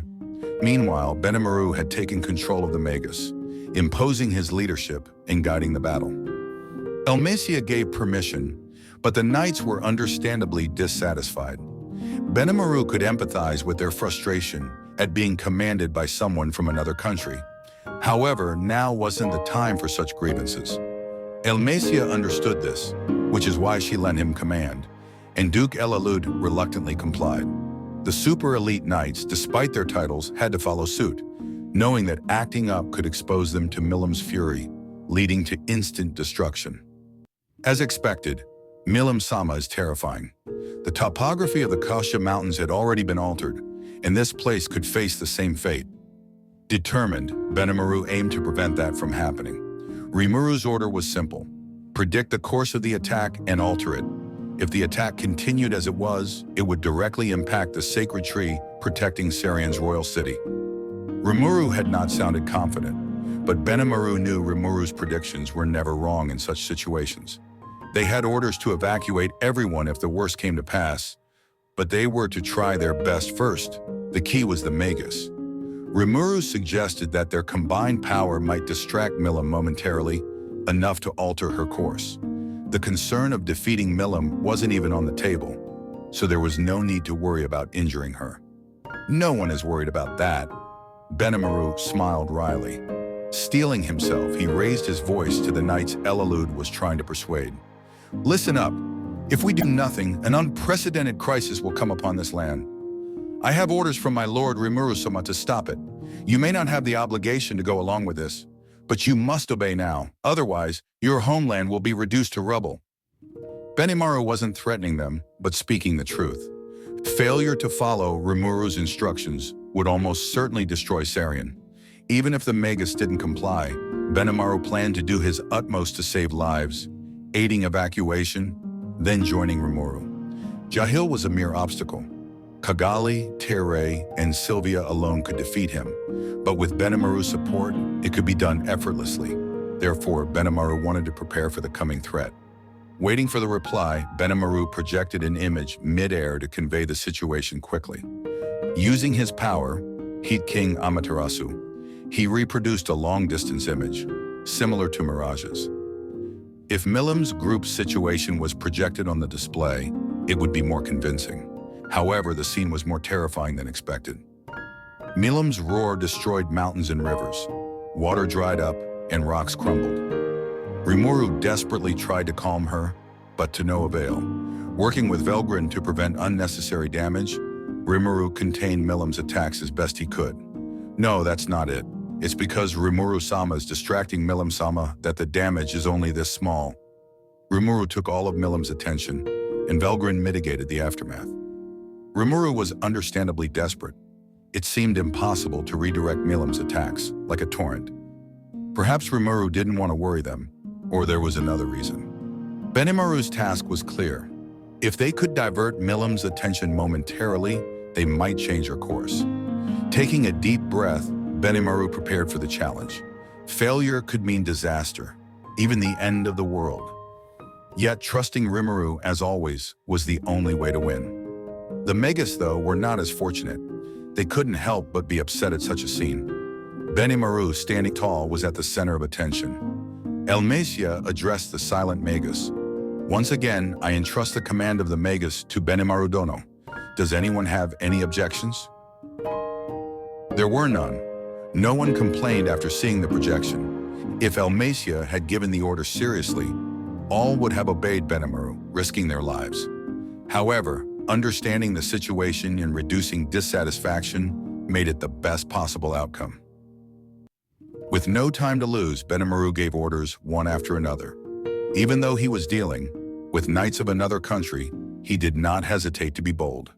Contrary to popular belief, many people seemed to find Benimaru's boldness to be reliable, and his reputation unintentionally began to rise rapidly. Thus, the preparations proceeded steadily. As Rimuru approached Serion, a massive tree appeared on the horizon. Despite the distance, its enormous size was evident, emphasizing the grandeur of the sacred tree. However, no matter its size, it was no match for Milim's fury. Milim's overwhelming power was indisputable, having witnessed its effects during the journey. The planet remained safe solely due to Velgrin San's intervention, as she feared the chaos that would ensue otherwise. Even Velgrin San would face trouble if the world collapsed, though she could always escape using Dimension Leap. Rimuru gratefully accepted Velgrin San's offer of cooperation, despite her current strength being only about 70% due to leaving a split body with Masayuki. Velgrin San's assistance was invaluable, making Rimuru reliant on her support. Curiosity led Rimuru to ask Velgrin San if she could protect the sacred tree. As expected, Velgrin San's response was dismissive. She explained that although Milim wasn't fully serious, her control over Stardust rendered any barrier ineffective against her Dragonova. Velgrin San's cold stare reflected her frustration. Rimuru regretted the unnecessary question, but couldn't help but be captivated by Velgrin San's piercing gaze. Attempting to understand more about Milim's power, Rimuru learned that Milim's restraint was the reason Dragonova was reflected, as Stardust couldn't be deflected. It became clear that Milim's controlled power prevented planetary destruction, but her current frenzy made it unrealistic to expect any restraint. Ciel-san devised a plan to gather forces and distract Milim, allowing Rimuru to neutralize Feldway's control. Although not perfect, Ciel-san was confident they could break it. For this plan to succeed, Milim's consciousness needed to be diverted, making Rimuru's task alone insufficient. Initially, Rimuru thought Velgrin San could handle Milim while they released the control. However, the potential aftermath posed a significant threat to the planet. Velgrin San's unbidden assistance was anticipated, given the gravity of the situation. Rimuru wished to minimize damage by becoming the target, but found it impossible due to the reckless nature and uncertain damage of the strategy. The success rate was also low. Ciel-san interrupted with good news, claiming to have found a factor that might increase their success probability. Confirming the presence of Demon Lords Leon and Zalario near their destination, Ciel-san suggested enlisting their cooperation. Despite doubts about Zalario's allegiance to Feldway, Ciel-san assured they would help. With no other choice, Rimuru granted permission, eager to see the outcome, which soon unfolded. Zalario suggested that Leon and Sue attack him with full power to understand how Feldway's ultimate dominion worked when he was using his full strength. Leon, having been under Feldway's control but now seemingly free, agreed to this plan, hoping to find a way out by examining the power. Interestingly, Demon Lord Rimuru had sealed the domination circuit within Leon's angelic skill, which complicated Zalario's test but made it worth attempting the strategy of applying a burden. They decided to proceed, and that's when they heard a strange voice. The voice proposed to recreate the angelic system's power to make them immune to any influence. The absurdity of this offer made Leon and Zalario hesitant, as it sounded suspicious. However, Leon quickly recognized it as Rimuru's doing. Trusting in Rimuru's abilities, Leon decided to go along with it. Leon was known for tampering with others' abilities effortlessly, and the other demon lords even regarded Rimuru's powers as extraordinary. Rimuru felt misunderstood, but acknowledged Ciel's influence on his actions, leaving no room for complaints. Zalario, in contrast, was confused. Though outwardly calm, he was internally shaken by the direct communication with his heart, something he had never experienced before. Unlike Leon, who dismissed it, Zalario was caught off guard. Zalario, a mental organism with a strong psychological barrier, found it impossible to comprehend how someone could alter another's ultimate skill, closely tied to personal desire. The voice, however, seemed genuine and not deceitful. Zalario, willing to risk danger for freedom, found the voice's simple offer laughable and intriguing. He inquired about the catch, and the voice responded that it only required his help in attacking with all his might. The straightforwardness made it more suspicious, yet refreshingly honest.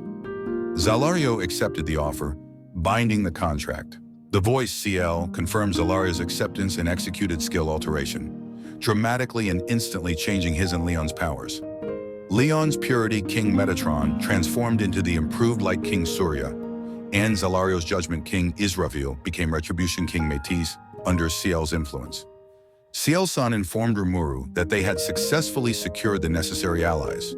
It seemed that Leon and Zalario had agreed to cooperate with them, an unexpected turn of events. While Leon's cooperation was understandable, Zalario had always been considered an enemy, leaving Rimuru puzzled. CL-san explained that it had been easy. Analyze and assess was used on Justice King Michael, which contained the ultimate dominion for absolute control over angelic skills. By using this technique, CL-san was able to interfere with Leon and Zalario, concluding a negotiation and altering their abilities. Rimuru found this ability impressive when used by allies, but frustrating when used by enemies. Despite Rimuru's initial shock, CL-san seemed pleased with the outcome. Rimuru chose to remain quiet, appreciating the unexpected increase in their strength. Leon and Zalario pretended to fight while waiting for further instructions from CL-san. Rimuru communicated with all concerned parties to prepare for the upcoming battle, maintaining close contact with Benimaru to avoid any mistakes. Benimaru played a crucial role in assisting the battle against Jahil, directing the strategy to exploit Jahil's weaknesses. Sylvia-san, Kagali, and Taear joined forces to corner Jahil, making Rimuru feel relieved about Benimaru's capabilities. Rimuru explained the situation to Sue, instructing him to cooperate with Leon and Zalario when the time came. Elton, connected to the telepathy net, was also briefed and asked to convey the plan to the Magus. Rimuru felt more secure with the preparations in place. When Rimuru first saw the Magus, it reminded him of an armored robot from cartoons, with bodies less than 5 meters tall, appearing robotic. He planned to study them later during peacetimes. Determined to make the mission a success, Rimuru knew failure would mean the destruction of Sarian. He observed Milim, still cloaked in tremendous haki and showing no signs of fatigue. Her growing power was truly frightening, as she seemed to be releasing previously suppressed energy. Despite the daunting task, Rimuru resolved to be ready for the final battle, anticipating and preparing for every possible situation. Zalario struggled to understand the changes happening to him. He thought he heard a voice say, "Now executing skill alteration," and felt as though the chains binding his heart core shattered. While this might have been his imagination, Zalario definitely felt a shift. Previously controlled by Feldway's power through Justice King Michael, Zalario was now freed in an instant. Having acquired the ultimate skill Judgment King Israfil, Zalario had considered discarding it to escape control. Surprisingly, the power remained but became more convenient to use.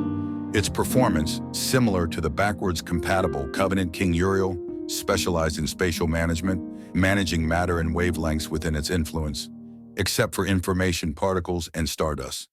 This made even Leon's disintegration attack ineffective against him.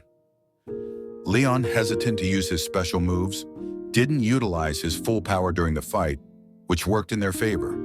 Zalario's power was reborn through Ciela's retribution, King Métis, a skill surpassing Covenant King Uriel, allowing manipulation of materials and wavelengths within the target space, specialized for combat. Zalario intuitively grasped its potential. Zalario was astonished at how easily his ultimate skill had been altered. Acquiring such a skill was extremely difficult, yet this transformation happened effortlessly. He wondered who could possess such power. The ultimate skill, created by Veldanava to manage the world, allowed specialized authority similar to that of a god.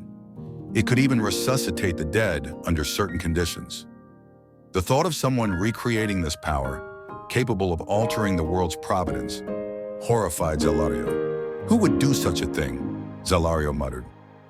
Leon replied, Rimuru did it. Zalario found it absurd, but seeing Leon's distant gaze, he guessed Leon had been through much. Sue, displeased by the mockery of his master, retorted, You guys are being disrespectful to Rimuru-sama. Zalario objected, Your master is ludicrous. Leon agreed, making their unexpected agreement awkward. Zalario shifted the topic, asking Leon about his power confirmation.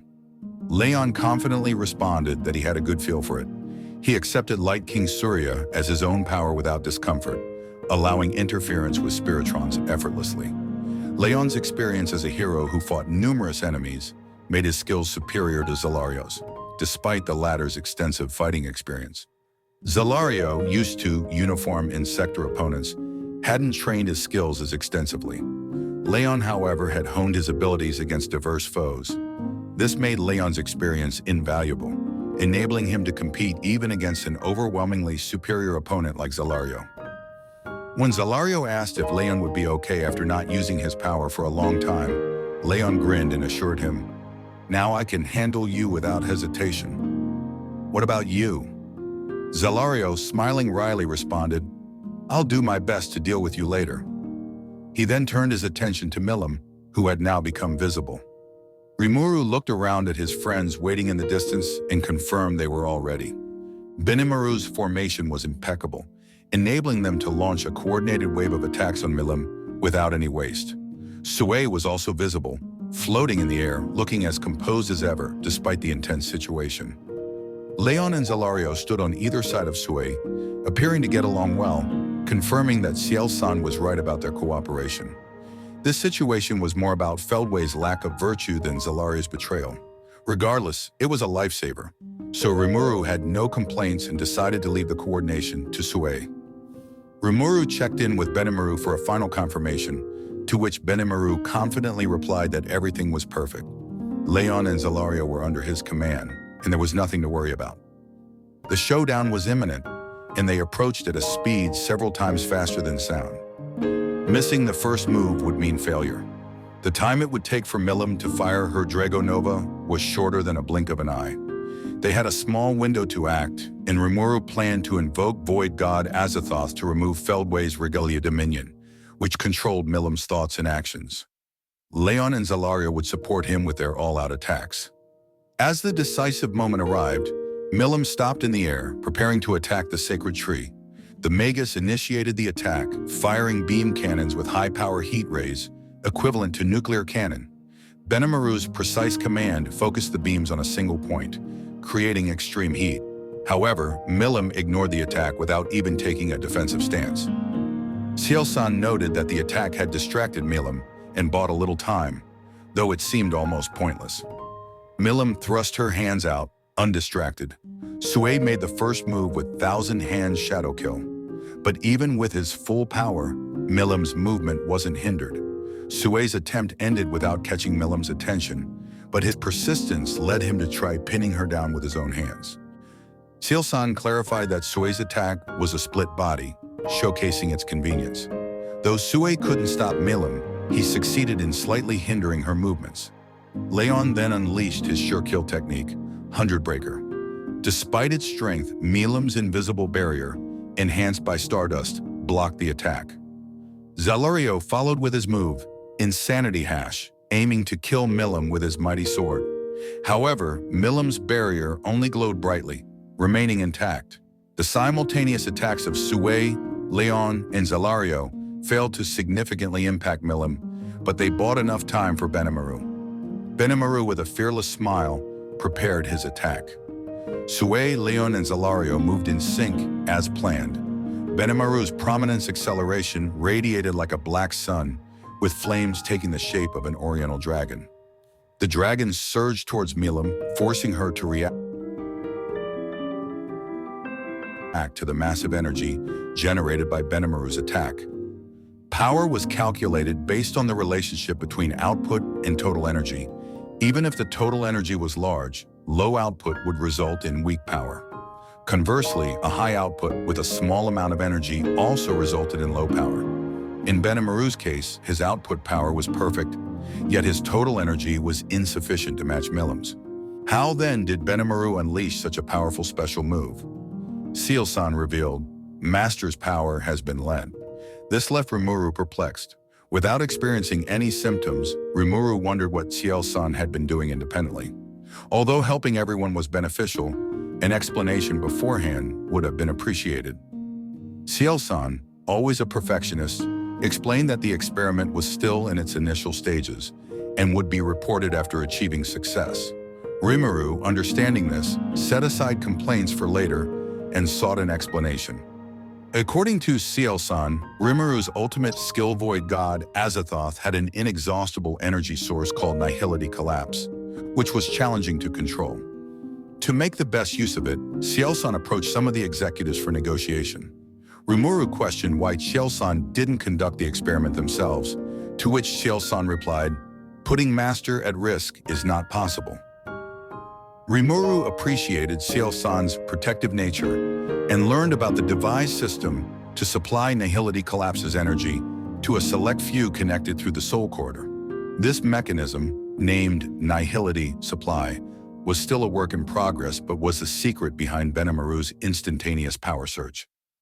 As the prominence acceleration wrapped around Milim, she stopped moving to shake it off. Sui then captured Milim with Demon Wire Bind, while Leon completed a cage of disintegration with Hundredfold Prison. Milim's invisible barrier sparkled, but her Drago Nova did not activate, buying them crucial time. Zalario, lacking capturing techniques, applied pressure with Haki, which was effective but insufficient. With the ideal situation in place, Rimuru readied himself to ensure everyone's hard work paid off. Relying on Seal-san, who was essentially an extension of himself, Rimuru braced for the results.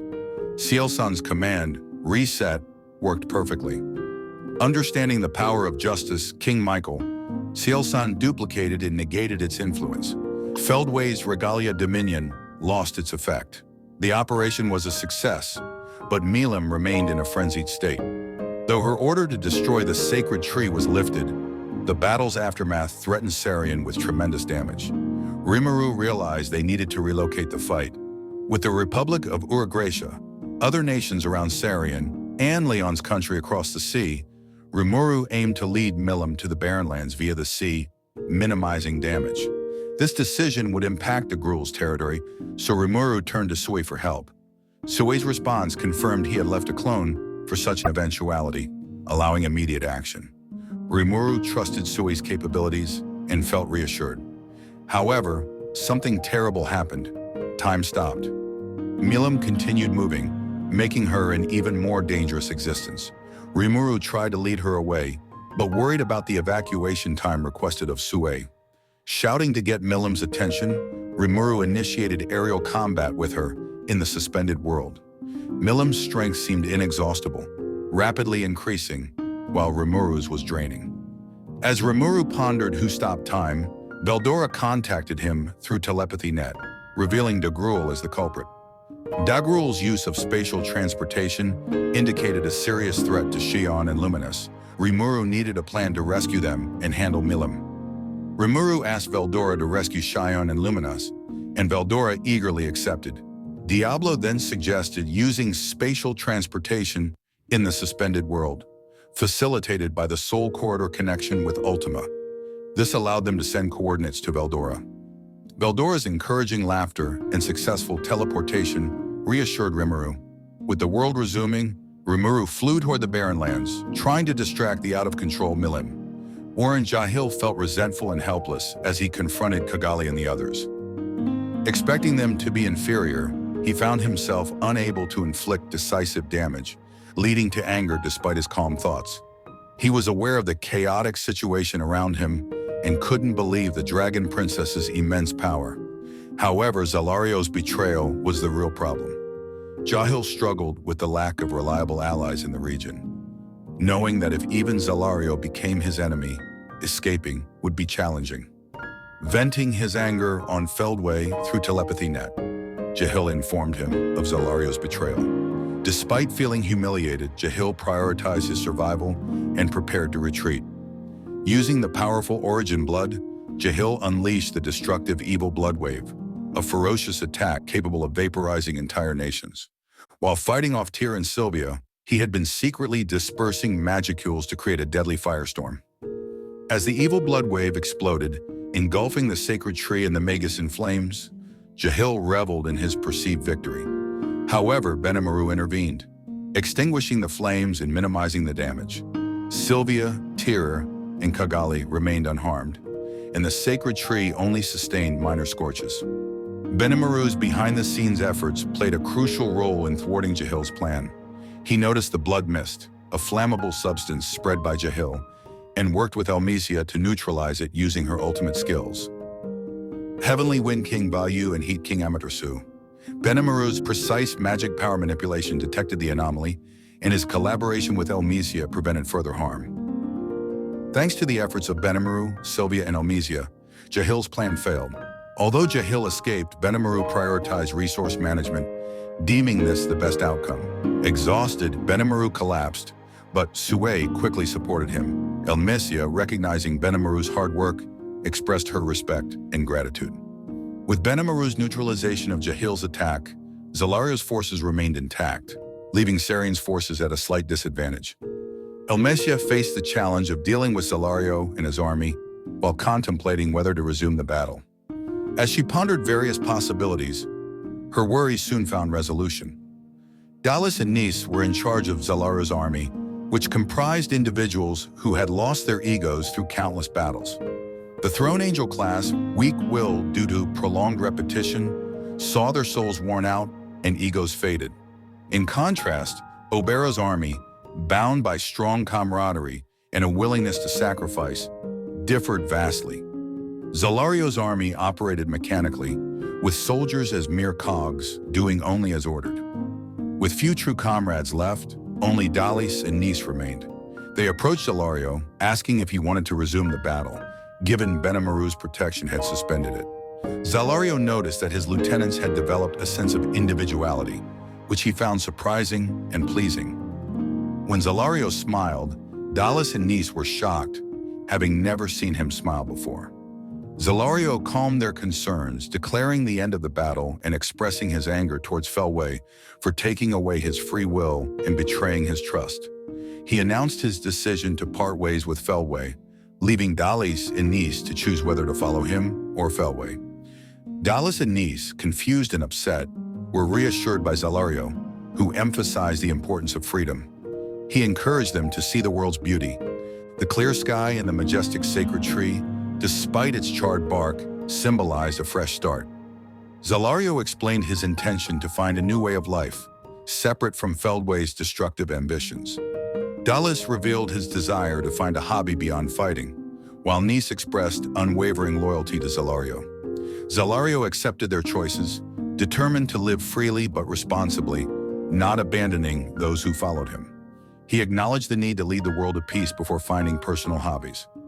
Declaring Feldway as the enemy, Zalario motivated his army to break through Feldway's delusional ambitions and stabilize the world. His army, united and disciplined, disarmed upon his order. Zalario approached Elmesia, proposing an end to the conflict. Elmesia agreed, recognizing that further combat would jeopardize national survival.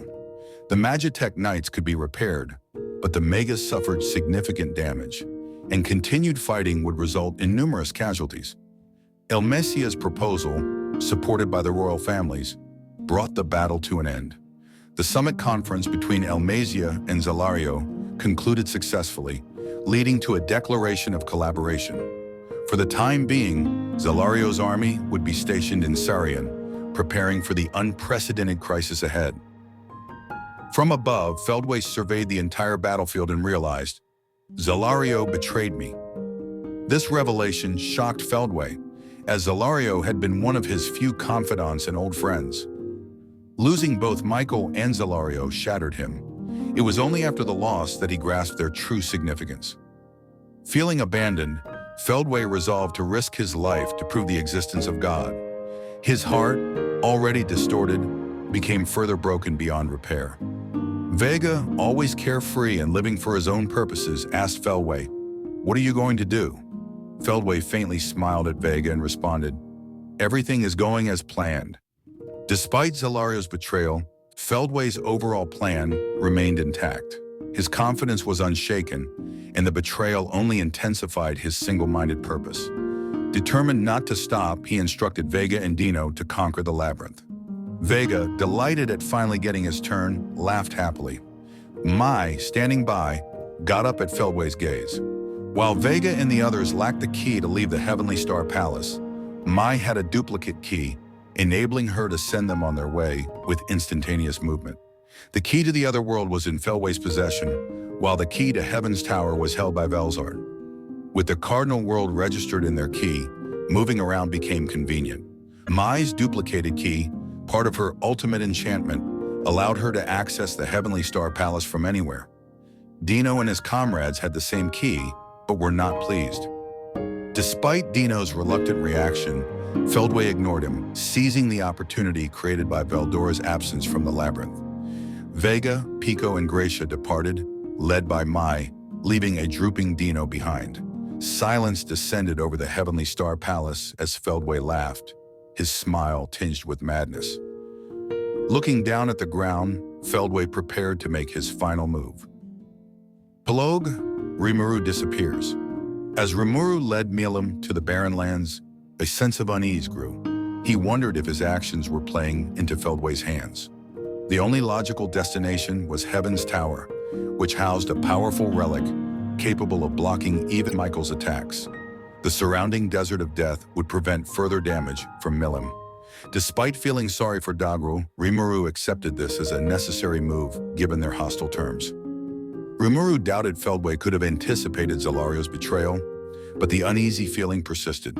Then Ramirez contacted Rimuru, informing him that Dino and his friends were attacking. With Veldora absent, Ramirez was worried about their defense. Rimuru reassured her, though he was also struggling to handle Milim. Rimuru realized the attackers seemed to be responding to their movements, making it difficult to counterattack.